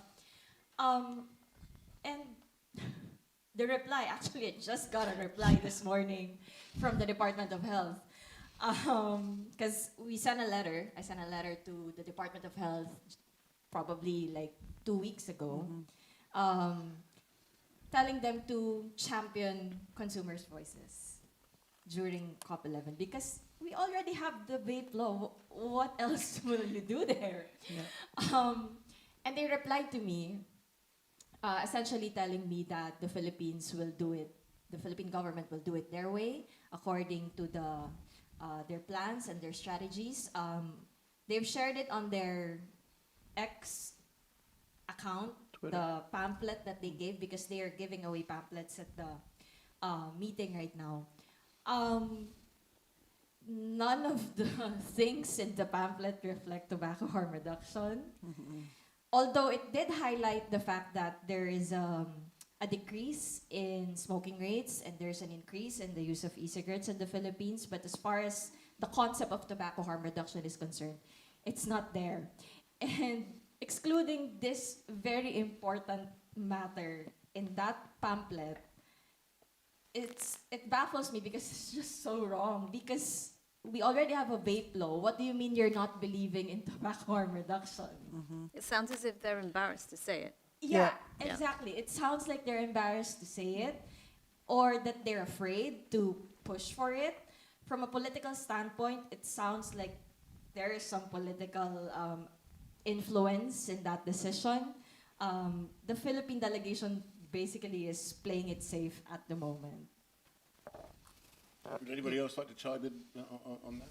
I mean, I'm not a consumer, but, you know, when decisions are made for me by other people that do not include me, I would feel completely, well, number one, I'd feel angry. You're treating us as if we don't exist. And you just feel as if, well, who am I then? I'm being rejected in the decision-making process. That means I'm not important in the decision-making process. And that's not a great way. It's not a great way to feel. I mean, even within the NHS, you have expert patient input. Like, so I used to take part in a cardiology meeting. So I was the psychologist attached to the cardio rehab program. I was there. The surgeon was there. The nurse was there. The physiotherapist was there. And the expert patient was there. And so when we were creating a service, we were all, every stakeholder is important. The fact that that stakeholder is left out is concerning, at the least. I got a little bit to add, especially about this. You were talking about the people who made the decision that those are non-smokers, right? I've got 2 points to maybe talk about. One is that these people, especially the doctors who say like, oh, quit smoking is easy. I was invited to a news station, and we were doing kind of like a debate. He wouldn't show up, but he called in, and he said like, oh, quit smoking is easy. So one of the questions that I asked him back said like, well, sir, have you smoked? How long? If so, how long have you smoked? He said like, oh, I never smoked before. I never touched anything. That is so disgusting. I said like, well then, how would you know that it's easy or it's difficult for people to stop smoking? And about a month or so after that, they confiscated a big lots of illicit electronic cigarettes coming into Thailand, and they show, and the news media, like lots of almost every news media was showing like, oh, expert. These are experts, and then coming out and say how bad electronic cigarette is, vaping is, and he pick up a mod, right, an electronic cigarette, and he's tried to turn it on. Now, this is an expert, and he was like, turn around and say like, how do you turn this on? Okay, I'm just going to slightly segue off here and address the elephant that isn't in the room, which is big tobacco. And its exclusion. And I wrote a Substack recently, which I compared the FCTC's approach to tobacco, which has been declared by Tedros and by all the others as a war against big tobacco, with actual wars.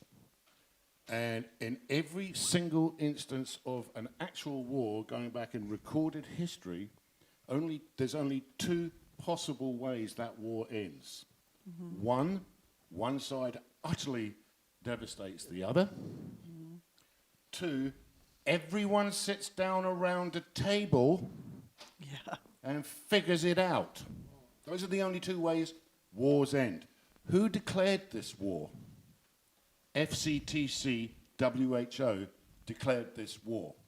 How are they going to end this war, and how many collateral deaths are going to be caused as a result of this high horse prohibitionist funded attack on consumers? Right, okay, I'm going to segue away a little bit now, and we'll go more into the health thing and policy and research and what have you. And to preface this, I would like to ask a young Thai citizen to briefly give us an overview, very briefly, of the Thai youth uptake, why and what the Thai government's messaging is based on, and this is to Professor Ticky's point, government-funded research at a government university that is currently being published all over Thailand. So I'd like to introduce you to Peter. If you'd just like to tell us your story quickly, Peter. If we get a microphone. Very there. quickly. So my name is Peter from Thailand. I started smoking when I was 18 years old. I then switched over to vapes when I was 21, because of my dad. And the youth view in Thailand is, well, everybody prefers it to smoking, but people who have not smoked that starts vaping, they usually quit pretty quickly, or they usually say, "Oh, I only do it in the party." But when it comes to the older generation or some smokers who are unwilling to switch to vaping, most of the research that they are using as an excuse not to switch is the government says, one, it has more nicotine than a cigarette. Nicotine is highly carcinogenic, and because e-cigarettes have more nicotine than cigarettes, it is even more carcinogenic than cigarettes. And it also causes mental health issues in the youth, saying that it corrupts their mind. Corrupt the mind. And also, the last one is they saying that it's more addictive than a regular cigarette. So that's what the Thai government research has come up with. And we have a little more background on this. I'm just, Asa, would you like to just tell us what's going on? All right. First of all, I will probably not mention the name of the institution that this research came from, right? It's down in the south, and it's about the only place that this type of research came out. There are I was going to say a few groups, but no, there's just one group that's always come up with all this kind of information. And so it's, first of all, I would like to mention, when you do research on vaping itself, either you do it in the middle aisle, or you want to do something positively about vaping. There will be a group of doctors coming out and say, hey, you cannot do that because it's a promotion. So you are promoting tobacco products. So that means it goes against the law, but you can say anything that is negative to any tobacco product. And vaping had been counted, electronic cigarette had been included in tobacco products about 12 years ago, if I'm not mistaken, approximately around that time. So it's about 12 years ago. So that means, like you mentioned, like Peter said, if you come out with something that is factual, but it's beneficial to electronic cigarette, then they will come out and say like, no, you cannot do that. And even before the ban, we were gonna have a seminar about vaping, right? And this doctor came out and blocked every way, so we couldn't do it. I was invited, and it has to be canceled because they said, well, vaping is in the void, is non-existent, and since it was a kind of tobacco product, so you cannot do any kind of seminar unless it's negative. It has something to do with negatively outcome for the vape product. Then you can do it, but the outcome has to be negative only. So, okay. Dr. Rohan, I think you can make a few pertinent comments on the cancerous and addictive properties of nicotine. I think you can also probably comment on the risk continuum of the various products within the sphere, and perhaps a few words on harm reduction in general. Right. One of the most exciting things one of the most exciting things I've ever read was the biology of addiction. And it's so fascinating to get into the biochemical nature of addiction. And once you know that, then you understand how hard it is to give up something. And it's really, really preposterous for me right now, knowing that information, to just expect somebody to give it up altogether, right? Because the human brain processes any addictive substance in a very, very, very, very interesting way. The end result of any addiction, whether it's nicotine, caffeine, chocolate, even love, is dopamine. That's the end result. Dopamine is the happy hormone. It makes you feel better. That's why there's results which show that, you know, people who have a little bit of nicotine also are a little bit more happier. But then that works for any addictive substance. There are 3 or 4, when you look at addiction, you have 2 categories of causative factors. Number 1 is the direct causation factors and the indirect causation factors of addiction. When you look at the direct causation factors, it's time of the duration or time of addiction. That's the longer you've been using it, the more you get addicted to it. And the second is the dose.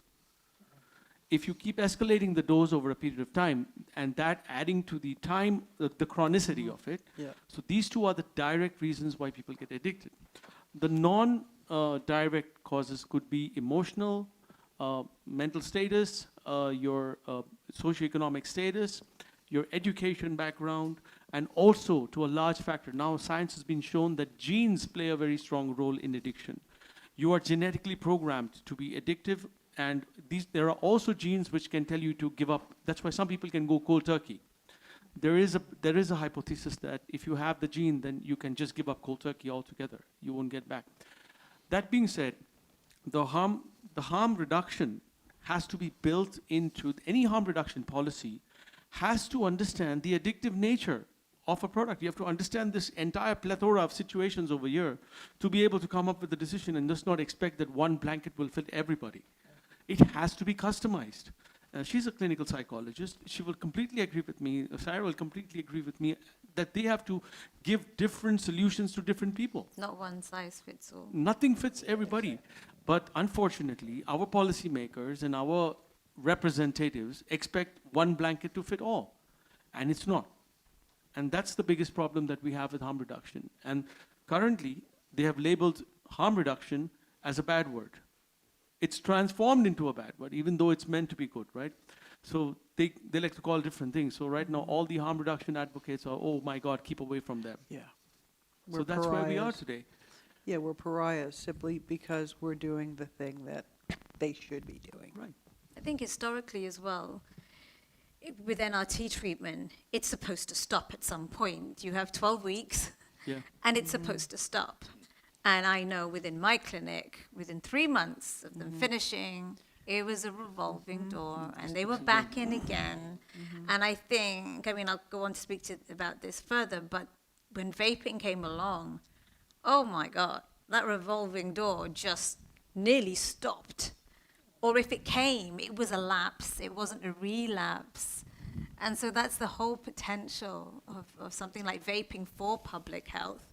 But I just want to go to a point before we were talking about the judgment of maybe health professionals or governments. I mean, I knew a public health consultant in a public health team who, when I came back from sickness leave, they said the Stop Smoking service has been canned because if smokers can't be bothered to stop, then we can't be bothered to help them.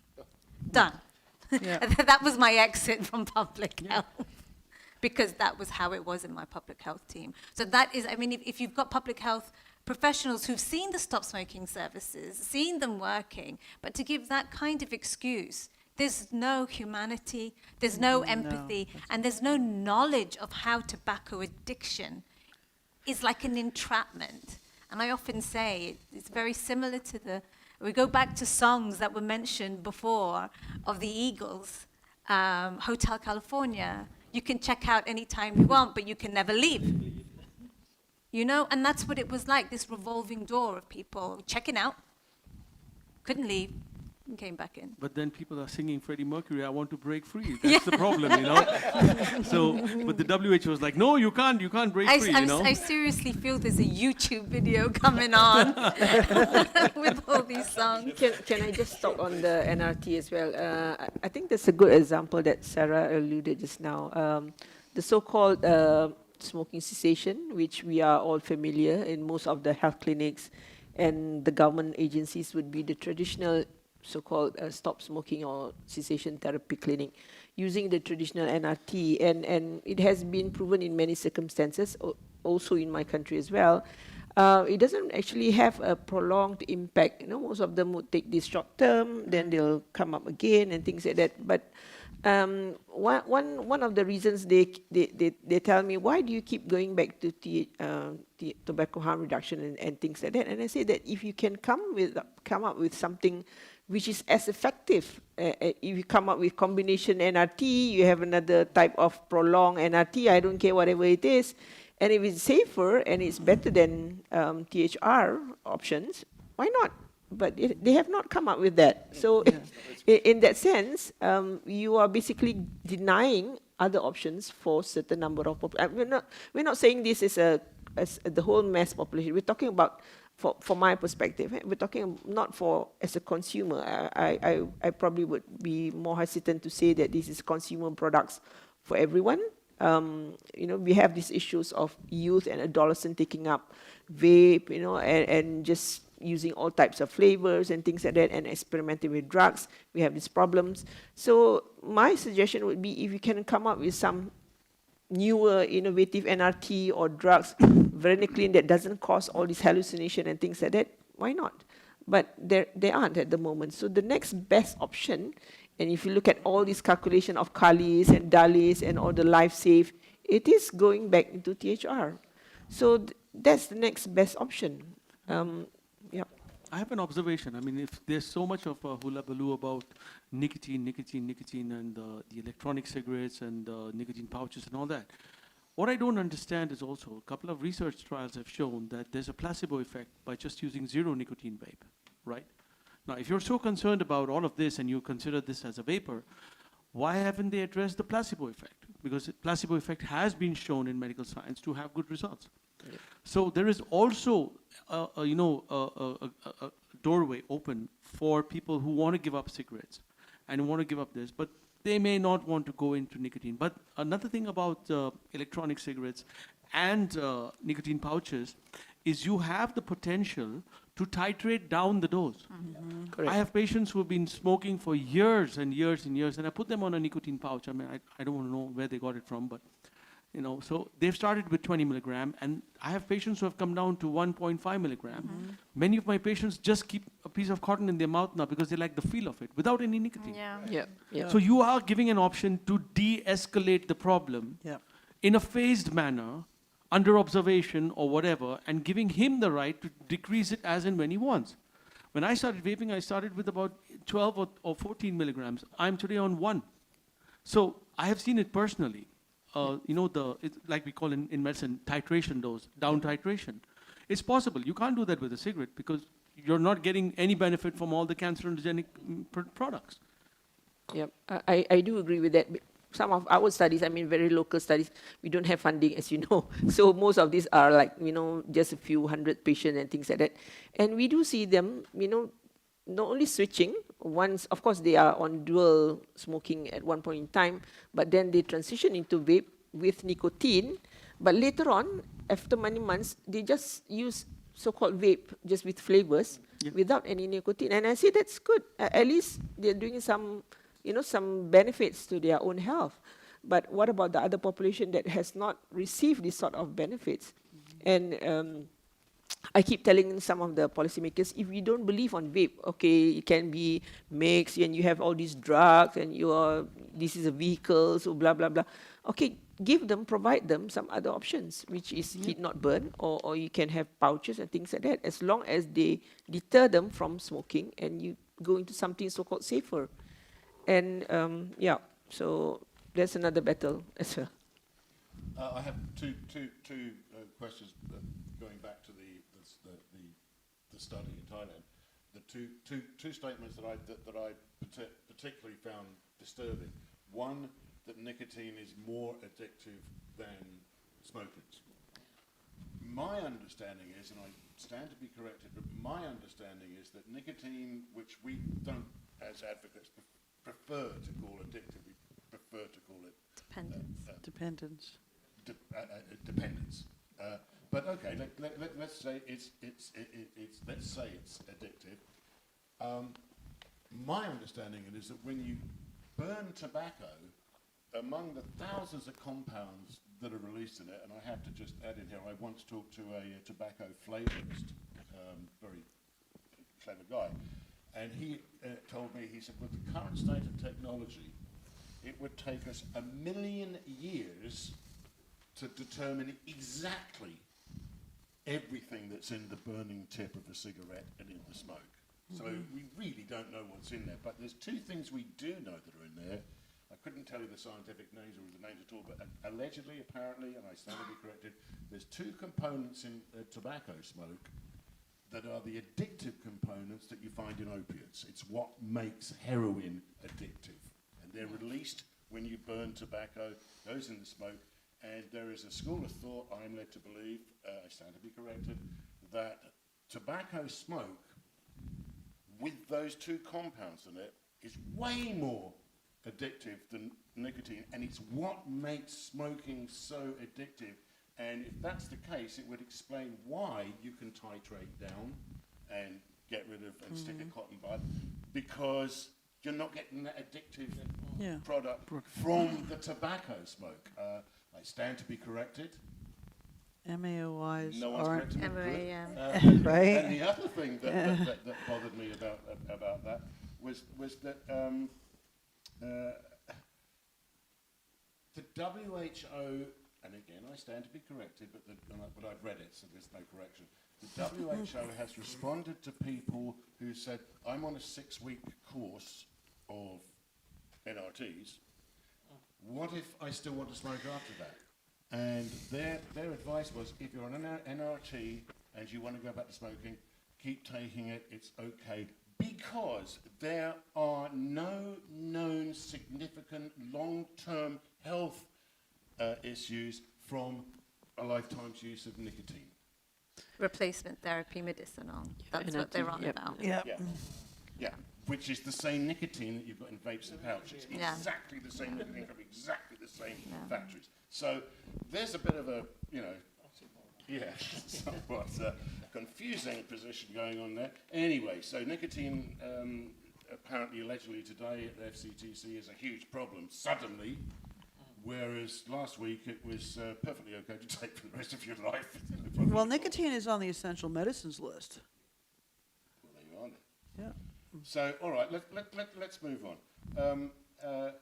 Traditional cessation services are incredibly limited in Asia Pacific. If we do they exist in Thailand? No. Do they exist in the Philippines? I think they now have some kind of... They claim to have. They claim also, India, they do, yes. But how widespread and available is it to the general population? It's not that available. Not at all.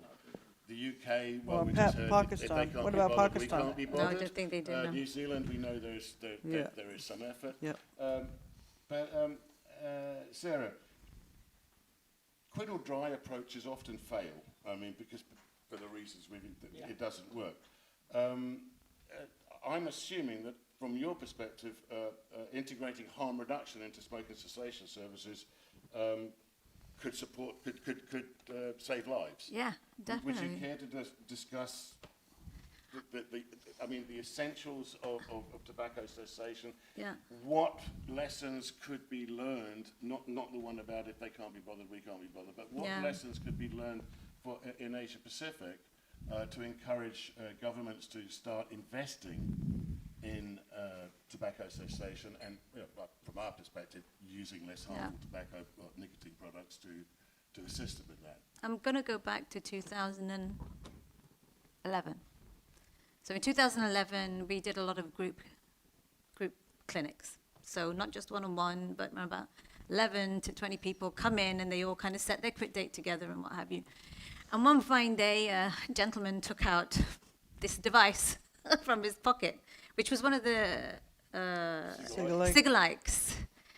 And I was absolutely livid. And I was like, what are you doing bringing in this heresy? This is not medicine. This is not nicotine replacement therapy. And really upset. But as I went through and the times went on, 2011, 2012, I was in another clinic, and it was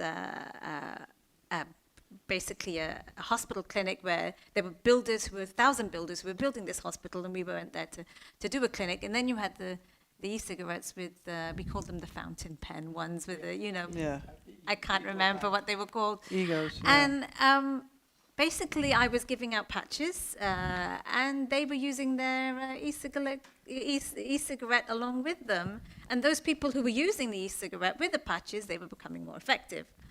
And keep going. 2015, we got the first report from, the commissioned report from PHE, talking about e-cigarettes are effective. And I think it goes from that. So we became much more evidence-based. And at the beginning, we were very, very hesitant, and we saw the success of e-cigarettes on quit attempts, because as any clinician or any public health body, all you want, because it's the biggest cause of preventable disease and death, is for people who smoke to be able to stop. So, fast forward, we've got Cochrane reviews, we've got, OHID commissioned reports by King's College London talking about, less harmful, substantially less harmful, and an effective quit tool. That gave the UK, the NICE guidance had enough evidence then to go, actually, it is going to become in the list of clinical interventions to help people to stop smoking.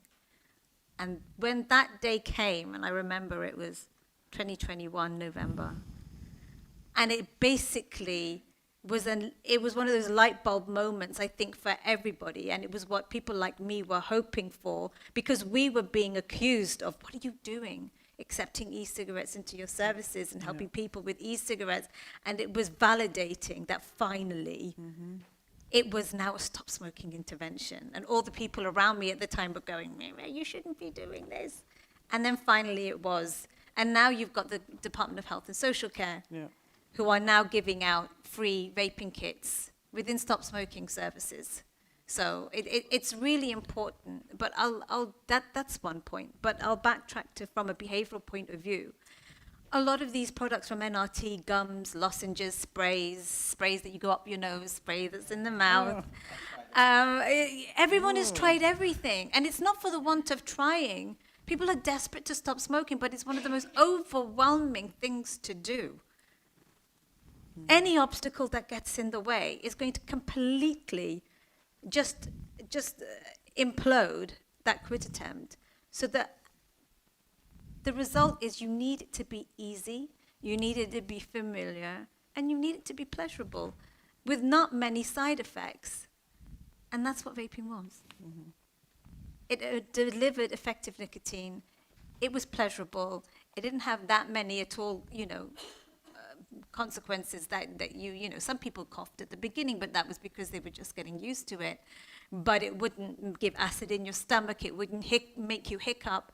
And so there were less obstacles. And so that's why they adopted it really well. And that's why people are able to use it for the long term. And that's what we saw, as I was talking to you before, that you are seeing people stay stopped for the long term. Now, this is really important, because you can have a 4-week quit and you look really good on the service. You put your data returns in, 4-week quit, done.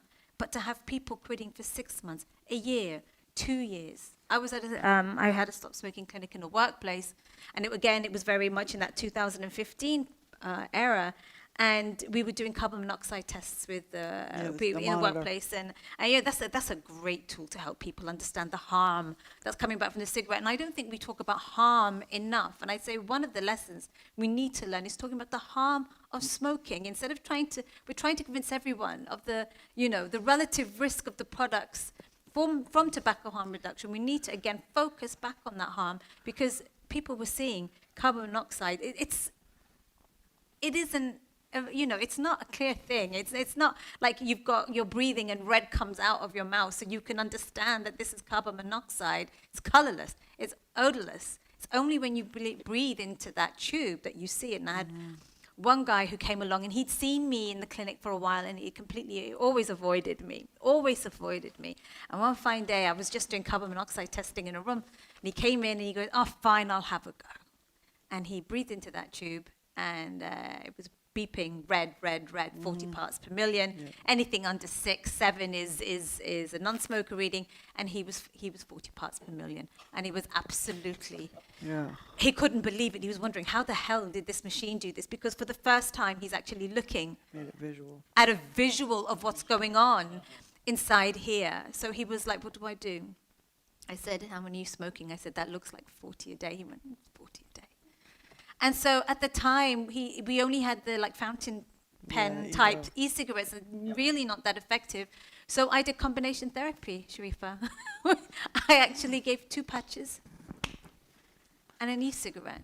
And that's the whole point. An e-cigarette will help with the titration of a base of nicotine replacement therapy. So if somebody needs to get their nicotine level to here, the patch kind of creates this kind of platform, this trampoline, from which an extra product can help get up to that point. And that's why a patch on its own is really, very rarely have I seen it work. But it always has to work in combination. But patch plus e-cigarette, that worked really, really well. But he needed 2 patches because he was here. He needed 1 to get him there, 1 to get him there, then an e-cigarette to get there. And the job of a clinician is very much, how do I get you to where you are, and how do I figure that out? And we have 2 weeks to figure it out, 3 weeks to figure it out. And so the whole point is that people shouldn't feel, it is very overwhelming, it's horribly overwhelming, but people need to know this is not, you can still have your nicotine. You don't have to have the stuff that's going to kill you. You're not smoking for that stuff, because they say, I don't want to give up, I don't want to give up. No, you don't have to give up. You are just giving up the bit that is going to really harm you, the bit that will give you the lung cancer, the non-communicable diseases. But you will keep the nicotine, and you can keep your nicotine, and you can vape it. It's like you can have your cake and eat it. You know? As well for it's about making it easy for them. I don't know if I'm answering your question, H, but no, you're doing just fine. Yeah, okay. It is about making it easy for them, because it's the hardest thing that they do. And some people wouldn't even come into clinic because they were so petrified of starting. It's that hard. It is that hard, and it's time that we understand how hard it is to give up smoking. It really is. So you've got to make it easy. You've got to make it adaptable. So we're talking about different cultures, different areas of the world. Needs to be very, very adaptable. There's no point, you were talking about, someone Western coming, to this part of the world. There's no point of someone going into, Pakistan and just vape. You've got a whole load of oral tobacco going on there. I've always said, can somebody please make a pan flavor pouch? Because the pan it's the flavoring that they're using. They do, actually. I should have kept that one to myself. But it's already there. It's already there. Yeah, it's already there. But make it as easy for them as possible. Only 2% of the smoking population in the UK access stop smoking services. So I don't know how useful it would be to kind of increase that. It would be, from a public health point of view, yes, to stabilize that there's a stop smoking services, and it's good for you to stop smoking. But I'd say only if you're including tobacco harm reduction in the mix. You need a toolbox for these people. They need to be able to try different things, not one size fits all. I had people who just swore by the gum. I had people who just felt sick with the gum. Everyone was different. So unless you're giving people a toolbox, there's no point. And you shouldn't say you're only allowed this and you're only allowed that, and you should give up with NRT, or it should be just easy for you to give up. You can just stop. So this I was this gonna also say depend. something. Yeah, sorry. So So this is also much depending on the level of addiction that you are, because as what is mentioned by Sarah, most of the so-called heavy smokers, these are the 2 boxes of cigarettes. And when you advise them, or you wrongly advise them, maybe they did not meet the specific person, or the vendors are not very well versed with this, and they give you a e-cigarette that is only like 5%, or you know, less than that, 1.5 pouch or something like that, it would not satisfy so-called the addiction hunger. That's one part. So in Malaysia, what we sort of we mentioned to the policymakers is that we need a list of so-called legal vendors, because we need to separate which aren't. You know, we have all this mixing with drugs and things. So we need a list of so-called legal vendors. So clients who really needs this assistance, they know where to go. At the moment when they ask me, where should I go to buy all these e-cigarettes, I say I'm not so sure as well, because there's so many e-cigarettes flourishing, and some of them are illicit cigarettes. That's the problem. And the second part is that the one that actually talks you or tells you how to stop or converts you on switching should be someone well versed on the doses as well, because it's no point if you're taking like 3 boxes and suddenly they give you the small dose of e-cigarettes, you're just gonna suck your lung and you're not satisfied. So these are important small tips, but needs to be highlighted as well.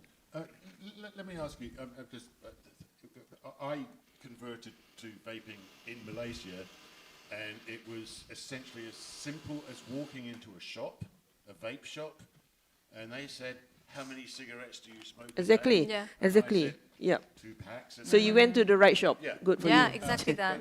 Congrats. My question to both of you really is, we're talking about Asia, we're talking about smoking cessation services. In Malaysia, at least back then, the smoking cessation service was the shop. Yep. Because the guys behind behind the counter could have evaluate, because they had the same experience. They'd quit from however many cigarettes they had. So it was a question of what flavors do you like. I always remember the lady at a conference one day who had vape shops in New York the dilapidated area, Harlem, I think it was. And she would work with smokers to get them converted till the government shut her down. But she said she could always tell when she was giving someone, try this, try this, try this, try this. She would give them different, units, options, and particularly different juices. Yeah. She said she could always tell when the right juice had come up, because their eyebrow would go, exactly that.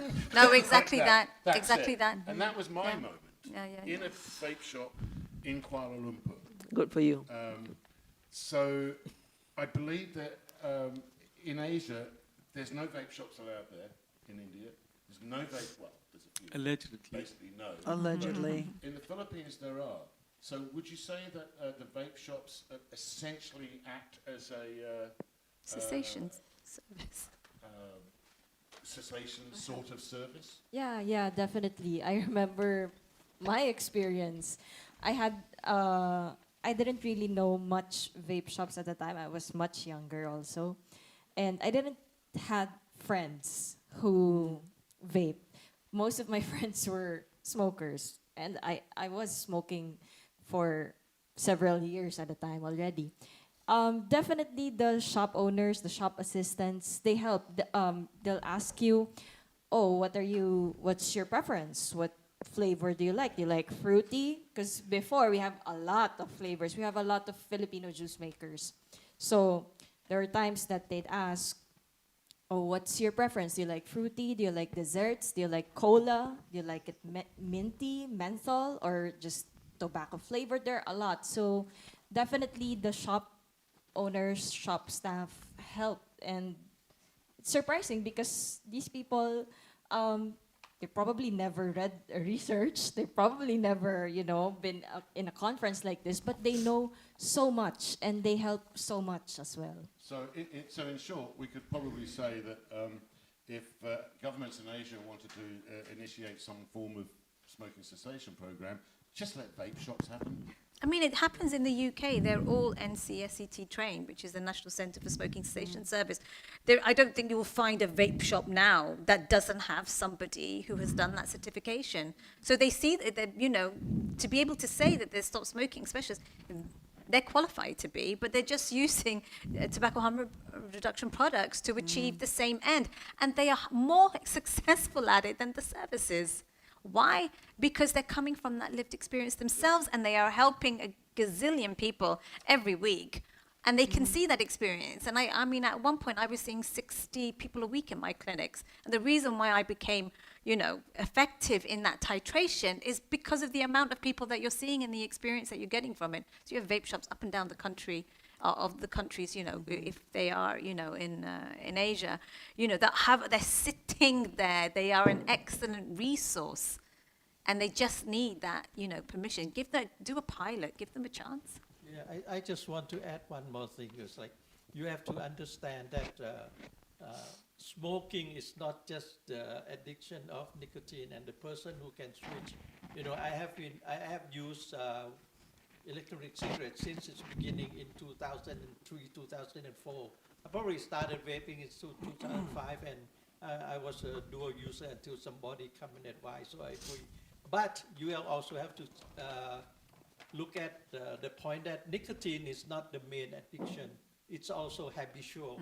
You know, the habit of having something in your hand, put it in your mouth, blow something out. So different people have different habit. You know, where we don't want to use the word addiction. So the habit also, we have to resolve that. I started from NIC 24, 3 base. Now I use like NIC 3. So it's just keeping down. But it's still the habit that I'm just still like, it's, you know, I need that habit. So when you quit from smoking, what changed for you? What was the progression of, wow, I'm on the right track here? How did that Just somebody, a friend of mine who already switched or quit whatever, and he said like, you know, I have a good guide, and he said like, you know, I was a teacher back then, and he said like every time you want to pick up a cigarette, you pick up an electronic cigarette instead. And if you are not satisfied, then you are allowed to light up a cigarette. And like 2-3 days later, I found out like, hey, I haven't picked up a cigarette. I never light up. And since then, you know, like, I never touched any cigarette. Like, oh. Yeah, so man. So good guidance is really important. Yeah. So, I mean, okay, so you're a success story, but it's de facto banned in Thailand. How does that make you feel with regards to all the other smokers in Thailand? I was upset, and I was like, I was sad for all the other smokers. I did it, and you know, everyone that's close to me, and then we spread out, because like, it's been like, my channel had been 16, 17 years up until today, and I did my channel for 4 or 5 years, mainly just, you know, the YouTube channel and my Facebook, and just try to get people to quit smoking, and all of a sudden, you know, we have no way. There's like everything has been shut down, so I'm going like, that's not fair, you know, and the reason, especially the reason, is so stupid. I mean, like it's like we had mentioned this whole conference, you know, like it's more dangerous than all of this. That's the main reason, especially, and then in the end, they never even mentioned youth, but now they're using youth as an excuse. Any excuse will work. Excuse. Okay, we're coming towards the end of this session, but before we end, I think it's very important that we ask Sharifa a few questions. And before I ask Sharifa a few questions, I just want to make this point to the FCTC representatives who are monitoring us. Hello. I want to make this point very clear. We are not your enemies. We absolutely want the same outcome as you do. We want to see tobacco smoke written off the face of the planet. Yeah. We support anything that will help move that dial. But clearly you don't, because you will not let the best tool we have for smokers to quit into the toolbox. Harm reduction is the third element of your own mandate. Please, listen to the experts, listen to the consumers, listen to the people whose lives are most affected by the decisions you are trying to impose on behest of your funders, allegedly, well, actually, really. Can you just listen, open your hearts, open your minds, and listen to Sharifa. What is the effect of bans in Malaysia? What is the effect of illicit markets, unsafe products, the violence that's created through the turf wars of the criminal syndicates? Can you compare that with what good regulations, safety and availability, regulated products and enforcement looks like? Can you draw that comparison? Yep. I think it's very clear. Complete ban would not work. We've seen it. We've seen many experts talk about this for the past few days. Alcohol, drugs, and so on. We've had the war on drugs for many, many years, even capital punishment, hanging, and so on. But people still use drugs. You know, in some cases, it's getting worse. So complete ban would not work. The second part is that the effect of this complete ban or ban, whatever, will actually accelerate illicit market, and it will go underground. We are not able to control it anymore, and it's going to get worse in that sense. So, and that's not the main problem. So the main problems is, first, why do people still need to use nicotine? There's other problems as well, meaning that, you know, you go into dependency because of stress, anxiety, extra load, and so on, and you have this problem. So how do you solve that? You're not able to solve that at this point in time. So for me personally, I would look at countries that has been successful. So regulation would play a role. So the adoption of regulation is very important, and I think that they should allow some form of allowing of tobacco harm reduction, and at least to start maybe a prescription model. I know it's not the best, but at least to start for some reason or the other, prescription model would actually help for certain people in the community that really needs harm reduction aspect in this drive, you know. So you can't just abolish this option. It's just wrong. So what does balanced regulation look like? For me, balanced regulation would be something that you still allow some form of tobacco harm reduction. We can work on, you know, the aspects where the disposable, blah, blah, blah, you know, the dosing and so on, but at least you need to allow other options, not to have a complete ban, because this will create an underground market, and then you have the, you know, such extreme as what has happened in Australia. We don't have it yet at the moment because it's still allowed at some form, and the illicit market is just flourishing at this point in time. So this is again worrisome. Now, Ministry of Health will not be able to do this because it's a problem of the country. You know, it takes policing, it takes policymakers, it needs customs. So there's a lot of aspects involved, not only by the Ministry of Health. But if this is not curtailed on the illicit market, we are not able to condone this problem. So I think that's very important.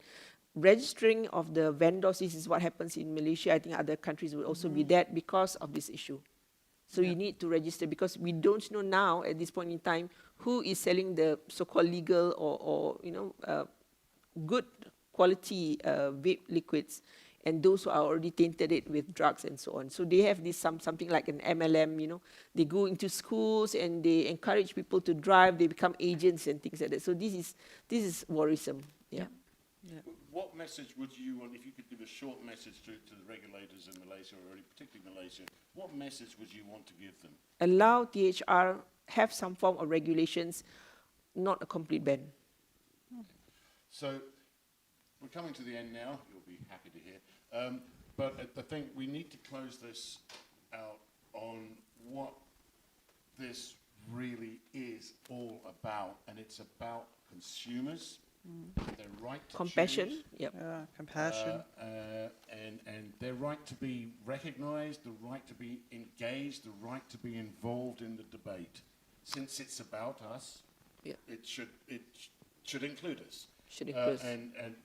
I can't think of anyone who could comment on this more effectively than Nancy. So Nancy, what should consumers be doing? Well, okay, where am I? You're on. Am I? Yeah. Put your hair out your face and yeah. Oh my God. There it is. I think that what consumers need to do is I think they need to, like, as Asa had said, collaborate. It doesn't matter if, it would be better if you had a group of people around you, but reach out to other advocates. Reach out for mentoring. Mentor other people.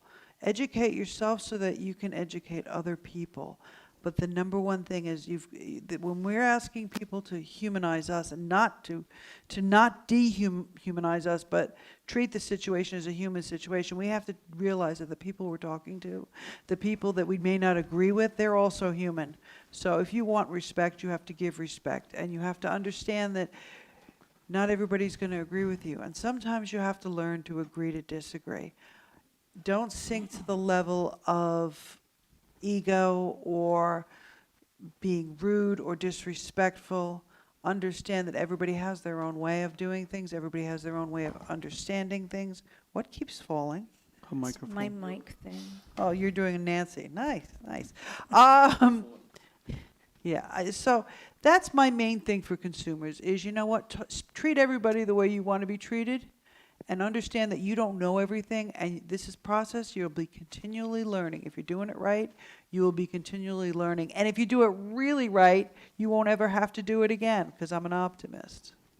H, can we give the last word to Rohan, please? Yeah, I just want to say something. I'm itching from the last 25 minutes to say this because it's never been addressed before very commonly.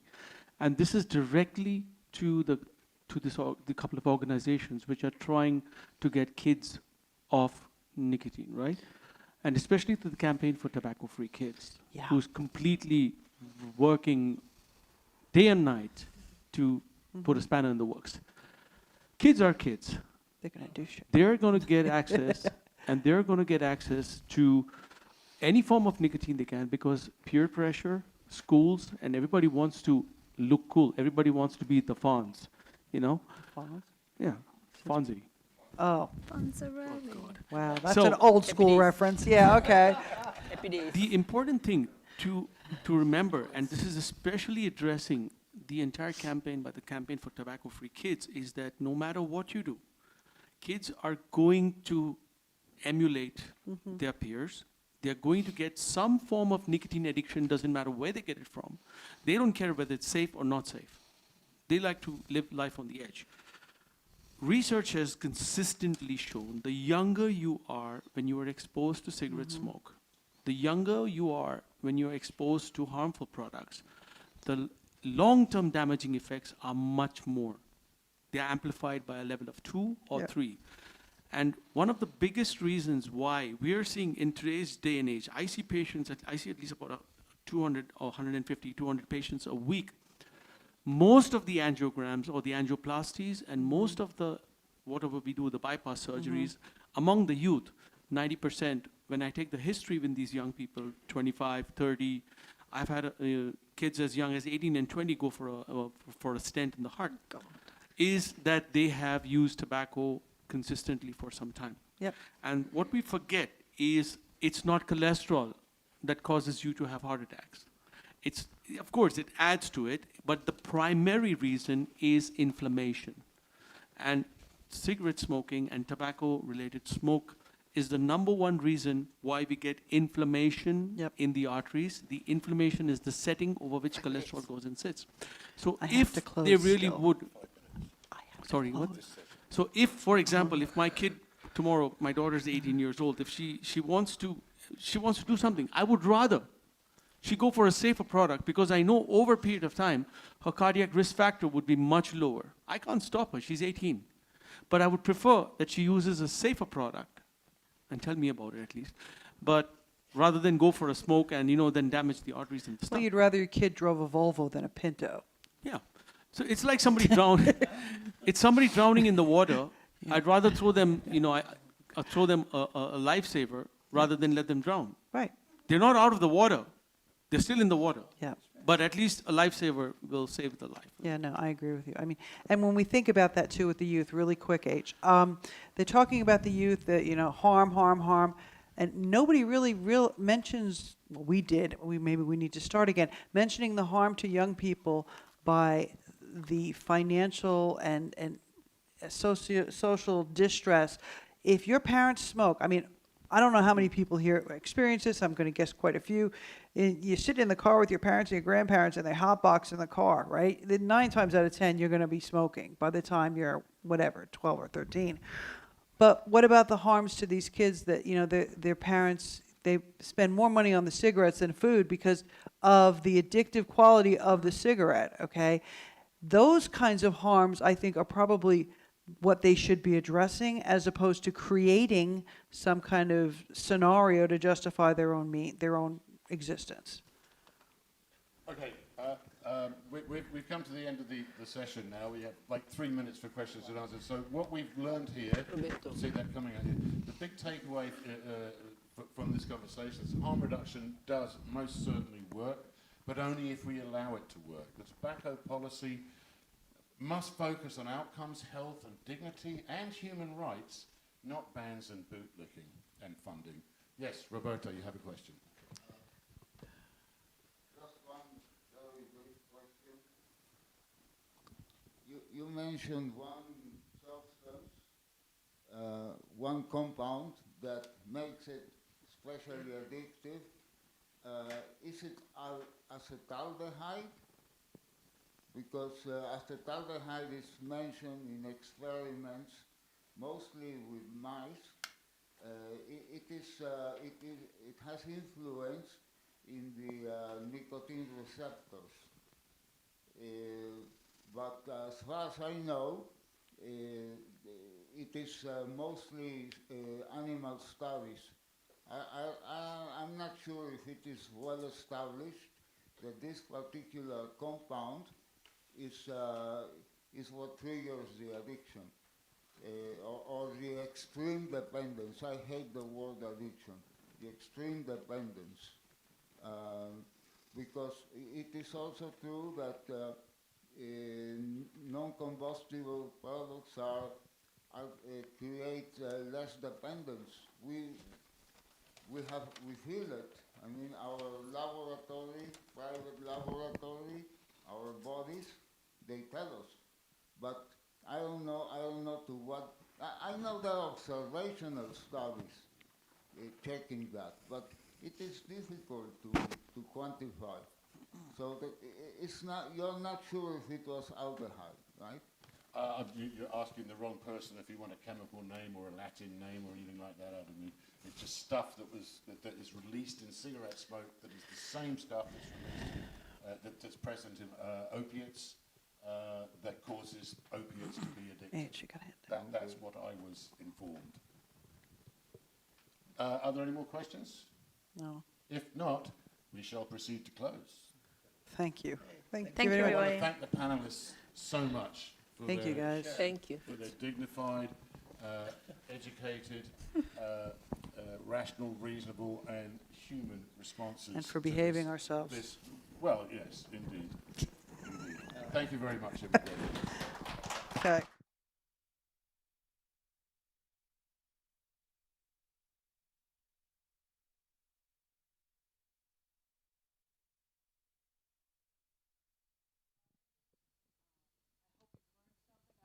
Feel that if you need to, you can approach any of us at any time. If you're an advocate that needs mentoring and support, don't care where you are, just hit me up.